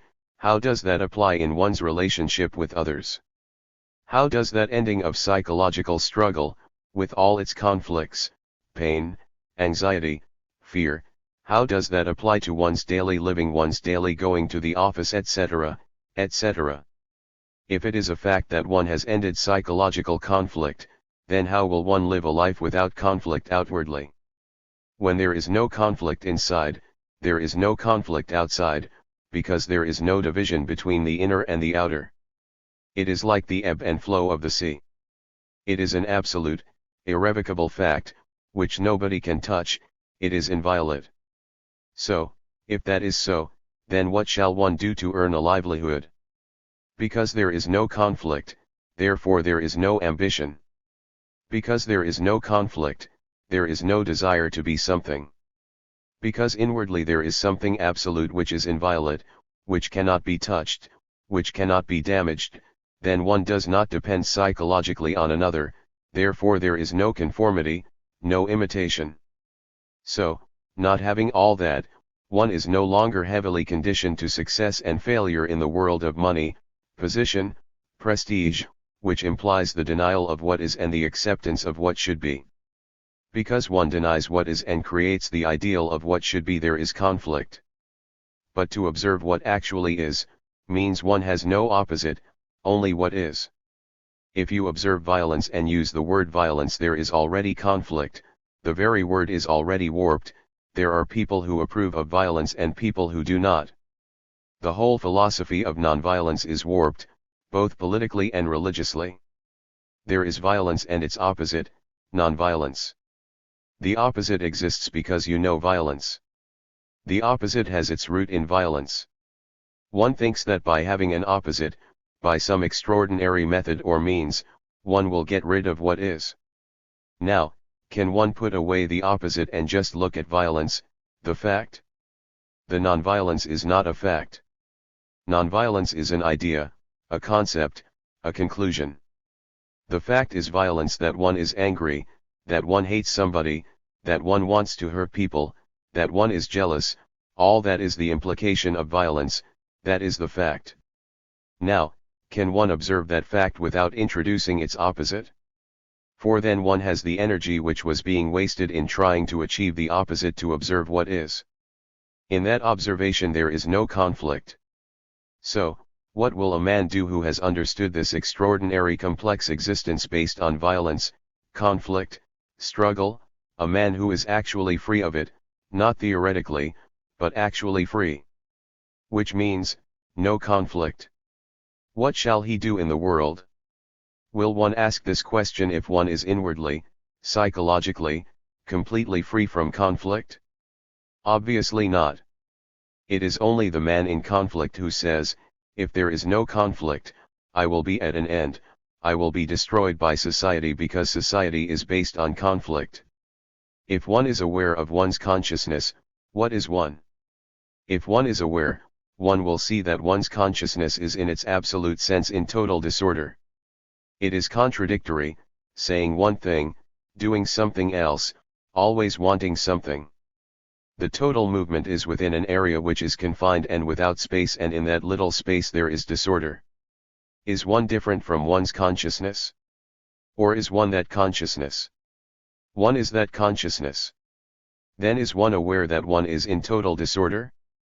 Ultimately that disorder leads to neurosis, obviously, and all the specialists in modern society such as psychoanalysts, psychotherapists, and so on. But inwardly, is one in order? Or is there disorder? Can one observe this fact? And what takes place when one observes choicelessly, which means without any distortion? Where there is disorder, there must be conflict. Where there is absolute order, there is no conflict. And there is an absolute order, not relative order. That can only come about naturally, easily, without any conflict, when one is aware of oneself as a consciousness, aware of the confusion, the turmoil, the contradiction, outwardly and inwardly observing without any distortion. Then out of that comes naturally, sweetly, easily, an order which is irrevocable. The Wholeness of Life, 203-6. Ojai, California, April 3, 1977. 8. How does the free mind live in this world? Knowing what the world is, which each one of us has created, with all its fragmentation and division, with its brutalities, chicanery, deceptions, violence, and wars, and all the horrors that are going on, we have two central problems. First, is it possible to turn our back on this world, that is, to turn away from the culture, the civilization, all that man has put together throughout the centuries, and free the mind from that conditioning? That is one issue. Secondly, is it possible in the very process of unconditioning the mind to live in this world, yet not of it, not be involved in it? I do not know if you have considered how serious this is. It is not an entertainment, something that one seeks out of pleasure, or out of despair, but rather, being aware of the whole situation, the various intricacies in the world movement, historically, outwardly and inwardly, these questions are a matter of urgent concern. Man has destroyed nature, exterminated certain species of animals and birds. He has created the most beautiful cathedrals, mosques, and temples, great literature, music, painting. And that is part of our culture, the beauty, the ugliness, the cruelty, the immense destruction of man by man. That is part of our civilization, of which we are part. I do not know if you really fully realize what is involved in all this, economically, socially, religiously. If you have examined it in some depth, you must be concerned with whether the structure can be changed, the structure that has created this world. You must have asked what has brought about this structure, and whether by merely changing the structure man will be changed. This has been one of the theories of the world: change the outer conditions, then man will be changed inwardly. That has always been one of the arguments. But you see that it doesn't work that way. So it is man who has to change and thereby change the structure. Now can the mind, your mind, be free from this culture? And what does it mean to be free from culture? Is it a matter of analysis? Is it a matter of time? Is it a matter of more rational, logical conclusions of thought? Or is it a non-movement of thought? Please go into this with me a little bit. It may be somewhat difficult. You may not be used to this kind of thinking, you may not have thought about it at all. So please have a little patience and thereby share together this extraordinary question. Can this conditioning of the mind, which has been brought about through time, experience, and knowledge, be dissolved by analysis? That is one point. Analysis, the very word, means to break up. And through fragmentation we hope to understand and dissolve the complex problem of conditioning, both at the conscious and the unconscious level. Can this be done through analysis, between the analyzer and the analyzed, taking months, years? All that involves time, and by that time you will be dead.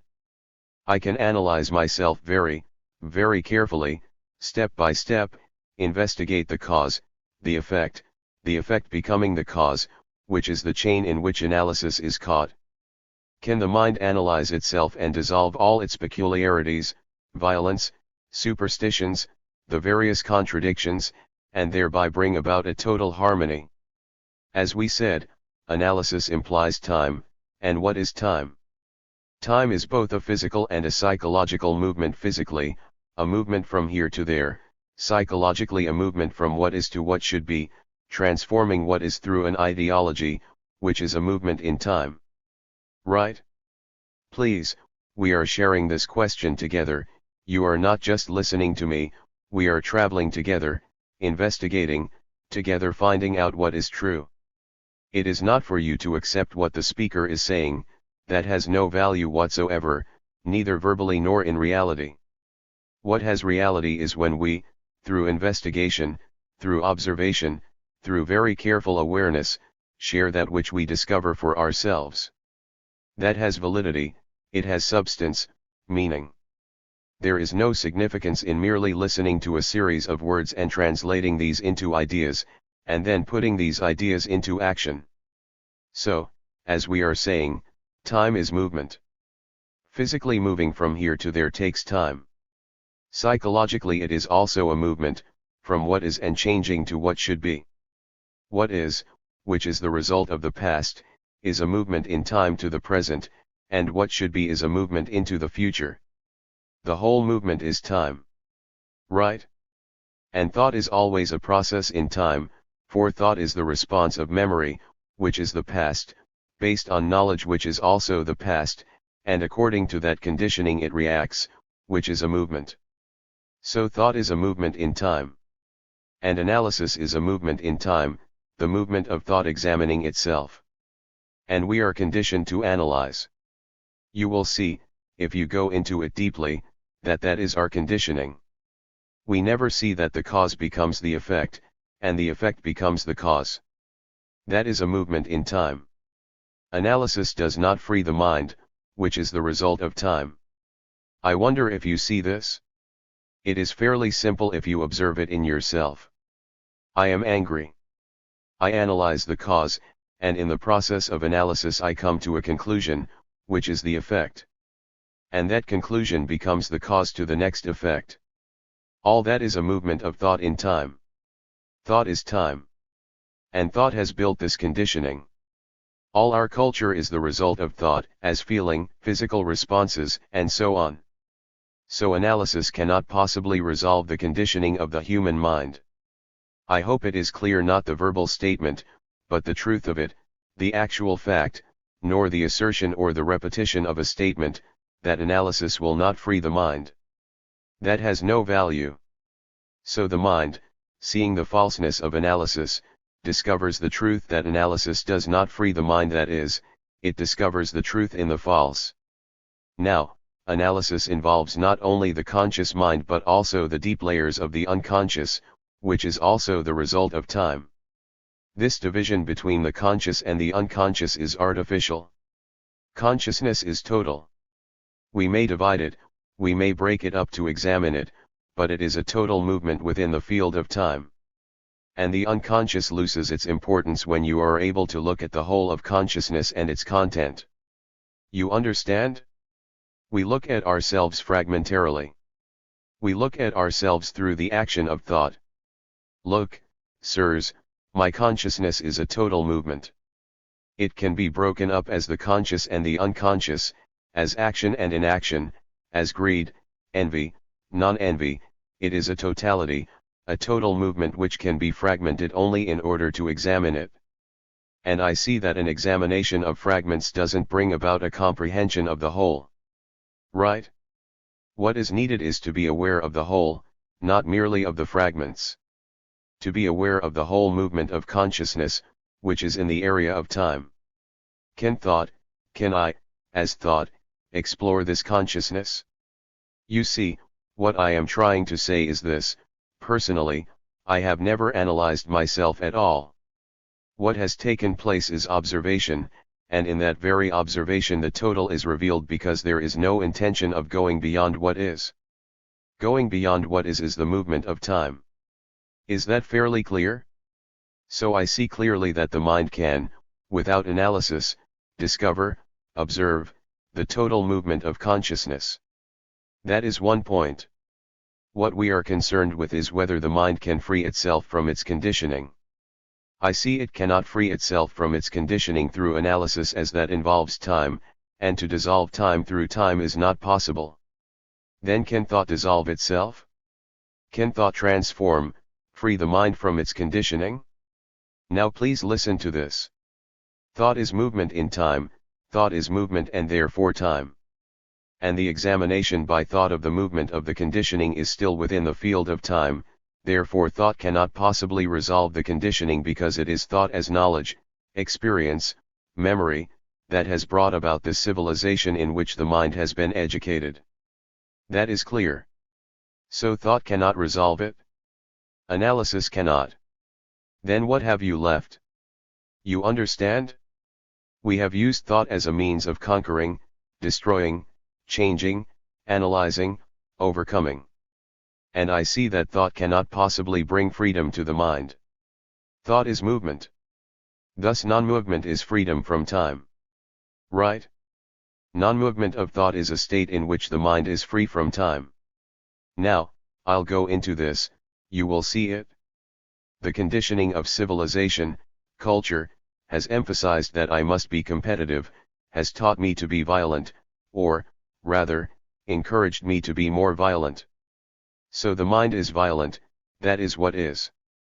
Can the mind be free of violence, which is what is, without the movement of thought?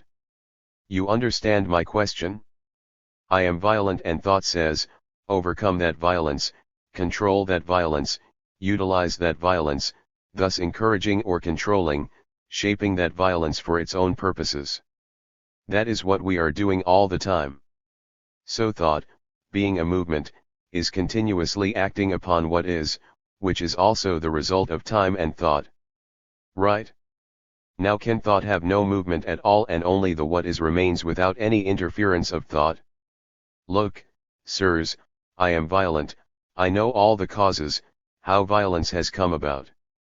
That is fairly clear, it is part of the culture, encouraged by the economic situation, education, and so on. I am violent, that is what is.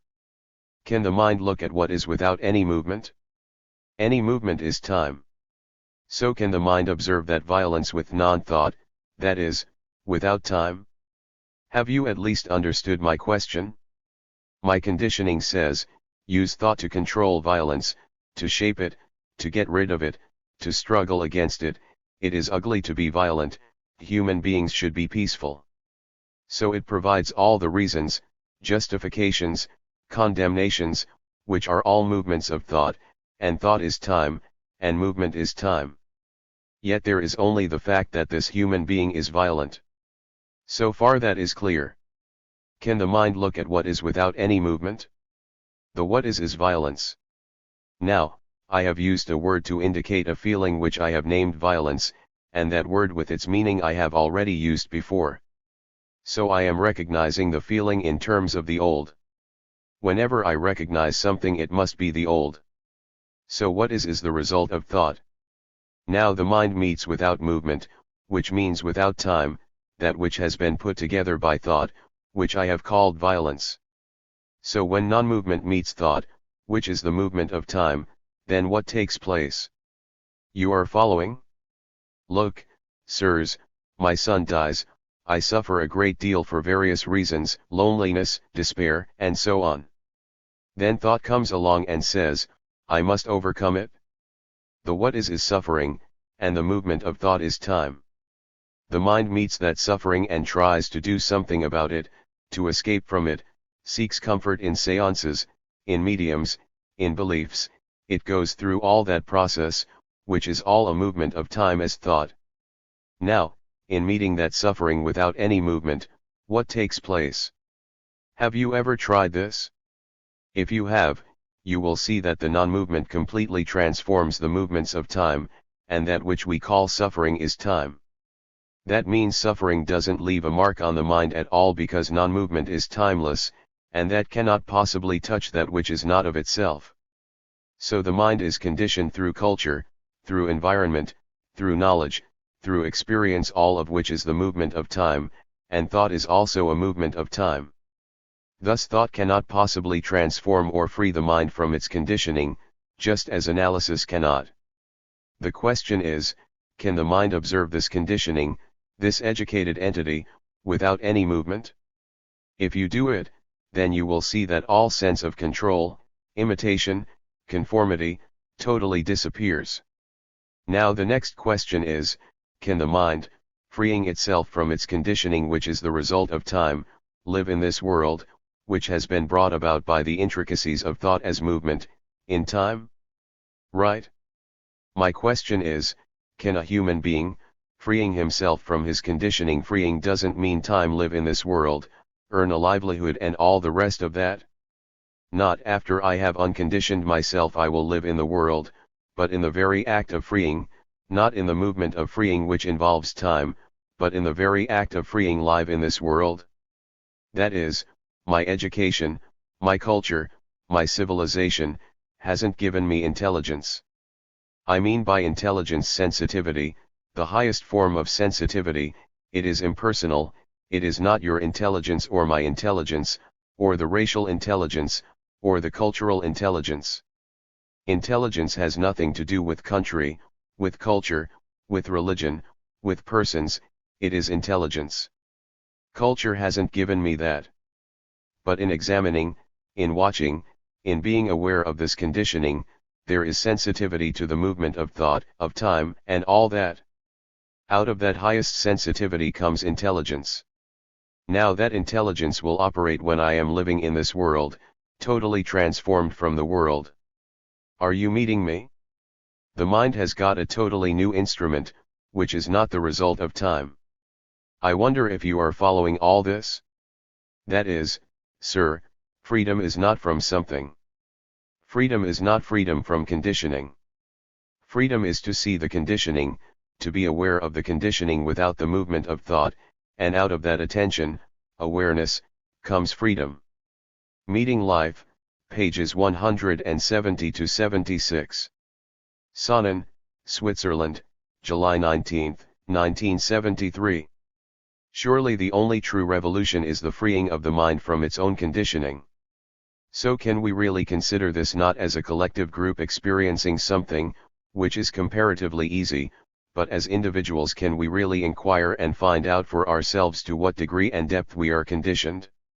And can we not be aware of that conditioning without any reaction to it, without condemning it, without trying to alter it, without substituting a new conditioning for the old, but be aware so easily and deeply that the very process of conditioning, which is after all, the desire to be secure, the desire to have permanency, is burned away at the root? Can we discover that for ourselves not because someone else has talked about it and be aware of it directly, so that the very root, the very desire to be secure, to have permanency, is burned away? It is this desire to have permanency, either in the future or in the past, to hold on to the accumulation of experience, that gives one the sense of security, and cannot that be burned away? Because it is that which creates conditioning. This desire, which most of us have, to know, and in that very knowing to find security, to have experience which gives us strength, can we wipe away all that? Not by volition, but burn it all away in awareness, so that the mind is free from all its desires and that which is eternal can come into being. I think that is the only revolution, not the communist or any other form of revolution. They do not solve our problems, on the contrary, they increase them, they multiply our sorrows, which again is very obvious. Surely the only true revolution is the freeing of the mind from its own conditioning, and therefore from society, not the mere reformation of society. The man who reforms society is still caught in society, but the man who is free of society, being free from conditioning, he will act in his own way, which will act again upon society. So our problem is not reformation, how to improve society, how to have a better welfare state, whether communist or socialist or what you will. It is not an economic or political revolution, or peace through terror. For a serious man these are not the problems. His real problem is to find out whether the mind can be totally free from all conditioning, and thereby perhaps discover in that extraordinary silence, that which is beyond all measurement. Collected Works, Volume 9, p. 36. London, June 17, 1955. Real revolution is inward. Real revolution is inward, and it comes into being without the mind seeking it.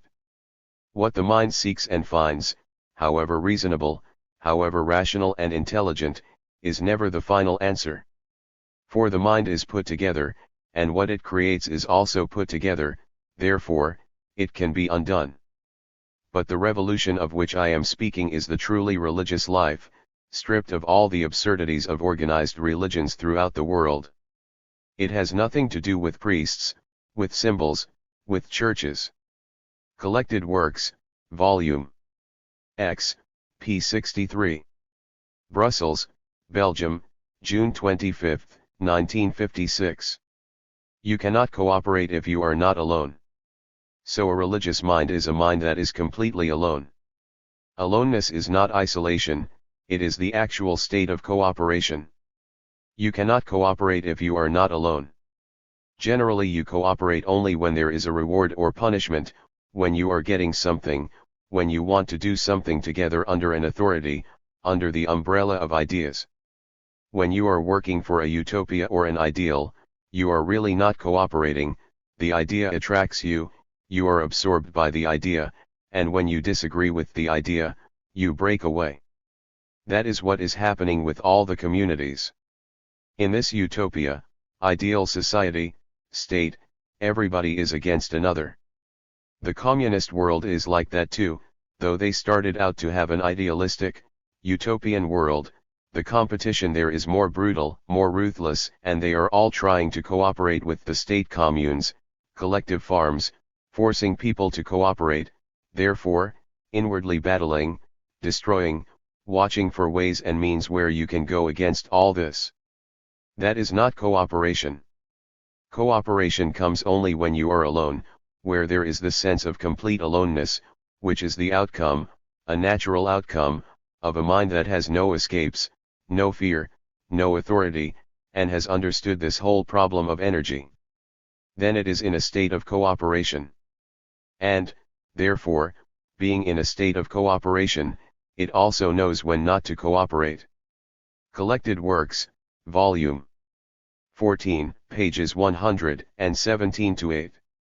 Madras, February 2, 1964. When once the mind is free, then what is its responsibility? As long as the mind is caught in the stream of memory, pleasant or unpleasant, as long as it is held in the chain of cause-effect, as long as it is using the present as a passage from the past to the future, it can never be free. Freedom is then merely an idea, not an actuality. The truth of this must be seen, and then your question will have quite a different significance. If I see the truth of it, will there be freedom? Speculation is vain. The truth must be seen, the actual fact that there's no freedom as long as the mind is a prisoner of the past must be experienced. Has a man who is free in this ultimate sense any relationship to the stream of causation and time? If not, then what is the good of this freedom? What value or significance has such a man in this world of joy and pain? It's strange how we nearly always think in terms of utility. Are you not asking this question from the boat adrift on the stream of time? And from there you want to know what significance a free man has for the people in the boat? Probably none at all. Most people are not interested in freedom, and when they meet a man who is free, they either make of him a deity and place him in a shrine, or they put him away in stone or in words, which is to destroy him. But surely your concern is not with such a man. Your concern is with freeing the mind of the past, the mind that is you. When once the mind is free, then what is its responsibility? The word responsibility is not applicable to such a mind. Its very existence has an explosive action on time, on the past. It is this explosive action that is of the highest importance. The man who remains in the boat and asks for help wants it in the pattern of the past, in the field of recognition, and to this the free mind has no reply, but that explosive freedom acts on the bondage of time. Commentaries on Living, Series 3, 298-9. 9. The intelligence which brings order and peace. Consider what is happening on this earth, where man has brought about such chaos, where wars and other terrible things are going on. This is neither a pessimistic nor an optimistic point of view, it is just looking at the facts as they are. Apparently it is not possible to have peace on this earth or to live with friendship and affection for each other in our lives. To live at peace with oneself and with the world, one needs to have great intelligence. It is not just to have the concept of peace and strive to live a peaceful life which can merely become a rather vegetating life, but to inquire whether it is possible to live in this world, where there is such disorder, such unrighteousness, if we can use that old-fashioned word, with a certain quality of mind and heart that are at peace within themselves. Not a life everlastingly striving, in conflict, in competition, in imitation and conformity, not a satisfied or a fulfilled life, not a life that has achieved some result, some fame, some notoriety, or some wealth, but a life that has a quality of peace. We ought to go into it together to find out if it is at all possible to have peace, not just peace of mind, which is merely a small part, to have this peculiar quality of undisturbed though tremendously alive tranquility, with a sense of dignity and without any sense of vulgarity. Can one live such a life? Has one ever asked such a question, surrounded as one is by total disorder? One must be very clear about that fact, that there is total disorder outwardly. Every morning one reads in a newspaper of something terrible, of aircraft that can travel at astonishing speed from one corner of the earth to the other without having to refuel, carrying a great weight of bombs and gases that can destroy man in a few seconds. If one observes all this and realizes what man has come to, one may feel that in asking this question one has asked the impossible and say that it is not at all possible to live in this world inwardly undisturbed, having no problems, living a life utterly unself-centered. Talking about this, using words, has very little meaning unless one finds, or comes upon, through communicating with each other, a state that is utterly still. That requires intelligence, not fantasy, not some peculiar daydreaming called meditation, not some form of self-hypnosis, but intelligence. What is intelligence? It is to perceive that which is illusory, that which is false, not actual, and to discard it, not merely to assert that it is false and continue in the same way, but to discard it completely. That is part of intelligence. To see, for example, that nationalism, with all its patriotism, isolation, narrowness, is destructive, that it is a poison in the world. And seeing the truth of it is to discard that which is false. That is intelligence. But to keep on with it, acknowledging it as stupid, is essentially part of stupidity and disorder. It creates more disorder. Intelligence is not the clever pursuit of argument, of opposing contradictory opinions as though through opinions, truth can be found, which is impossible, but it is to realize that the activity of thought, with all its capacities, with all its subtleties, with its extraordinary ceaseless activity, is not intelligence. Intelligence is beyond thought. To live peacefully one has to examine disorder. Why do we human beings, who are supposed to be extraordinarily evolved, extraordinarily capable in certain directions, why do we live with and tolerate such disorder in our daily lives? If one can discover the root of this disorder, its cause, and observe it carefully, then in the very observation of that which is the cause is the awakening of intelligence. Observation of disorder, not the striving to bring about order. A confused disorderly mind, a state of mind which is contradictory, yet striving to bring about order, will still be disorder. One is confused, uncertain, going from one thing to another, burdened with many problems. From such a way of living, one wants order. Then what appears to be order is born out of one's confusion, and therefore it is still confused. When this is clear, what then is the cause of disorder?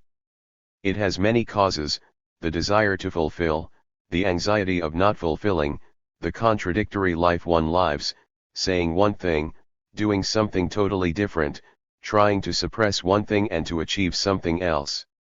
These are all contradictions in oneself. One can find many causes, the pursuit of causes is endless. Whereas one could ask oneself and find out if there is one root cause. Obviously there must be.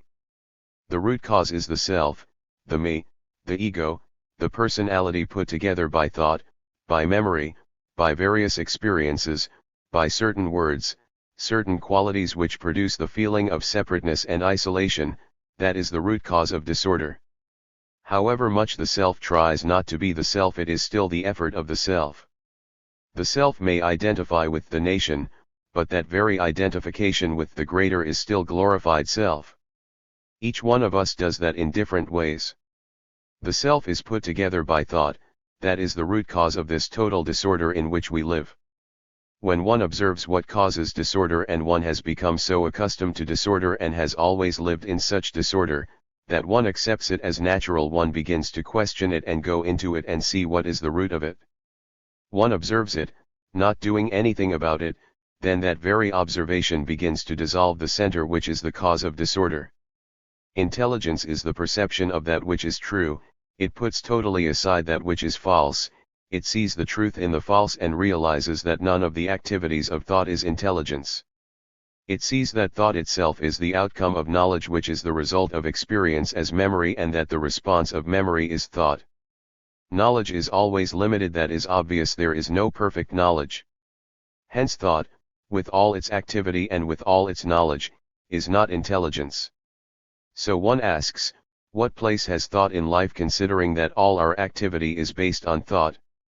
Whatever we do is based on thought. All relationships are based on thought. All inventions, all technological achievement, all commerce, all the arts, are the activity of thought. The gods we have created, the rituals, are the product of thought. So what place have knowledge and thought in relation to the degeneration of man? Man has accumulated immense knowledge, in the world of science, psychology, biology, mathematics, and so on. And we think that through knowledge we will ascend, we will liberate ourselves, we will transform ourselves. Now, we are questioning the place of knowledge in life. Has knowledge transformed us, made us good? Again, an old-fashioned word. Has it given us integrity? Is it part of justice? Has it given us freedom? It has given us freedom in the sense that we can travel, communicate from one country to another.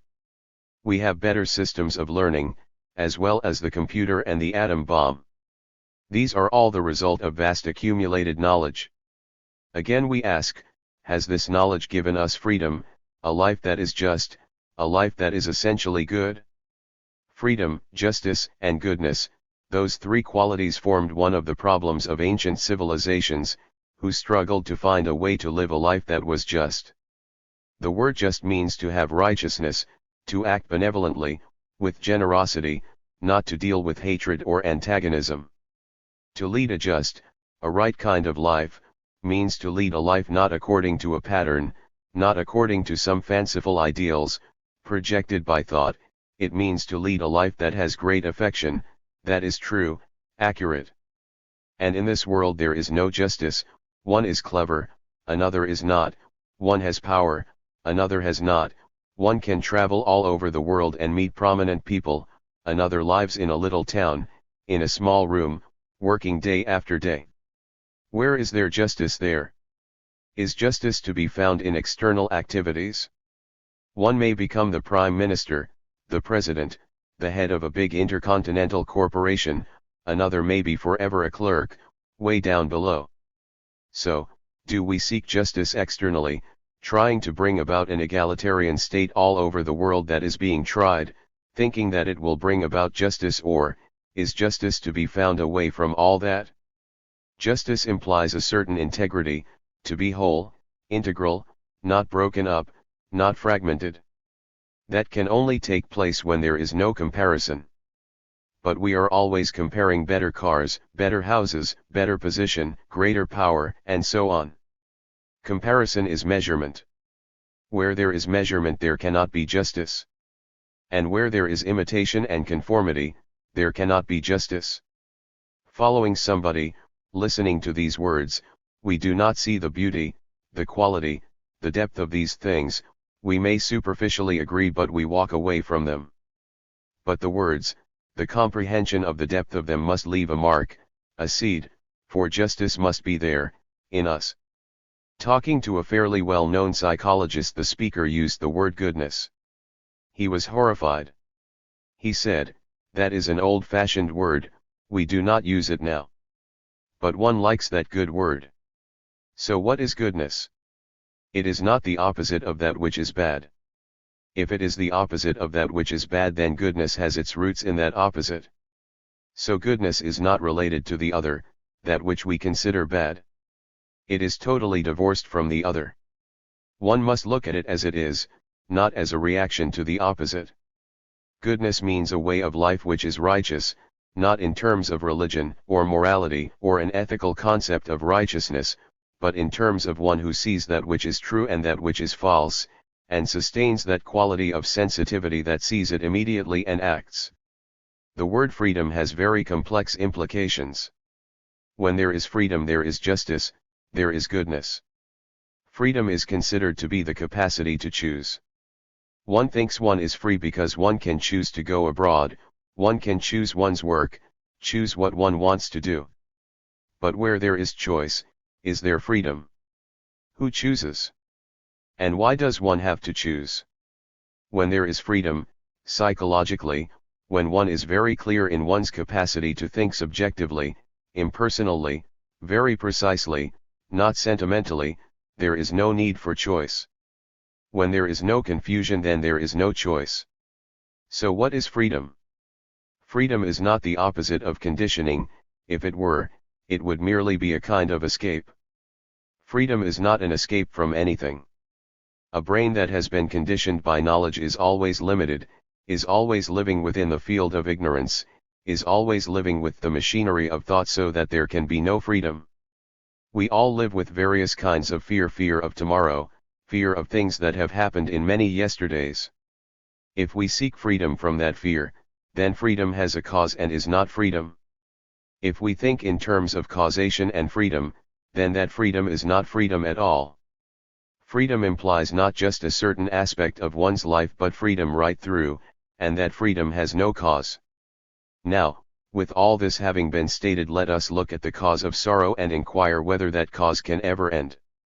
All have suffered in one way or another, through deaths, through lack of love, or, having loved another, receiving no return. Sorrow has many, many faces. Man from the ancient of times, has always tried to escape from sorrow, and still, after millennia, we live with sorrow. Mankind has shed untold tears. There have been wars which have brought such agonies to human beings, such great anxiety, and apparently they have not been able to be free from that sorrow. This is not a rhetorical question, but, is it possible for a human brain, human mind, human being, to be totally free from the anxiety of sorrow and all the human travail with regard to it? Let us together walk along the same path to find out if we can, in our daily life, put an end to this terrible burden which man has carried from time immemorial. Is it possible to come upon the ending of sorrow? How do you approach such a question? What is your reaction to that question? What is the state, the quality of your mind, when a question of that kind is put to you? My son is dead, my husband is gone, I have friends who have betrayed me, I have followed in great faith an ideal and it has been fruitless after 20 years. Sorrow has such great beauty and such pain in it. How does one react to that question? Does one say, I don't want even to look at it? I have suffered, it is the lot of man, I rationalize it and accept it and go on. That is one way of dealing with it. But one has not solved the problem. Or one transmits that sorrow to a symbol and worships that symbol, as is done in Christianity, or as the ancient Hindus have done, it is one's lot, one's karma. Or in the modern world one says one's parents are responsible for it, or society, or it is the kind of genetically inherited genes that have caused one's suffering, and so on. There have been 1,000 explanations. But explanations have not resolved the ache and the pain of sorrow. So, how do you approach this question? Do you want to look at it face to face, or casually, or with trepidation? How do you approach, come near, very near, such a problem?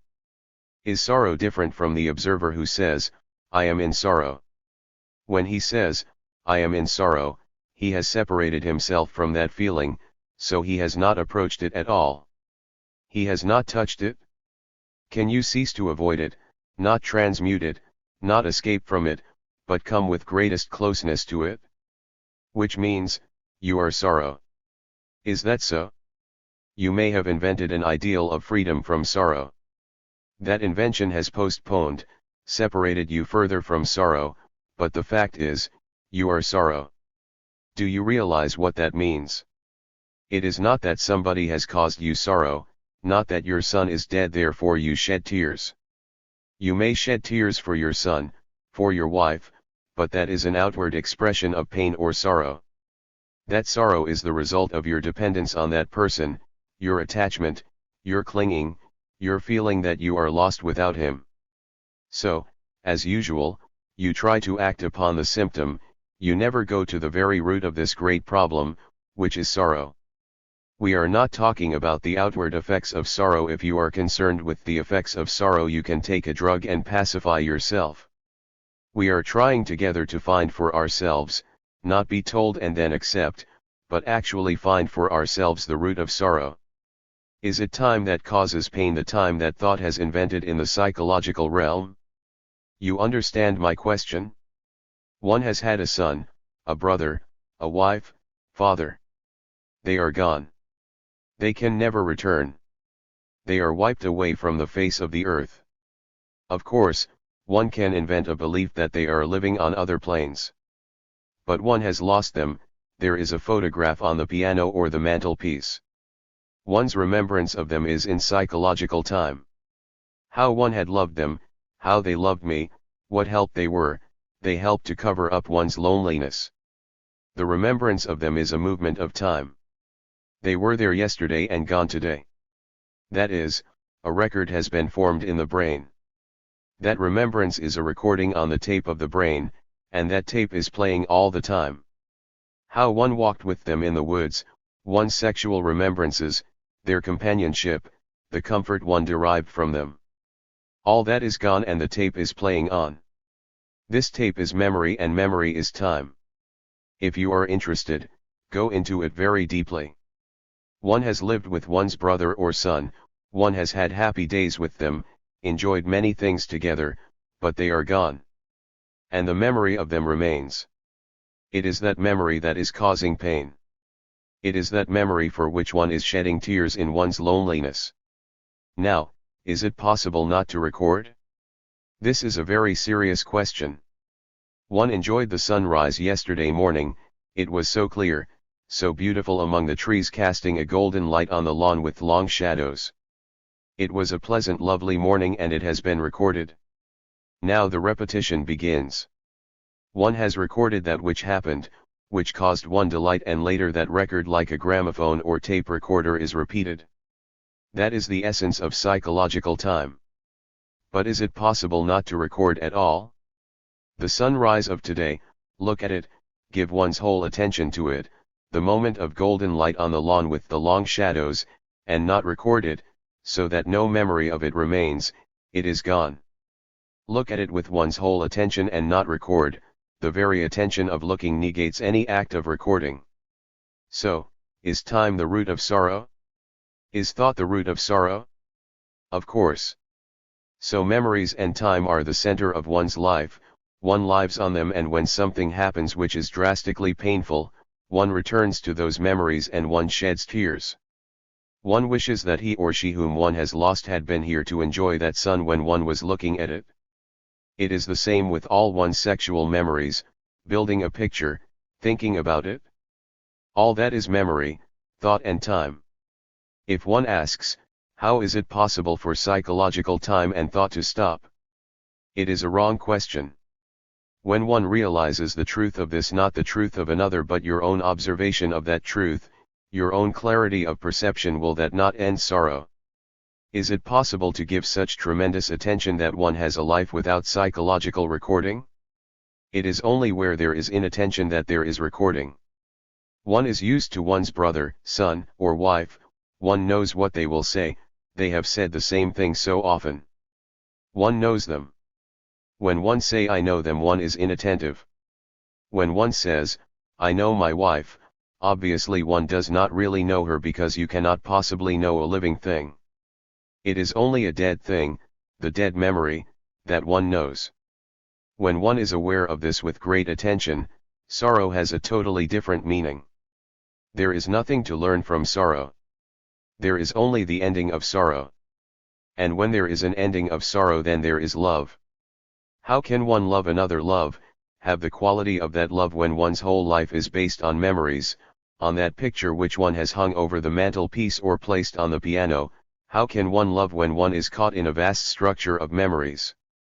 The ending of sorrow is the beginning of love. The Flame of Attention, pages 102 to 112. Brockwood Park, England, September 4, 1982.